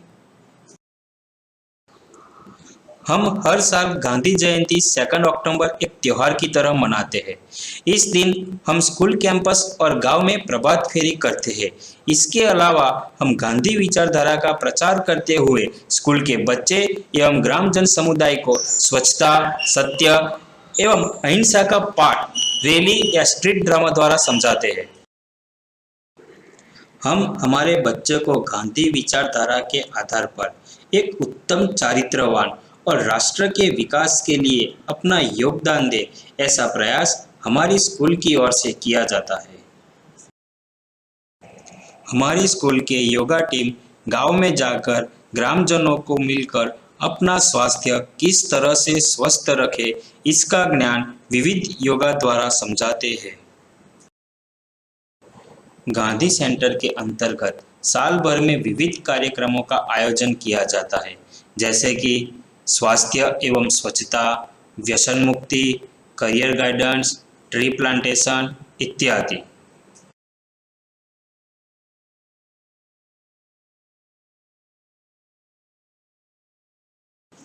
स्कूल के छात्र अपनी स्वरक्षा से आत्मनिर्भर और आत्मविश्वास से समाज में आगे बढ़े और राष्ट्र निर्माण में अपना योगदान दे, यह स्कूल की ओर से प्रयास किया जाता है। हमारा यह प्रयास ग्राम समुदाय में बसे हुए कुछ लोगों को यह कार्य योग्य नहीं लगता, लेकिन स्कूल के छात्रों विविध प्रयास और विविध कार्यक्रमों से उनकी विचारधारा को बदलने का प्रयास किया जाता है। इसमें कुछ हद तक सफलताएं प्राप्त हुई है। Thanks, Team Tilakwada, for that presentation. I now request Ms. Angelica and Mr. Sunil to take over the Q&A. Thank you for that. No, okay. Now I do understand that the one that you're presenting, it's about looking at the unprivileged. You mentioned unprivileged children of the unprivileged, right? That's the reason why you're looking at a tribal school in India. You're looking at awareness about sanitation, high health and hygiene. In your presentation, you also mentioned about introducing an innovative way regarding career-oriented education. Can you please expound how come you mentioned it is an innovative way in education? What is innovative? What is that innovation or innovative way that you've introduced? I will translate this question. Yes, Sunil. Thank you very much. Please. Tilakwada team, मैं आपसे इनकी तरफ से बात करूंगा. Madam Angelica जो है वो आपसे सवाल पूछना चाहती है कि आपने जो व्यवसाय को सामने रखते हुए, करियर को सामने रखते हुए आपने लिखा है कि इनोवेटिव मतलब कुछ बहुत नया निराला कोई उपक्रम आपने किया है, तो उसके बारे में आप बताएं कि ये उसमें नया क्या है कि लोगों को व्यवसाय की संधि उपलब्ध करने के लिए आपने ऐसा क्या नया किया? What is innovative? सर, शाला में हम बच्चों को शिक्षा तो प्रदान करते हैं, इसके अलावा आपने जो क्वेश्चन किया कि व्यवसाय के बारे में, हमने बच्चों को स्कूल के अंदर गर्ल्स को बायोडिग्रेडेबल सैनिटरी नैपकिन्स बनाना सिखाया. उसी बेस पर अभी बच्चे आज ही स्कूल में आए तो गर्ल्स स्कूल के अंदर बायोडिग्रेडेबल सैनिटरी नैपकिन्स बनाते हैं और उसके बारे में गांव में जाकर लेडीज को इकट्ठा करके उसके बारे में समझाते हैं. और वॉइस की जस्ट एक मिनट रुकिए, मैं पहले ये ट्रांसलेट करता हूँ, मैं उनको ये एक बात पहले समझाता हूँ. I'll translate it section by section. Okay. Thank you. What they are doing is that it is not just about the career opportunities or the career. They are teaching them how to be self-sufficient. So they are, for example, they are teaching them how to make biodegradable sanitary napkins, and this is something which is not quite accepted in the rural areas. So they are getting it done from those girls and are also trying to teach the villagers the utility of having this, and then they are getting it made from them. So that was point number 1. हाँ, अभी आप आगे बता सकते हैं. हमने innovative किया है कि जो फ्लावर्स होते हैं मंदिर में भगवान को हम अर्पण करते हैं, उसके बाद वो फ्लावर वेस्टेज हो जाते हैं. उसी फ्लावर को हमने इकट्ठा करके उसमें कपूर और गौ का छान मिलाकर हमने अगरबत्ती तैयार की है. उससे हम अगरबत्ती धूपबत्ती बनाते. और यही कॉन्सेप्ट हमने गांव में जाकर गांव के मुखिया से मिलकर हमने गांव के जन समुदाय को इकट्ठा किया और उसके बारे में हमने समझाया कि फूल को वेस्ट हम क्यों जाने दें. उस फूल को हमने इकट्ठा किया और उस फूल वेस्ट फूल में से हमने अगरबत्ती और धूपबत्ती बनाई सर. और यही कॉन्सेप्ट लेकर गांव में अभी एक गृह उद्योग भी शुरू हो गया है सर. लास्ट 3 मंथ से गृह उद्योग शुरू हो गया है, जो गांव की महिला और गांव के लोग ही लेबर बनकर वो गांव में गृह उद्योग चलाते हैं कि जो वेस्ट फूल आजू-बाजू के गांव से लेकर आते हैं और उस फूल से अगरबत्ती धूपबत्ती बनाते हैं, उसका सेल करते हैं sir. Okay, fine. I think I'll just translate this. So again, it is in the same line that they are trying to teach the students, and through the students they are trying to teach the villagers. Some aspects like sanitary napkin was related to the hygiene and health. The second aspect was the waste which is created because of the offerings that they do in the religious places, such as flowers or some items, which create a lot of waste. So they have converted these flowers, dried well, and then put some scent into it, and then they have made it into an item which again can be reused for the different offerings to the temples. So in that way, this is another lesson. So they are using the environmental concern. They are teaching the students of how to do it and going back and explaining to the villagers how they can do it. And this particular item has now become a home level business. What we call it as a cottage industry. So it has got converted into a kind of a cottage industry, in which they collect the waste and convert it into something which is quite usable and even sellable in the market. हाँ जी, आप आगे आगे जाइए. Yeah. So, great contributions to the community. I just have a follow-up question to the team. How do they ensure the sustenance of all of the initiatives that they are offering, teaching the community? So it's more on the effective implementation or the sustenance of all of the solutions. Thank you. Madam Angelica madam ये पूछ रही है कि आपके जो सारे उपक्रम हैं काफी सराहनीय हैं और उसमें पीछे काफी एनर्जी लगानी पड़ती है, तो आप ये कैसे आश्वस्त कर सकते हैं कि ये निरंतर चलता रहे, ये बंद ना हो जाए? इसके लिए आप क्या एफर्ट्स या क्या प्रयत्न करते हैं? सर मैं शुरू से बताऊं इसमें कि 2008 में सर स्वर्गीय श्री जस्टिस धर्माधिकारी सर हमारी स्कूल की मुलाकात पे आए थे या विजिट की थी। सर उन्होंने हमें बताया था कि आपकी जो स्कूल है Mahatma Gandhi global Indian Eklavya school, ये स्कूल को मैं गांधी विचारधारा से चलाना चाहता हूँ। तो यहाँ के जो हमारे स्कूल एक रिमोट एरिया में सर, और आसपास के जितने भी गाँव है वे टोटली रिमोट एरिया के गाँव है। यहाँ के जन समुदाय में जो साक्षरता का प्रमाण है बहुत ही कम है सर, अंधश्रद्धा भी ज्यादा फैली हुई है। तो हमने जो जस्टिस धर्माधिकारी सर ने हमें तो सुझाव दिया है कि आपको गांधी विचारधारा को आगे बढ़ाना है। तो हमने क्या किया सर कि स्कूल के बच्चों को तो हम बहुत शिक्षा देंगे, लेकिन जिस एरिया में हमारी स्कूल आई हुई है उसके आसपास के जो गांव है उस सभी गांव में तो हम नहीं जा सकते, लेकिन एक गांव हमने पसंद किया, घनसिंडा गांव जो हमारे स्कूल के पास है, उस गांव को हमने दत्तक लिया और उसी गांव में हमने गांधी विचारधारा का जो प्रचार हो वो शुरू किया। कि यहाँ स्टार्टिंग में हमें कई दिक्कतें हुई। यहाँ पहले साक्षरता का दर बहुत ही कम था, बच्चियों को स्कूल नहीं भेजा जा सकता था। टीनेजर्स में बालक टीनेजर जो भी बॉयज और टीनेजर्स में आता है वो व्यसन का लत लग जाता था। हमने गांव में जाकर मुखिया से मिले, सभी गांव वासियों को इकट्ठा किया, समझाया कि ये गलत है, इसके तो ऐसा काफी दिक्कत है सर। और आज के दिन हम जो विलेज को आपने अडॉप्ट किया उसका उसके वहां से भी आपके पास बच्चे और बच्चियां आती है, उस विलेज से आती है? उस गांव के हमारे दो बच्चे हमारे स्कूल में पढ़ते हैं। ओके। तो मैडम का क्वेश्चन ये भी था कि आप वहाँ पे जो अडॉप्टेड विलेज है वहाँ पे ये कंटिन्यू हो जाए, ये इसका निरंतर चलता रहे, इसके लिए आप क्या स्पेशल प्रयास करते हैं? सर हमारा जो प्रोग्राम होता है सर, जब भी जून में स्कूल स्टार्ट होती है हम ईयरली प्रोग्राम बना देते हैं कि इस महीने में हम महीने में एक बार उस गांव में जाते हैं। एक टीम हमारी टीम तय की गई है कि 15 स्टूडेंट 3 टीचर, हर महीने स्टूडेंट चेंज होते हैं, टीचर भी चेंज होते हैं और हर महीने में हम उस गांव की विजिट लेते हैं। वो ईयरली सर प्रोग्राम हो जाता है कि इस महीने में हमें क्या करना है।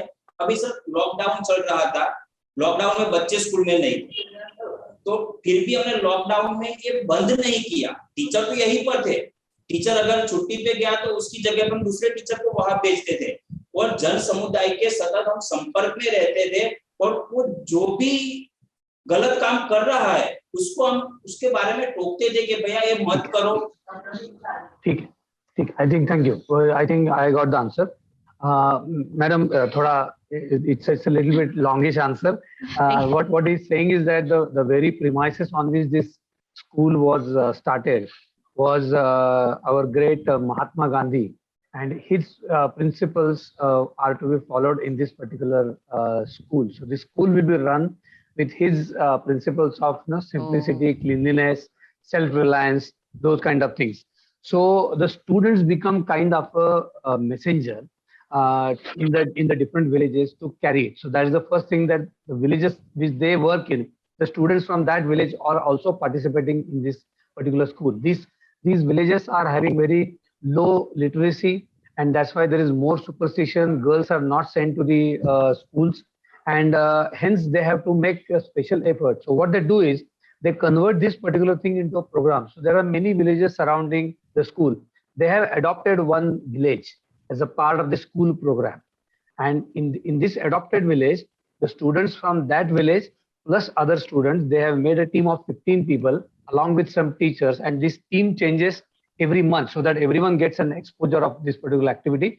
And there is a monthly program which runs along with the team of 15-20 students, and they decide the program of the month at the beginning only, and then they roll out with the help of the team which they have made into the school, so that they ensure that whatever charter they have defined for their projects is well implemented in that particular school. Although he also acknowledges that yes, it is difficult because there are a lot of misconceptions and superstitions which are there in the small and remote village.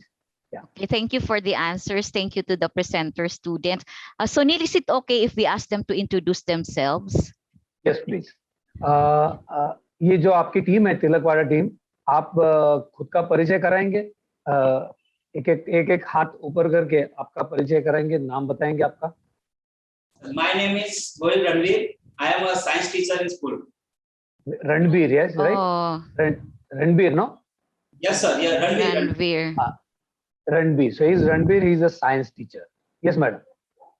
Namaskar. My name is Gustavo Sechal. I study in 12th commerce. 12th, huh? Charlene. Cheryl. She's Sejal. Sejal, na? Gustavo Sechal.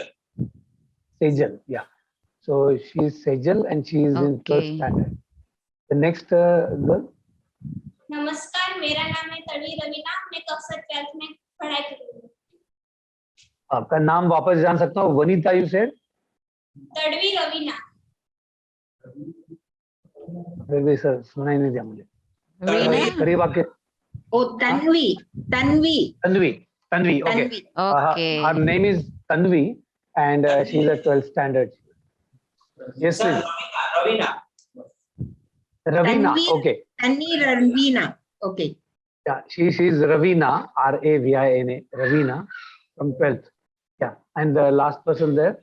Namaskar, myself Dhaval Soni, as a English and Sanskrit teacher. He is Dhaval, Mr. Dhaval, Dhaval, Dhaval, and he's a English and Sanskrit teacher. Okay. Languages. Okay, so I'm done. Sunil. Thank you. Yeah. So I think team आपने काफी अच्छा इसका programme आपने बनाया हुआ है और आपने सारे बच्चों को आपके जितने लेवल्स है, मेरा एक ही सवाल था कि सारे बच्चों को इसमें आप कैसे अलग अलग प्रोग्राम में इन्वॉल्व करते, क्योंकि कुछ जो सीनियर स्टूडेंट्स है वो तो काफी अच्छे इन्वॉल्व हो जाएंगे, लेकिन जो थोड़े से जूनियर है 6th है 7th है 8th है, उनको आप कैसे इन्वॉल्व करते हैं, उनको कैसे समझता है? हमारे यहाँ जो बच्चे आते हैं, जो सीनियर स्टूडेंट अभी, उस स्टूडेंट को हमने ट्रेन कर दिया है कि हमें साल भर ये प्रवृत्ति करनी है, शिक्षा तो पानी शिक्षा लेनी है, उसके अलावा हमने ये एक्टिविटीज करनी है।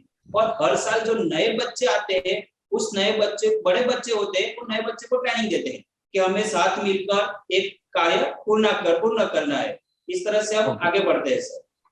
तो जो स्टूडेंट स्कूल से बाहर निकल गए, क्या वो भी आपको हेल्प करते हैं, क्योंकि वो तो कहीं और निकल जाएंगे, या जो यहाँ पे रहते हैं वो आपको भी हेल्प करते हैं, आप उनकी हेल्प लेते हैं? जो सर यहाँ रहे तो वो तो हेल्प करते हैं। हर साल जो स्टूडेंट यहाँ पास आउट करके बाहर जाते हैं, वो भी सर इनडायरेक्टली हमारे संपर्क में होते हैं कि वो हमें बताते हैं कि सर हमने जो भी यहाँ शिक्षा प्राप्त की है, हमने यहाँ जो भी अदर एक्टिविटीज की है, हमने जो भी समाज सेवा का कार्य किया है, वो हमें कहीं ना कहीं बहुत उपयोगी होता है sir. Okay, thank you Tilakwada team, बहुत अच्छा लगा आपसे सुन के। हाँ बोलिए, बताइए सर। एक बात मैं आपको बताना चाहता हूँ, एक जो हमने अचीवमेंट गांव में एक बदलाव लाया है, एक बदलाव कर दिया है सर, पहले नहीं था। 2008 में किसी भी बंदे को अगर कोई सर डंक मार देता है, काटता है, तो वो बंदा पहले क्या करता था सर, 2008 की बात करता हूँ, कि वो हॉस्पिटल नहीं जाता था, वो किसी गांव में बाबा के पास जाता था सर, और वो गलत कर रहा था। ये होता है सर, होता था, वो गलत कर रहा था। हमने उसको जाकर कई बार समझाया कि आप गलत कर रहे हो, अस्पताल जाओ, उसकी योग्य दवाई लो, पर नहीं। यहाँ का जो जन समुदाय है, उसके मगज में, उसके माइंड में सिर्फ एक ही डर, अगर सब सर डंक मारता है तो बाबा के पास ले जाओ, बाबा उसका जहर निकाल देंगे। और इसकी वजह से सर कहीं 2-3 डेथ भी गांव में हो गई थी। हमने जाके बहुत समझाया, स्क्रिप्ट ड्रामा भी किया, रैली निकाली, फिल्म बताई, डॉक्टर को लेके गए, एक डॉक्टर को हमने बुलाया, डॉक्टर को लेके गांव में गए। ऐसे कई सारे सब बाबा के साथ हमारा पंगा भी हो गया था कि बाबा के साथ पंगा भी, आप क्या कर रहे हो यार, ये सब मत करो। फिर भी हमने सारी मुसीबतों का सामना करके इसका समाधान निकाला। सर आज के दिन किसी बंदे को सर्प डंक मारता है तो अस्पताल जाता है, बाबा के पास नहीं जाता है। Very nice. Yeah. Thank you very much. Angelica ma'am, I would just like to brief you what they have said, although Okay, it was not thank your you. question. The brief that they have given as a closing remark is that, as a part of continuation also, is that they ensure that one batch of students actually train the next batch of students. So that ensures continuation despite of whether teachers come and go. Even the students who have left the school, they directly or indirectly help this particular school. And he was quoting one incidence of how this continuity is helping us, that in a remote village, there is a lot of superstition. And if there is a snake bite, they won't go to the hospital. They would go to some tantric, and they will say that, okay, some superstition and a lot of people used to die. He says that now after so many years, now nobody is going to the local, unscientific guy. They are all going to the hospital. Yeah. Okay, Thank you. good. Thank you. Thank you. Thank you, sir.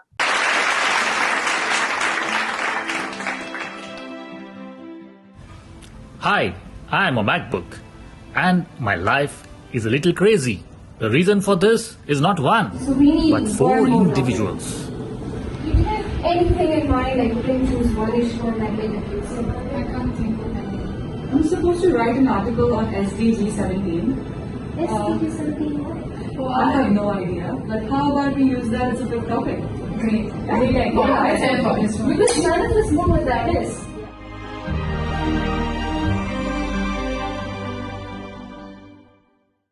Yes, write it down.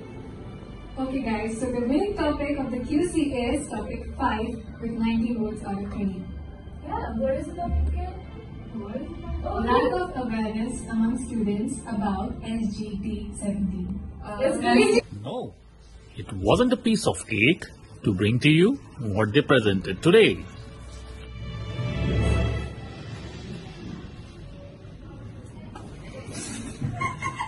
So guys, tomorrow is recording. Any last minute thoughts? Well, I'm extremely nervous about it, so that's something. Me too, like time flies by and it's literally tomorrow. Like imagine what if we mess up? There's no way we are gonna mess up because I know we all are very confident and we can just get through this without making any errors.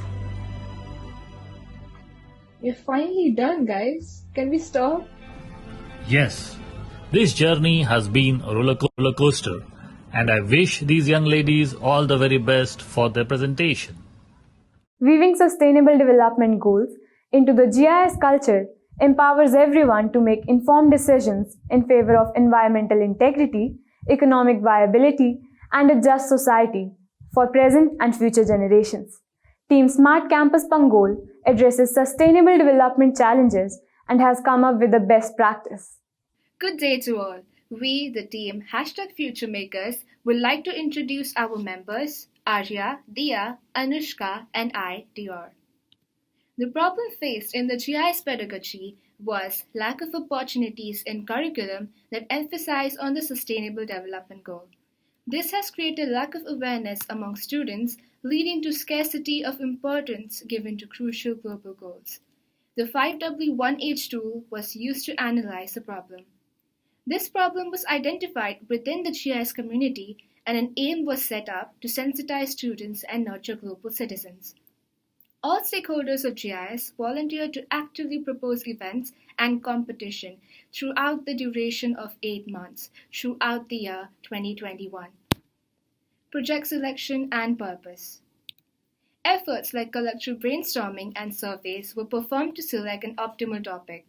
The nominal group technique, or NGT tool, was used to shortlist a problem that allowed us to consider students' opinions and realize which issue requires more recognition.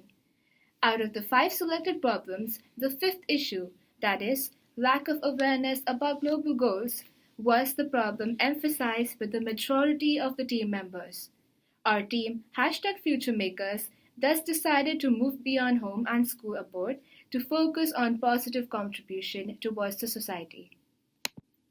Our journey towards tackling this dearth in education and sustainability is one worth sharing. We used methods like surveying for initial data collection, analyzed the data, and categorized under pie charts respectively. Lastly, we identified the possible causes with the help of an affinity diagram. These have been summarized in the displayed fishbone diagram. I would like to emphasize on the sub-causes under method which are very relevant to our study. Our curriculum does not highlight the 17 Sustainable Development Goals in an elaborate manner, and the little that we do is usually centered to specific countries. Therefore, most of us remain oblivious to the circumstances at a global perspective. This also promotes a disinterest in students towards getting enlightened in this field. This vibrant collage clearly depicts our active participation, enthusiasm, and spirit towards understanding the various SDGs. In order to tackle the problems identified by us, we came up with a series of solutions by brainstorming and consulting senior students and mentors. We first decided to identify 4 out of the 17 goals to work on, namely zero hunger, good health and well-being, sustainable cities and communities, and climate action. Another prospective solution considered is that students can be sensitized about the UN SDG 17 through classroom transactions. Moreover, organizing events and activities related to sustainability through talks, podcasts, and webinars would engender a feeling of global responsibility among students. Furthermore, encouraging students to participate in SDG-related competitions at a global level, along with organizing donation drives and charity drives, would create a positive impact. The criteria on which our solutions were based on are the first being impact, which refers to how many people we are able to reach, followed by effectiveness, as to how many people had a better understanding, and finally, suitability and feasibility of the solutions that are suggested. Here we have displayed a bar graph which depicts the nominal group technique used for the selection of UN's SDG. Action plans were drawn up to include not only students but also teachers and parents. These action plans and targets for final solutions along with events that our school participated in are listed here for your reference. The links provided will take you through the project implementation and active participation portrayed by the students of our school. In these times of COVID-19, one of the major challenges we faced was the inability to have physical gatherings or assemblies due to the pandemic. By learning new digital skills, we overcame our first challenge quite efficiently. Despite the COVID restrictions being the hindrance to our collaboration with external organizations, we managed to overcome this obstacle using our virtual interviewing skills. Lastly, balancing schoolwork and projects simultaneously was hectic. The chart provided below sketches out the timeline of our project implementation plan. As one can see evidently, we ensured that the maximum number of students participated in various activities lined up ranging from Earth Hour to exciting classroom activities. As any other project, our achievement consists of intangible and tangible results, but our focus was primarily on the latter, because after all, numbers speak volumes of our success. From the action plan box provided, it is lucid to note that over 30 students participated in an international level program when only 15 students were to participate. Similarly, a higher number of donation drives and awareness campaigns were carried out, beating the expectation undoubtedly. Not to mention that the social media platform helped us to reach out to larger audiences. On the other hand, some intangible benefits achieved include being able to sensitize people about the global goals, motivation to donate, and the happiness of the beneficiaries. Global Social Leaders was an international level competition in which our teams participated as Hunger Warriors, Revolutionary Gaffers, and Project Food Tree. We are very happy to inform that we have been chosen among 458 action projects worldwide, over 5,000 students from 102 countries. In order to sustain the project, we have already identified 4 global goals to work on, and we aim to identify 4 more in order to carry the message of awareness across all our sister campuses. We aim to create this abstract idea of sustainable development into a reality for us, for the world, and to make all of this come true one day, we are ready to make a difference. Thank you. Smart campus are the future makers for sure. I now request Ms. Angelica and Mr. Sunil to take over the Q&A. It's a huge project, no? You're looking about sustainable development goals, the SDG. Actually, I have 2 questions. The first one, you mentioned that the problem actually is the lack of opportunities in curriculum to increase awareness about these global goals. And then in your solutions, you've identified 4 global goals to work on for 2021. Can you please elaborate further how you've chosen these 4 global goals first to work on for 2021? Okay, ma'am. Good day, ma'am. Thank you for the question. Am I audible? Yeah, please introduce yourself again when you speak. I'm Anushka. Okay. And I'm Arya. Okay. So the reason why we selected this topic is because the solutions basically there were 3 possible points which we focused on. First being impact, that is, how many people will it impact? Yes. After impact, we use something called as feasibility. So how easy it would be to reach multiple people and a wide audience. That was the second criteria, followed by effectiveness of the approach as to how effective would it be to tell students as to what exactly UN SDG 17 is. So that is the criteria on which we based our selection of the 4 goals for the year 2021-2022. And to add on to Anushka's points, the 4th reason that we used was that how many the people being impacted, will they be able to relate to the topic? For example, students will be able to relate more to educational topics. Thank you. Okay. And then you mentioned that after this, no, to be able to sustain the project, you will work again on another global goals. Can you please share what are these global goals that you want to work on after this? After brainstorming among the members, we found out 4 topics which will be suitable for the audience. First one being quality education, and the reason why we chose it is because the students can relate to it. Second being affordable and clean energy. So the reason we chose it because in Singapore, we are trying to take cleaner energy resources like solar powers and etc., electric cars. And so many local schools in Singapore have implemented to use solar batteries. And so we wish that our school should also implement that. Third being life on land, which is to stop biodiversity loss. So we collaborated with clubs like the Interact Club, which is a major club in our campus. So it kind of created opportunities like beach cleanups, or we used to pick up trash from streets. So that helped us. And also the last 4th one being responsible consumption and production. So in Singapore, there's a major problem that many people waste food, and we wanted to create awareness about that. And these were the 4 topics we selected. Okay, thank you for that. Okay, and my next question, it's more on your RCA in your root cause analysis. Okay, you mentioned that one of your causes there, you mentioned lack of awareness because it's not part of the curriculum. Am I correct? Okay. Yes, ma'am. Yeah. Okay. How were you able to address this? Okay. How were you able to address this not being part of curriculum? So after that, what happened in your implementation?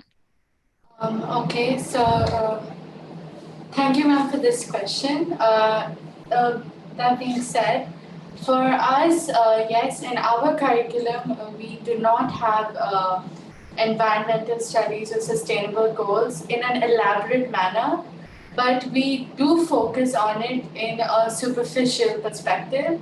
That really helped us, along with some teachers who have dealt with subjects such as environmental studies and global perspectives. So that helped enlarge our viewpoint in the subject. So, I would like to add on to that. go ahead, go ahead. Oh, yeah, go ahead. Right. So as we don't have it as a part of our curriculum, right? So we plan on holding multiple webinars, podcasts, talks, and various other methods through which we could tell students about what sustainability is actually, right? So UN SDG 17, we held multiple podcasts through which we told students as to what it is about, and that actually helped raise awareness amongst students. So yeah. Okay, thank you. So Neil, I'm done. So you're muted, sir. Good presentation, team. I think your starter, the behind the scenes was very good. It was very well documented. And thank you, sir. It gave a test of how you are working as a team. I think this type of project does need that type of a teamwork. My one of my fundamental question was like this: that your initial problem statement said that your SDG is not a part of your curriculum or pedagogy. Am I right? That was the initial 5W2H. Now, what I see is that most of your project has really answered that how it can become part of. But why it was not part of your curriculum? Have you touched upon that point, and whether that can be explored as to, first of all, why it was not part of curriculum? And my second question is that now that you have implemented these many things to include it as a part of your activities and curriculum and learning methods, how many grades is from say 5th to 12th are actually exposed and are involved in this particular SDG? So as Dia said in the presentation, that mostly the international boards get to study about this, not in an elaborate manner, but in a superficial manner. So us being in a different curricula, what we got to study was on a national basis and not a global perspective. And since it being a global goal and how it was implemented globally, we wanted to spread awareness about how it was done globally, how it was performed and implemented globally. Sir, I would like to add on that though it is not under our curriculum, from our end, what we could manage is that we inculcated it in our school pedagogy, Which is also called as the 9 gems of our school, which helps us to inculcate values such as community service, helping the poor, and would you like to add on? Community care and ethical values. Universal ethical values. Okay. So you mean to say that it is not quite mandatory to include it in your curriculum or pedagogy? Yes. No, sir. Actually, it is not under our academic curriculum, so we are not tested on the subject. However, we do gain knowledge. We are enlightened through our pedagogy, that is our school-specific initiatives. Okay. Since our school is a global school, so do you want to now take this to other campuses for implementation? Definitely, we definitely want to replicate these values and this topic of awareness to our sister campuses as well. So how would you? What is your plan to do that? So actually, we have this team. It's called Hunger Warriors, and they have interacted with schools in Thailand on the topic climate change. So actually, we have started talking to various other schools abroad, and we plan on integrating this knowledge that we have already by holding webinars, as during the pandemic, Zoom is our only mode of communication. So we want to start with the Southeast Asian countries, for example, Kuala Lumpur, Tokyo, and so on. And that is the plan for now. Thank you. Okay. And my another question was that at which levels of your school, say 5th standard or 6th standard, which level you have included this type of methodologies driven towards SDG? So actually, since our 9 gems applies to the school on a whole, we would say that from kindergarten itself, we are teaching children universal values, and as they grow, we are increasing the detail and the amount of understanding that they're getting to relate to the topic. So by the time they're in 12, or that is year 2, they will be taking forward this subject with their own innovation and creativity. That is our. Because whatever solutions you have given, I see that they may not be equally applicable in size as well as the qualitative and quantitatively. It may not be applicable in all the grades. They may have to fine tune it further, right? So, do you have any plan to how to add it into your academic activities level wise?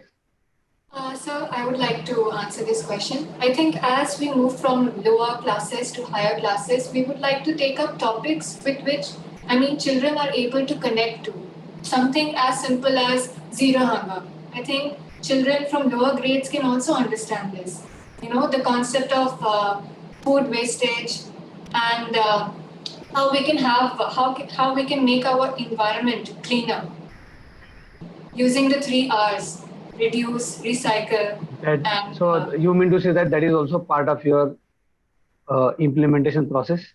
Yes, sir. Yes, sir. This is how we wish to have our children from lower grades inculcate these values. Thank you. I think that's from my side. Nice presentation. Thank you, sir. Okay, thank you. Thank you. Thank you so much.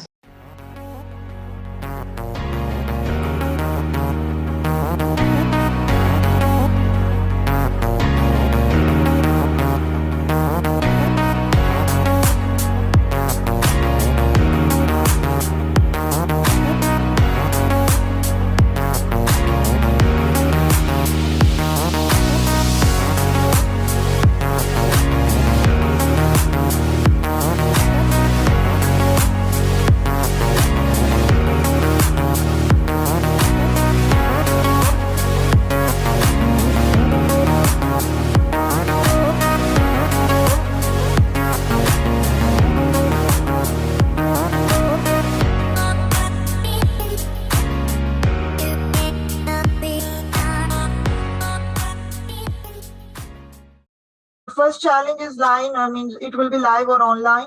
Second challenge, what all programs will be included. Third challenge is coordination with schools, how many schools we have to invite. The next challenge is registration of the schools and students. The presence of COVID-19 presented huge challenges and learning curves for all forms of education and the many extras that play a role in developing a well-rounded student. The days in front of an electronic device were long for both the teachers and the student, without any outlet or extracurricular activities. Virtual learning during a time of isolation forced schools to cancel all school-sponsored sports and all after-school interest clubs. The temporary cancellation of extracurricular events found students missing out on peer socialization, increasing lazy habits, and with a decline in creative energy. Team Abu Dhabi found a way to overcome this challenge. Let's watch. A very good morning to one and all present here. I am Alina Faisal of Class 11 from Global Indian International School, Abu Dhabi. My team and I are here to present on the topic, the conducting of virtual Al-Tasamuh. Al-Tasamuh is an annual event held at GIIS Abu Dhabi that focuses on nurturing the talents and skills of our future generations in the fields of singing, dancing, oratory events, STEM events, and several others. Our team name is the Elites, and my other team members are Mariam Muhammad, Umayma Sikandar, and Harshita Deep. Let us have a better look at the issue. What exactly is the problem here? We see a lack of extracurricular activities available to students. Where are we facing this issue? In the Abu Dhabi campus. Why are we facing this issue? Due to the ongoing COVID-19 pandemic and the several other restrictions imposed on us by the authorities. Who are facing the issue? As mentioned earlier, the students and also their parents and teachers. Since when are we facing the issue? From March 2020 onwards, that is when we shifted our learning medium online. How did we analyze the situation and understand the problem? By constant brainstorming sessions, focus group discussions, and by coming up with an affinity diagram. Moving on, let's have a look at Criterion 1, project selection and the reason behind it. We all faced several challenges during the pandemic. Some of the challenges that we analyzed were the drastic increase in screen time among students, the several physical health and mental health issues they encountered, the lack of extracurricular activities available to students, the minimum social interaction among students and teachers, and also the lethargic behavior of students towards the new learning process. Out of all these challenges, the one we chose was the third one, the lack of extracurricular activities. And why did we choose it? To encourage those students amongst us who are talented in various fields, to maintain a goodwill of the school by providing a platform for those students who are talented and to polish their skills. Now let us have a look at how this project was selected. This project was selected after having several focus group discussions from receiving feedbacks from parents during parent-teacher meetings. All of our takebacks from these discussions and meetings can be seen in the affinity diagram. We also received feedbacks from both parents and students on what kind of co-curricular activities would they like. Their feedbacks can be seen in the multiple bar graph. Now, why did we choose this project? We chose this project because it was not just something about academics. This project laid focus on the individual growth of a student and it met the needs of our students. Classes, being all about studies and lectures, make studying a boring and tiring process, and it lowers our self-esteem. So here is some data that has identified the causes. Following tools were used to identify the causes. A focus group discussion with the student council members was done. A student survey was conducted and the feedback was given by teachers. Analysis to identify the possible causes. Cause and effect analysis, Pareto analysis was done that listed the possible causes of the problem that students have to face due to the pandemic. During the class teacher period, responses were gathered. Data about their interests and challenges faced by them due to COVID-19 was recorded. The tools and analysis used for listing the final root causes. The final root causes were determined by fishbone analysis, and information was gathered by interviews and time-out sessions with students. It helped to identify systematically the causes and solution to inculcate 21st century skills among students.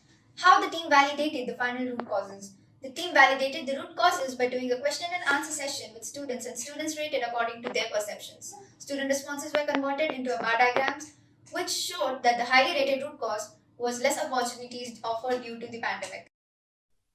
Coming to the third one, the solution development. Now all of you are thinking what solutions are taken up for these issues.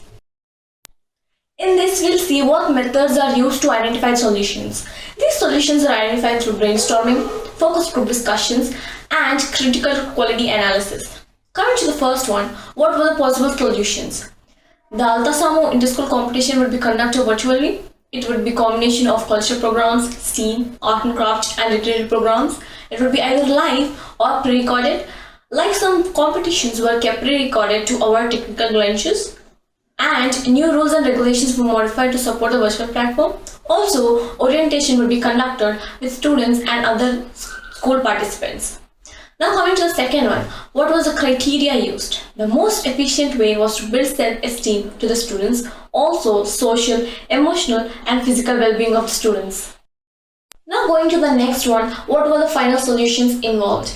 Establishing the list of events and finalizing team in charge and rules and regulations for the event, registration and coordinating with different schools, including schools from all over the world.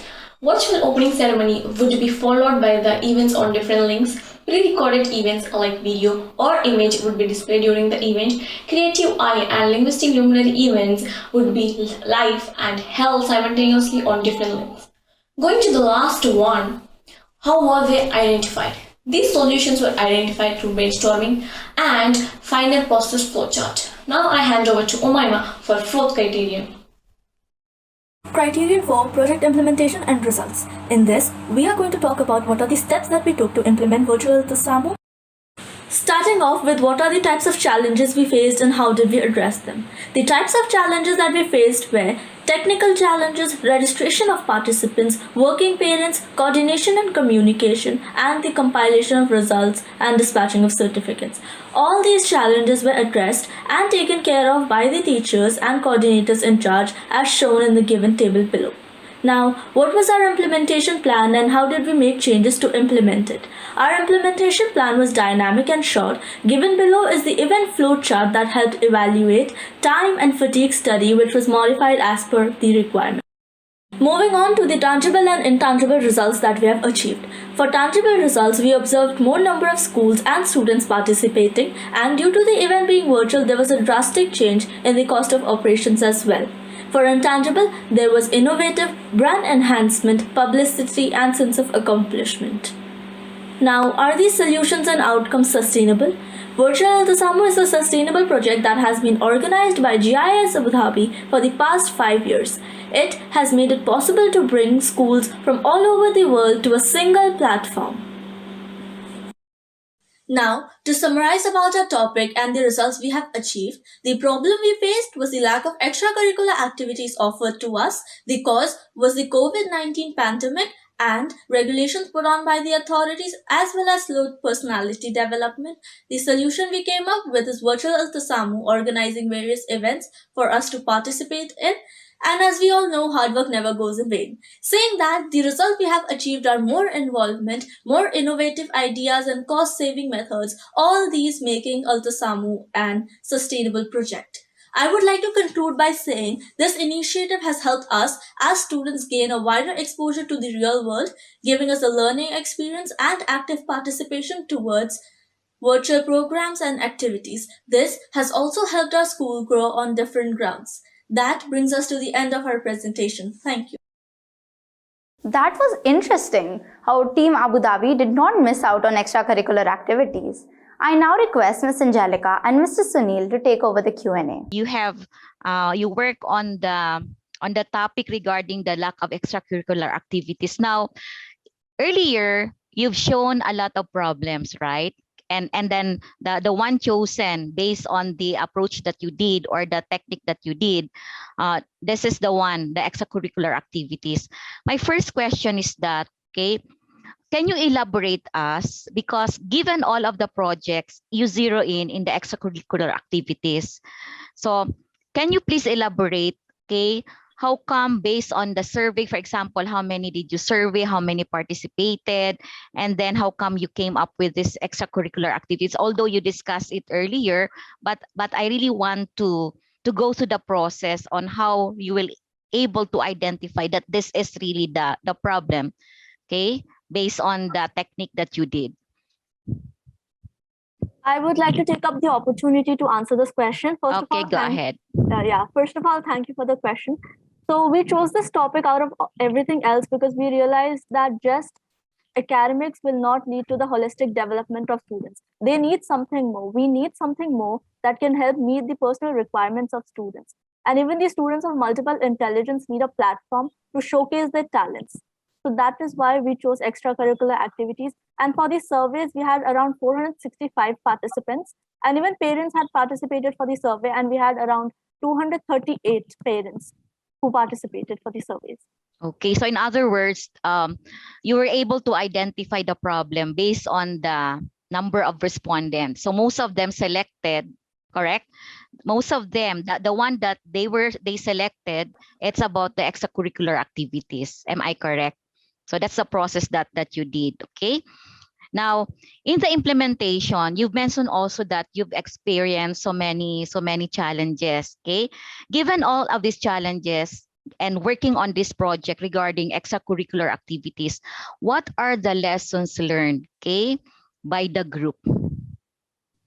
I would like to take up the opportunity to answer this question. Go ahead, Marian. Thank you. So normally these events were held in school, but because of pandemic, we had to take up the event virtually. So the main challenge we faced and we learned is coordination.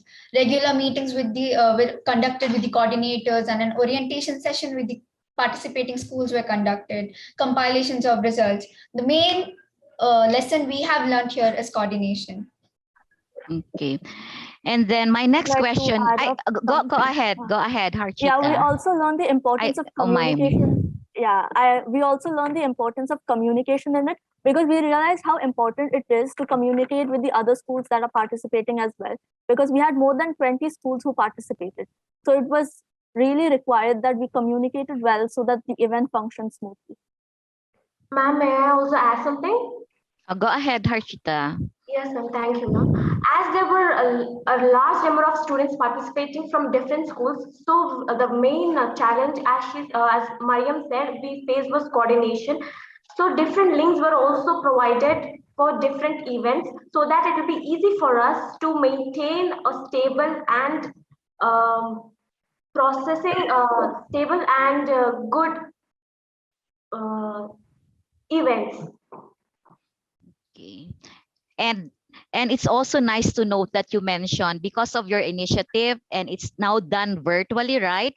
The extracurricular activities, you were able to get more schools, more campuses involved in this initiative. Am I correct? Okay, can you compare the before and the now regarding the person participation in the extracurricular activities? Go ahead, Alina. I would like to answer this question. First of all, thank you for the question, ma'am. Now, when we compare from 2019, when it was held offline, and to 2020, when it was held virtually, we see that the number of schools participating have increased drastically. Because in 2019, there were just 7 schools from Abu Dhabi competing. Whereas in 2020, we had 23 schools from all across the globe coming together on one platform to compete. And also, we have increased the number of participants from around 230 to over 300. The proportion is quite off when we look at it because we have removed all group activities due to the social distancing restrictions that we have right now as we're going through a pandemic. And how do you plan to sustain the effective implementation of your solutions? I would like to answer to that question. So holding it virtually has already made it sustainable enough because now we give a platform to students of different countries as well to come and join us in this event and share their talents, and so that we get to learn and we get to grow. And it has also saved a cost of around 20,000 dirhams, which is approximately $5,500 and 4 lakh rupees as well. So that is also making it cost effective as the participants don't have to travel all the way to Abu Dhabi to participate in this competition. So yeah, that's how it makes it sustainable. Okay, so you're opening it up to other schools as well outside your GIIS. Am I correct? Yes. Okay, thank you for that. I'm Dan Sunil. Yeah, I think you have almost covered all the questions that I wanted to ask. 2 questions which I would put up is, one is as a part of your extracurricular activities, you have made this into an event which includes the schools in the Abu Dhabi area, and now a lot of schools are participating. Did you try it internally to your school before you went out, or you directly went out for a Altasimo? So that means that, did you have any in-campus kind of an event earlier? And did you involve all other GIS schools before you went into the Abu Dhabi as an area for inter-college competition or inter-school competition? I would like to answer this question. So we've already had competitions within the campus which involved just students of the Abu Dhabi campus. But Altasamo was initially started in the year 2016. And we wanted it as a platform to provide opportunities to everyone, not just students of our school. So it started with a very small number of schools, and then we further expanded it to other campuses across Abu Dhabi and now internationally. Okay. And how about the other GIS schools? Are you also have plan for them to participate in this event? Do you have any such plan? I would like to answer to that question. We definitely have that plan, as this year we are planning to invite more schools and even other campuses of GIIS to participate in this program, as we have already invited the other campuses who have participated already in the 2020 competition. So this year we are planning to invite even more to expand and accommodate a large expand and accommodate this event to a larger scale? Okay. Another question I had was that since, as you rightly said, it's about communication and coordination, how you have leveraged this possible input across the different grades in your school, how you have made different level of students participate into this kind of a program, organizing of this program. So I would like to take up the question. So we have like three main categories, which is junior and super junior and super seniors. Okay. So then the organizing committee is also at different levels, or I would like to. seniors are. Sir, I will like to add something. Sir, for planning, there were student council members and also house masters were involved. For implementation, for every event and for every category, there were 5 student council members and 2 members with 2 teachers leading them were involved. I think that's all from my side. Thank you. Okay, thank you. Thank you, ma'am. Thank you, sir. Thank you, ma'am. Thank you. That was our final presentation. We will now allow time to the jury for deliberation as they decide the final results. The judges have completed their deliberation. But before we move on, let's have another video showcasing GIIS campus initiatives on continuous improvements.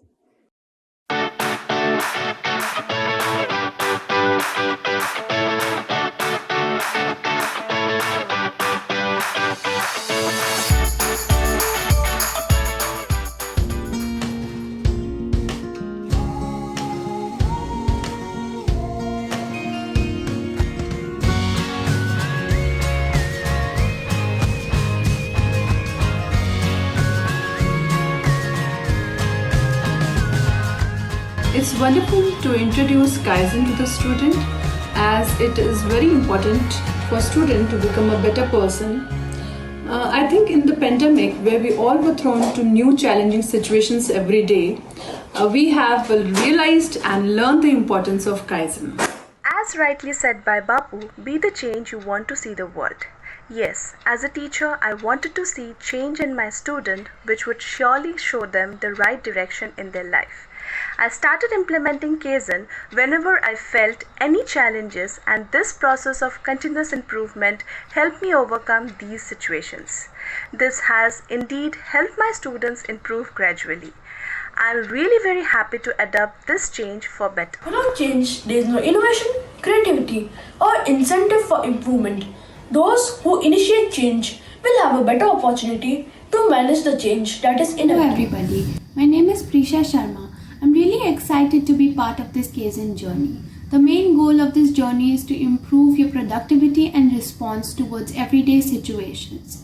I started visualizing my problem and was happy to document and share the solutions and results. Kaizen journey is a change for the better by everyday improvements. Kaizen means continuous improvement. Now Kaizen has become increasingly used when it comes to improve performance of an organization. Kaizen is based on the philosophical belief that everything can be improved. So let's work together to solve problems that we happen to face as academicians and administrators, and strengthen our existing teams, practices and habits. Good luck!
initially, the children could not understand with clarity how Kaizen is important in our daily lives. Now that they've taken the project forward, they're excited about it. My students had so many ideas regarding Kaizen. Kaizen means change for the better. And for us, Kaizen helped us to tackle our problems and also helped us to change what we wanted. Thank you.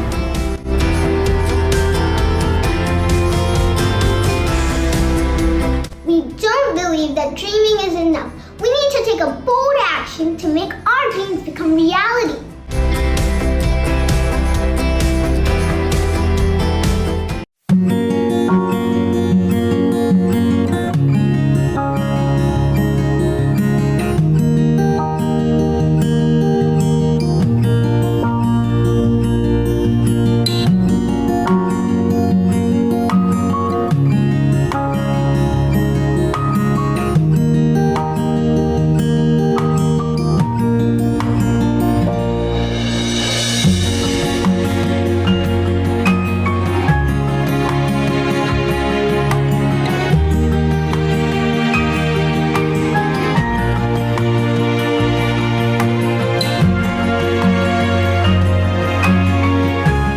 Kaizen Club is improvement initiatives which are generally conducted through PDCA cycle.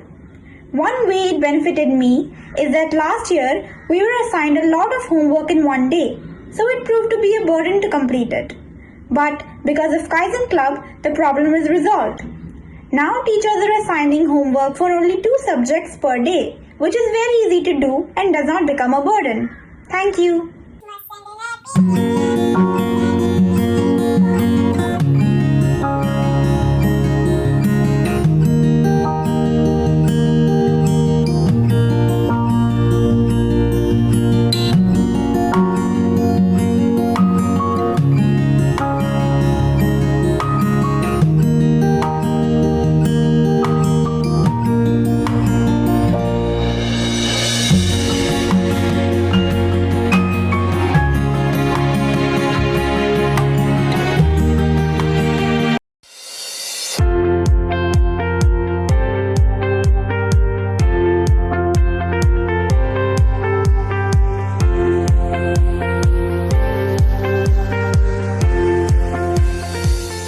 At the launch of Kaizen initiative, we at GIIS Ahmedabad are happy to have incorporated the Kaizen approach of continuous improvement into our system.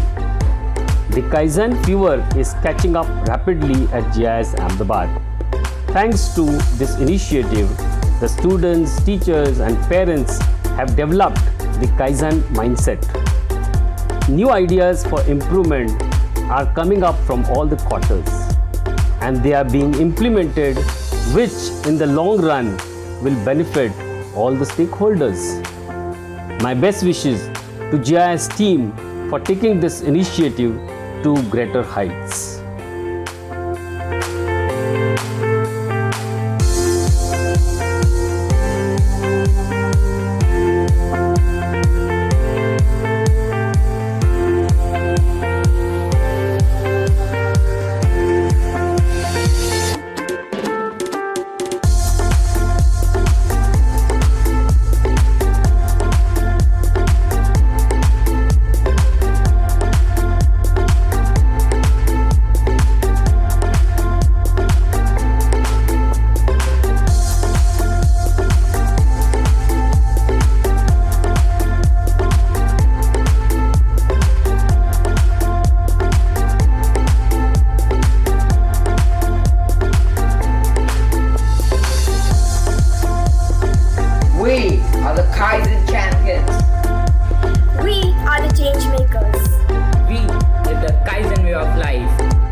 c'est effectif. Together we can. Continuous improvement is Kaizen. कमाल का है Kaizen. Kaizen is highly productive. എല്ലാ പ്രായത്തിലുള്ള ആൾക്കാർക്കും useful ആയ ഒരു project ആണ് kaizen. Kaizen for me is I'm glad that GIIS is trying to instill Kaizen philosophy in children, and as a result of it, kids are becoming better at problem solving. After using the Kaizen 5S technique to clean my room, I took it forward by cleaning other parts of my house. I would like to thank GIIS teachers and Kaizen team for providing an opportunity to students to work on this project. It was a fun activity and it helped me to keep my room clean and tidy. Thank you.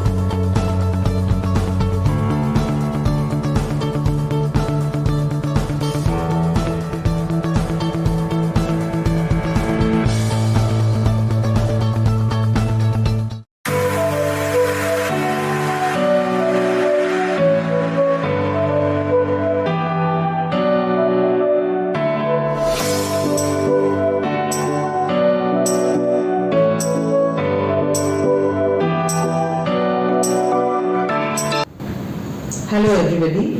GIIS Banagata campus has initiated the Kaizen Club from the month of July. Change for the better, continuous improvement. It is a process that continuously improves the operations involving all the stakeholders of the school.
The jury members have reached their final decision.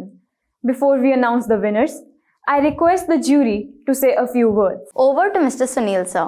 The event was actually wonderful. It was very nicely conducted, and people had an absolute clarity as to what they are going to do in this entire event. I was quite awestruck with the way the students are presenting, and presentations can be mugged, but in the way they are answering is, I just wonder where I was when I was in their age, looking at my father and mother to answer sometimes some questions, but these students are answering it with such a fantastic intent that this event has become quite enjoyable. And I think this event is going to plant a lot of memories with the students who have presented and also their colleagues. And this is what will 100% set a positive competition amongst the different campuses. And I hope that this keeps going on, and with the 20th year of the institute, I think we have still some more link to be covered. And with this type of response, I think we are going to do even better and better in the upcoming years. So congratulations to all the GCE members and team for organizing this, and kudos to all the participants and campuses for doing this wonderfully. Thanks a lot. Thank you, sir. I request Ms. Angelica Fraginel to say a few words. So to the students, your projects are all amazing. You went through the process, back up with data and information. So continue to sustain these initiatives. You and your schools have institutionalized on how you use the problem-solving process, the Kaizen, to improve not only your school, but your country as well. You are all indeed an asset to your school, and not only to your school, but to the government and your country as well. And you have done a lot through your projects. Personally, I consider you as role models, truly a benchmark, and worthy an emulation also by other countries as well. So again, congratulations on the holding of your Global Excellence Day. And I also want to congratulate, of course, not only the students, but including the teachers, the parents, and your partners for all your achievements. And I want to mention, I'm impressed also with your Global School Foundation Singapore, wherein you have been included in the World Book of Records for title World's Most Awarded Network of Schools in your commitment towards educational excellence journey, in your journey. So again, it is an honor to be invited as one of your jury members. So thank you very much and congratulations. I call upon Mr. Harnik Singh to give his feedbacks for today. Thank you for this opportunity to be among people, those who are committed to quality. I think it's an honor to be here. And I think I must also share that Mr. Atul, the chairman of the foundation and of course these schools, has a vision to how to make sure that education can help to bring about better citizens into the future. And his commitment to quality and commitment to continuous improvement is now being demonstrated how he has deployed it. He has deployed it across all the institutions that are in this particular network of schools. And anywhere in the world, wherever GIIS is there, they take on the initiative of pushing excellence. They take on the initiative of looking at the school holistically, and they assess themselves to make sure they seize the opportunity to continue to improve. At the same time, they are engaging the students who are the future leaders, to start thinking about quality, start thinking about improvement, start thinking about innovation, start thinking about sustainability and continuous improvement in their life, which is a very, very important injection to them as they grow up to become the citizens of the future. So all these activities that we have, plus today's activities, demonstrates the commitment to a better world, the commitment to a better future for all of us. Wherever the students of GIIS will go, they will contribute to make the place a better place. And I wish GIIS and everybody all the best and continue this wonderful commitment to excel in the world. Thank you. Thank you, ma'am. Dr. Yasmin, we appreciate your feedback, ma'am. Very happy to be part of the jury. And most of the thoughts I had have been unfortunately covered by the earlier speakers. However, excellent quality work. You're living up to the name of your schools with global thoughts, global processes, global way of working. Kaizen, of course, not to miss. Very good work done, very good selection of topics, lot of effort, super duper confidence from all the students. Kudos to the teachers who supported them and all the backup people. I'm sure as the years progress, you'll be doing better. A big round of applause to all the people behind the scenes, the organizers, the team members, technical staff, etc. Everything, a lot goes into it, which we really don't think of often. And it's a lot of hard work. And we're so happy to see that you all have been receiving so many awards, and hope and pray that you'll receive many more in the future and achieve greater heights. They say sky is the limit, shoot for the stars. With that, I would like to say thank you very much once again. God bless you all. We also have Mr. Sunil Godbole, who was our judge for the Kaizen Gallery videos.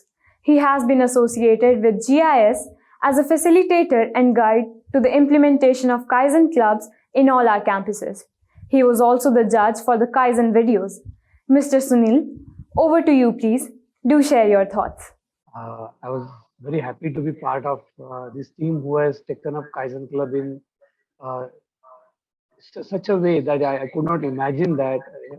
Typically, it happens in manufacturing or service industries, but in a service industry, and that too like school, who won't have any such kind of exposure.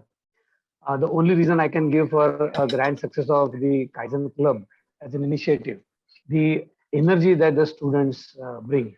And I think the Kaizen Wall of Fame, which is an idea initiated by our own campus, first campus, from KL, and from everyone has adopted it so fast that it has really become kind of a movement for all the campuses.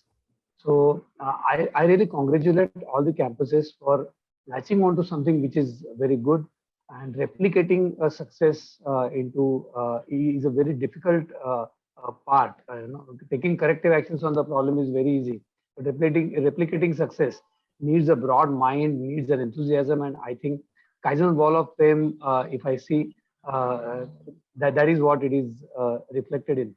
Another thing is that the fundamental philosophy of Kaizen is that everyone wants to improve, and so far as you put positive competition in the group, saying that their improvements are more than you, their improvements are bigger than you, their improvements are more relevant than you, then the competition on improvement sets in. So it's really not important who is the winner. It's the participation is the real winning stroke. But however, we have to still say that okay, somebody has done a little better job than the others, and that happens to become an excellent traction. I've always learned in the Kaizen movement that educating, energizing, engaging, exhibiting, and expanding. These are the things which are required, and they all come because of this type of an event. Because the Kaizen cannot be taught; it has just to be expanded. And like we said, that with one flame, you take up another flame. And in the same way, this Kaizen Wall of Fame has really taken an excellent stride, and I see that the numbers are going to proliferate. I always used to wonder that why it's the viruses which multiply. Okay, but now I can see that Kaizen is a positive, I can say, virus, which also can multiply in a big way. And I can see the way the trajectory is going up in GIIS. I see that it will be a fantastic proliferation when we meet again next year. So I congratulate all the campuses who have participated wholeheartedly into this with extreme amount of positivity, and have brought a direction for improvement in the entire campus, which now we can harvest into something which is very meaningful for the future of this institute. So thanks a lot. Thank you, Judy. Those were all valuable feedbacks for all of us. Now for the results that you have all been waiting for, I hand over to Ms. Jacinta to announce the results. Win or lose, each one of the teams here are winners, as you have definitely learned something new today. So without further ado, I'll start with the first award. We have a tie for the best presentation. Team East Coast and Team Malaysia.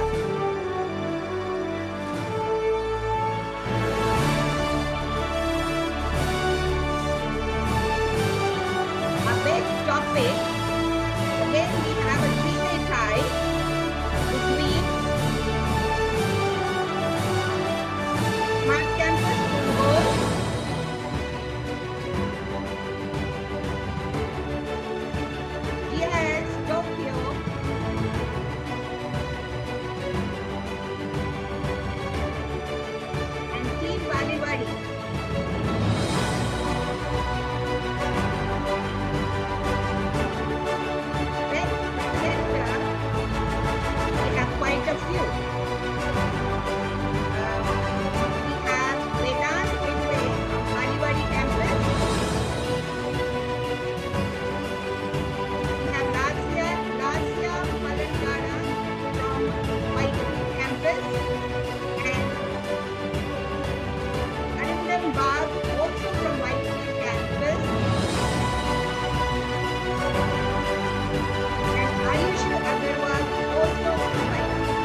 commemorate, we have some more.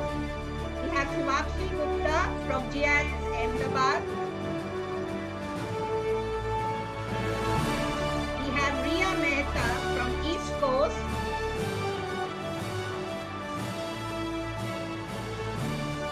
We have Anushka Danawade from Smart Campus Punggol.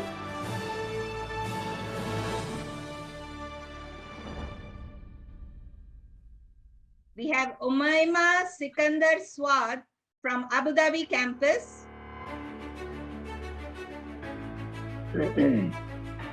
And finally, from Noida campus, Vedika Vashne. Congratulations, all presenters. Next up are the main awards, which is the silver category in the senior category of Global Excellence Day. The silver award, we have Whitefield campus.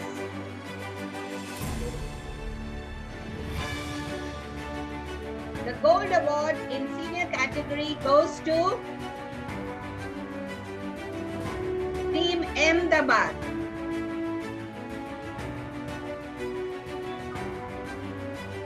And the platinum award in the senior category goes to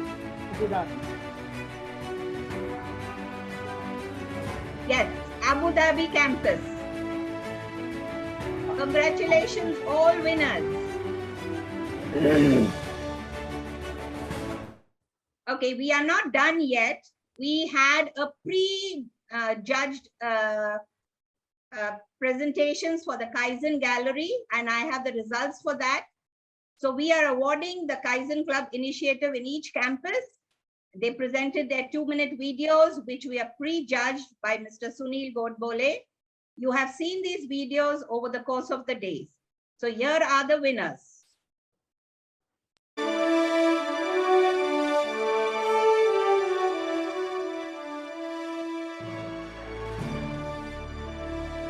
So the first one is a certificate of merit, which goes to Team Palivadi.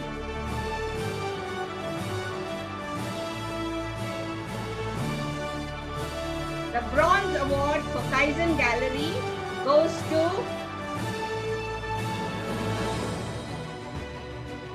the Smart Campus Hadapsar. And also to the Dubai campus.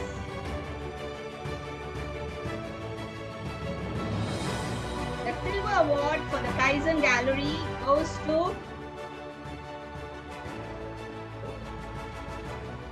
East Coast Campus, Singapore. Noida Campus, India. Bannerghatta Campus, Bangalore, India.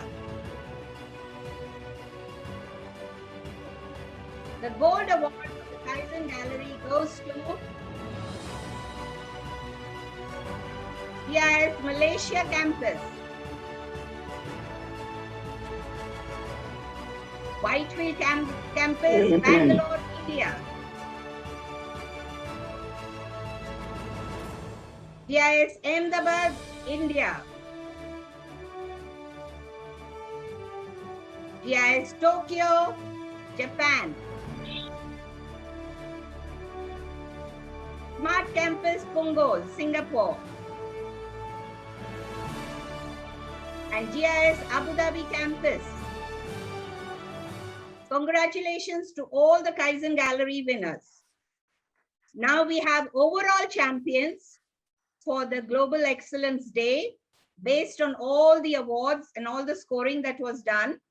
So I have the results for that.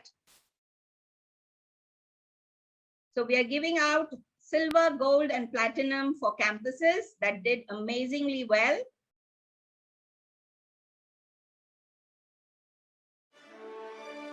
So the overall champions of Global Excellence 21 Silver Award. There is a tie between Team Ahmedabad and Team Abu Dhabi.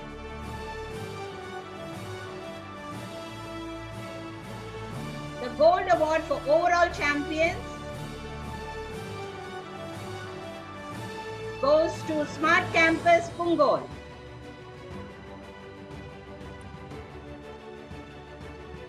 And the platinum award overall champion is GIIS Whitefield. Congratulations to all the winners. I now call upon our principals and country directors to say a few words about the event, starting with Mr. Manoj Nair, Country Director, Malaysia. I never expected to be called upon to say a few words, actually. But I must say that I'm very, very envious of all these presenters and those children who participated. When we were at our school days, we never had such opportunities. I mean, what is Kaizen? We can't even pronounce it. We can't even spell it at that point of time. And right now, this children has got all the possibilities and chances to do all these marvelous things to set them to a different sphere, different level when they leave the school ultimately. But I'm also, very blessed to say that we are around here to interact with these children, that we too take a picking and learning and what this Kaizen is all about. And not only Kaizen, there's so many other things this kiddos does. So this event is a very meaningful and also timely, in fact, and with the COVID pandemics biting every one of us, especially the parents, managing their kids.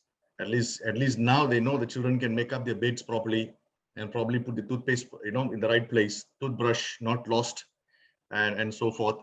So I mean, this basic small things gets done. I think the parents' headache is over. So one of those things is small things which really matters. And I congratulate the GCE team to organize this, for organizing this. And let's see in the future we have more of this such event, and hopefully in the future we will have not only the virtual event but also a live event where we can meet up, interact, and exchange thoughts and ideas in Kaizen and every other improvement projects. Thank you.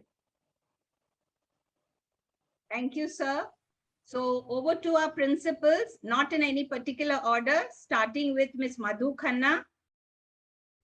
Konnichiwa, Jacinta, and Namaste, and warm greetings to all present. Hello, Mr. Harnik Singh, if you're there.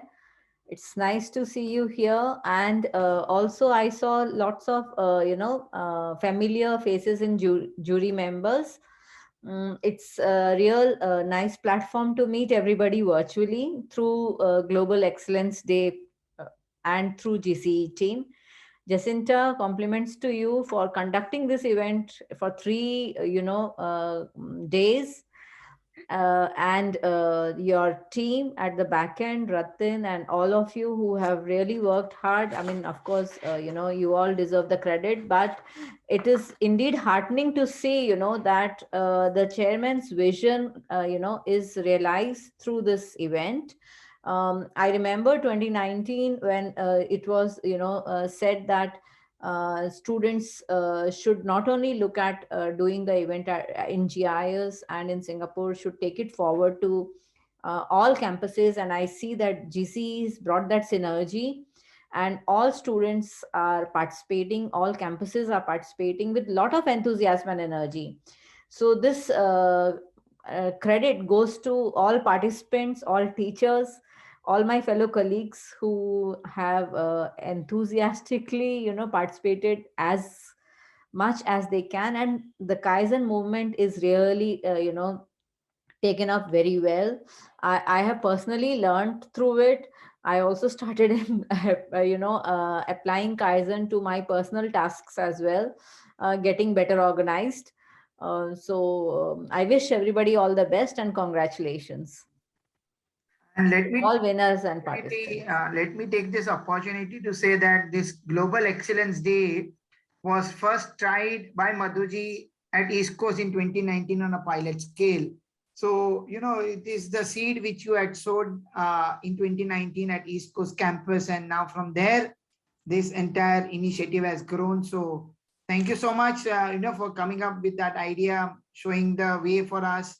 And this is where we are, from the seed which you had sowed in 2019. Thank you so much. Thank you, Ratin. I'm sure it was a team effort. Then also it was with GCE, and now GCE is really taken it forward. Thank you so much. And I wish the team success, many more glories to come through this event. Thank you, ma'am. Over Thank to you. Ms. Melissa. Thank you, Jacinta, for the invite. Firstly, thank you to Angelica, Dr. Yashmina, Harnik Singh, and Mr. Sunil. I think you'll have spent the entire day judging, and I can understand how difficult that task is, because our students, I'm sure, have kept you all on your toes with all the presentations. So thank you so much for generously giving your suggestions and pointers to our students, because it's a moment for learning. To GCE, I think you'll have been doing a splendid job. You've brought complete synergy in all our campuses on a single platform. So I think that's fabulously done. And like Madhu said, Jacinta, 3 days manning the fort, I'm sure, has been a challenge. So well done to you, to the compeers who've been supporting you. Coming to the participants, yes, I wasn't there throughout, but from what I hear, to see the confidence with which these children speak and the kind of ideas they've been sharing is simply amazing. And like everyone is saying, Kaizen has been a new concept for us, but the way it has been embraced, the way it has been taken forward, I think kudos to everyone. Kudos to all the winners. And I want to also use this platform to thank my teachers who have trained the children, so Radha and Lata, well done, and the others, Sonia, who have actually got us the gold award. So I'm really proud for being the overall champion in the gold category. But all in all, such a fantastic initiative. Well done, and keep it up. Thank you, ma'am. Over to Thank Captain you, Melissa. Dinisha. Melissa has always been a source of inspiration for us. And, Melissa, you have always been a energy behind all our excellence drive. So whenever we plan something, we look towards you, your passion, your perseverance, and that is how we get our energy. So, keep charging us, you keep driving excellence, and we'll replicate in other parts. Thank you so much. Thank you so much. Yeah. Thank you, ma'am. Over to Captain Dinisha, Principal, Malaysia Campus. Thank you so much, Jacinta. And it had been indeed a treat for all of us watching these children perform, and the way you have held the event and kept everybody spellbound. Congratulations to Team GC for giving this wonderful platform, for binding everyone together and giving everyone an opportunity to strive and showcase certain things. I just remember, I don't know who quoted this, but somebody said that catch them young. And that is the actual idea. And that is what I'm seeing it getting materialized here. When young children actually who, especially when I talk about primary segment, who sit in parents' lap are presenting, and not only presenting, volunteering to answer the questions asked by the judges, the jury members. And then, of course, the level of difficulty getting increased to middle level and then to senior level. It was a tremendous journey which I'm seeing, and then a great nurturing not only for academic purpose, but how a problem to be taken as an opportunity, as I heard Mr. Ravin saying yesterday, how a problem can be taken into converted into opportunity, and then researching, which probably I remember when I was doing PhD, that time people think of doing research. But now in the beginning, we are catching them young, giving them this platform and opportunities where everybody talks about innovation, creativity, and so many things which are taken as value addition. Kaizen has summed up them all. And the way we have brought up Kaizen, I'm seeing children are not taking it as task. They are enjoying doing it. They are totally enthusiastic, contributing towards clicking pictures and showing before and after and their journey of participation, and even parents are happy with it. So this has been taken up in a different stride altogether. And finally, because there are many people to speak, the bottom line is excellence. Excellence is not a destination, it's a journey which began maybe 3 days ago, but then there is always a next day and a next day and a next day. I would also, as I said on the first very day, though I would congratulate all those winners because they deserve it, but I would also again take this opportunity to congratulate all those who could not bag any prize, because for them, they can create a different platform altogether to showcase what they were and what they have learned. Because in my dictionary, there is winning or learning, and there is nothing called losing. So thank you so much. Congratulations, GCE, for a wonderful platform, binding all of us together and given us such a platform. Everybody, I should say all of us, such a platform where we are seeing our little seeds growing, and tomorrow they are the banyan trees of this world and globe. Thank you so much. All the best. Thank you. Thank you, ma'am. Over to Dr. Hina Raj, Principal, Abu Dhabi Campus. Hi, Jacinta. Thank you so much. What a culmination actually to a 3-day celebrations of Global Excellence Day 2021. My heart reaches out to the smart and confident children, dedicated and committed staff, mentoring them, burning midnight oil, and judges. I can just imagine how they have been and how they have handled such talent, and how could they have come to a conclusion. Tough time for judges it must have been, and continuous improvement Kaizen is personified in letter and spirit by our team GCEE under the mentorship of Mr. Ratin Kandaria. So huge salutes to you, Mr. Ratin, and glad to be part of this journey of continuous improvement of Global School Foundation, and very proud to be here. Thank you so much, and congratulations to all the participants who have done fantastic job. Thank you so much. Thank you, ma'am. Over to Mr. CVK Shastri, Principal of East Coast Campus. Hi everyone. I think the first and foremost, I would like to thank the GCE team for bringing this platform to such level within a span of 2-3 years time. As Mr. Ratin just mentioned, that the seed started in 2019, the idea. But however, so many students on so many three categories tirelessly, I must also thank all the jury members patiently listening to all the presentations and giving the valuable feedback. So fast, the good idea that has started has grown up into a tree true to the vision and mission of the school. The excellence, I think, is taken to its highest level. Thank you so much. And even the teachers who have supported all the students in training them day in and day out. I think it's a competition spirit has gone up so high. I'm sure that we will take it up further up this Global Excellence Day in the years to come. Thank you so much, GCE team and the juries, and I think especially Jacinta here being the MC for all the 3 days non-stop. Thank you so much. Thank you, sir.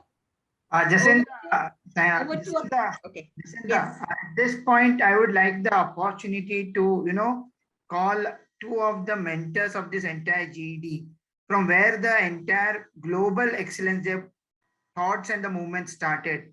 So we have with us Sunita ji and Vaishali ji, and I would like to, bring them on the spotlight together, both of them, because when this idea was thrown to GCE about having a Global Excellence Day, and that on a virtual platform, they were the guiding force who said that, yes, we can do it. And they were the ones who gave the initial planning.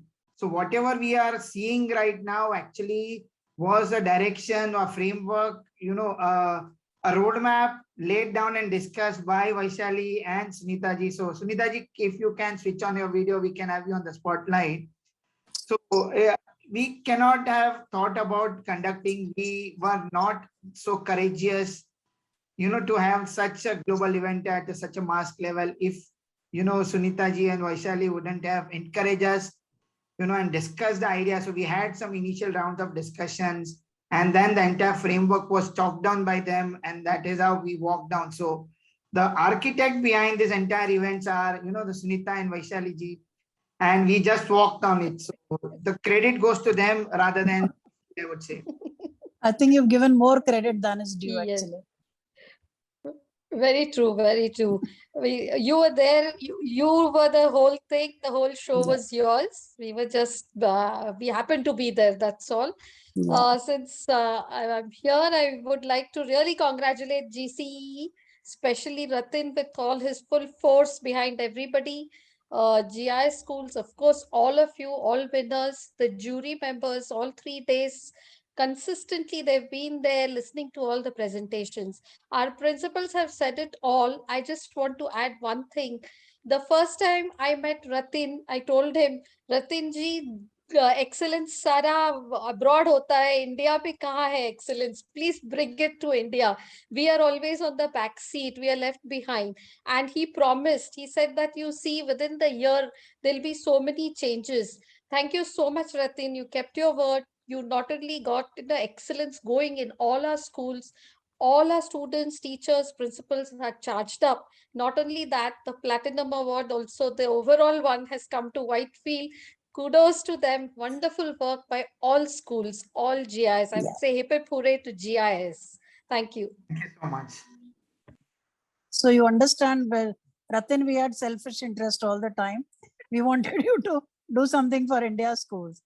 And we are very happy that with the exposure, India schools learned and have risen and improved many notches since then. And it's really heartening to see. Of course, now all schools are one, GIS is one. So it's nothing that India, but I see all children doing well. For me, actually, as an educationist, I would say what you have brought is the word quality. It's become a way of life, which is what it should be. Not just in, examining and presenting certain processes. I think in every sphere of our life, from doing our daily course to whatever situations arise in life, quality matters is what we have understood. Second thing, as an academician, which I've seen, is we have something called Bloom's taxonomy. And we say that we've got to children, the highest level of learning is when children are able to apply and analyze. So first is, of course, knowledge and understanding. And at the highest is analysis and evaluation and synthesis. So this is where you've taken our children. So academically, I think you've really helped us a lot, and we are grateful for that. And thank you, of course. Good job done, Jacinta, Ratin, and your team, everybody. And thank you, judges, for giving so much knowledge and input to our children. It means a lot. Thank you. Thank you, ma'am. Thank you, Ms. Vishali. Over to our Bangalore principal and the overall Platinum Award winner, Mr. Ashwini Kumar. Good evening, everybody. Good evening, ma'am. Good evening, everybody. My first, it was a day full of information passed through, and I was watching all the presentations, and I must say that the day was full of information, and I was watching the hard work behind all the presentations put by all the students and the teams from different campuses. My special thanks, I was watching through all the presentations throughout the day, and I'm very thankful to all the judges who were just patiently listening, all the students, their presentation and the way they were interacting with the students, because that was the time like I was feeling that how much confidence and how much information they were inculcating with the students, because this is the time for learning for them. And of course, it is probably a skill which will be taking them, long way in their lives. So basically, it was a learning time good time for all of them. Secondly, my congratulations to all the students, all the teams who have put in hard work behind putting up such strong presentations and with the strong themes, because it is not easy, to work with these kind of thoughts and the presentation. So I'm sure that a lot of R&D has gone behind this, and to put them onto this platform where they could deliver such a great, idea on this platform. With a special thanks to Ratin sir and his team, GCE, to conduct and to provide this platform for all of us, where they can, represent their skills and, which is fruitful for their lives as well. Because I always consider it as a life skill, which is required for them to be confident in their lives. Lastly, congratulations to all the winners. And I very humbly accept the honor on behalf of Team GIIS Whitefield. A big thanks and congratulations all the team members of Whitefield who have put in behind a lot of efforts to bring this success. And I'm sure it is going to go a long way to do even much better in the time to come. Thank you so much for providing me this opportunity. I wish all the best. Thank you, sir. Over to Ms. Preeta DeMello, Vice Principal, Whitefield Campus. A very good afternoon to everyone and all here. I am absolutely delighted. What can I say? It's been such a wonderful 3 days of learning for our students. And when I talk about quality, first of all, quality of this show, it was a flawless event. Congratulations to Ratin sir, Jacinta, and all the GCE members for putting up this show and giving us all this platform. The children were unbelievable.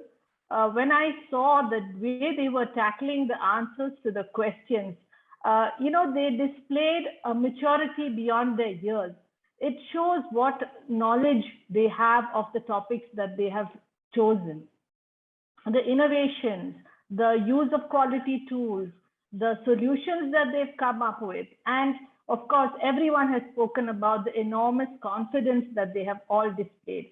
I think every child who took part today was definitely a winner, and the judges must have had a very hard time deciding between them on how to select from the outstanding campuses of GIIS. All the campuses were outstanding. Thank you for recognizing the work of GIIS Whitefield.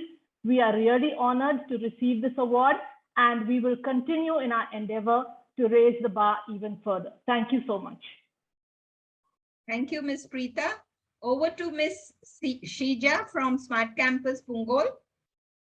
All I can say is I'm so impressed by all our student presenters today and the array of issues that got discussed with some amazing solutions.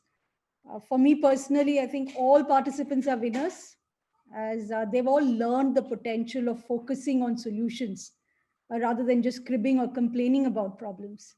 And a big thank you to all our esteemed judges and for your wonderful feedback and advice. Thank you so much. And now we are done with all the awards and all the feedback and comments from all our campus heads. I now call upon our Deputy CEO, Mr. Kaustav, to close today's competition. Good evening, everyone. On behalf of Global Schools Foundation, I have been given this important task of presenting the vote of thanks for a wonderful event as this one. But I think I have much more to say than just a few words of appreciation. For the last 3 days, we have watched our students, teachers, and principals participate with enthusiasm in this year's Global Excellence Day. I must confess, I have been thoroughly impressed with each and every campus, each and every cohort, and each and every student group which has made presentations in the various categories of GED 2021. The amount of hard work and diligence that has gone into the research, into collection of content, and making the presentations is very visible. So the first round of thanks goes to the amazingly talented students and teachers who proved once again that participation is more important than winning.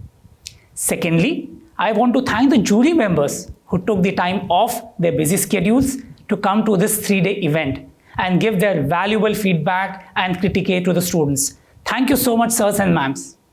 I'm sure the feedback has added to the existing knowledge of all students and they have learned a lot from it. So on behalf of the entire fraternity of GSF, I want to extend my sincerest thanks to the jury members. Lastly, I want to thank the ever so zealous Global Center for Education Excellence team Events like GED 2021 do not happen overnight. It takes a lot of coordination, planning, eye for details, and dogged determination to make it successful. The GCEE team has once again proved that they are a force to be reckoned with. They executed the event like a well-orchestrated symphony, right from the word go. The results are for everyone to see. So very well done, team. Keep up the good work. This year's event is extra special.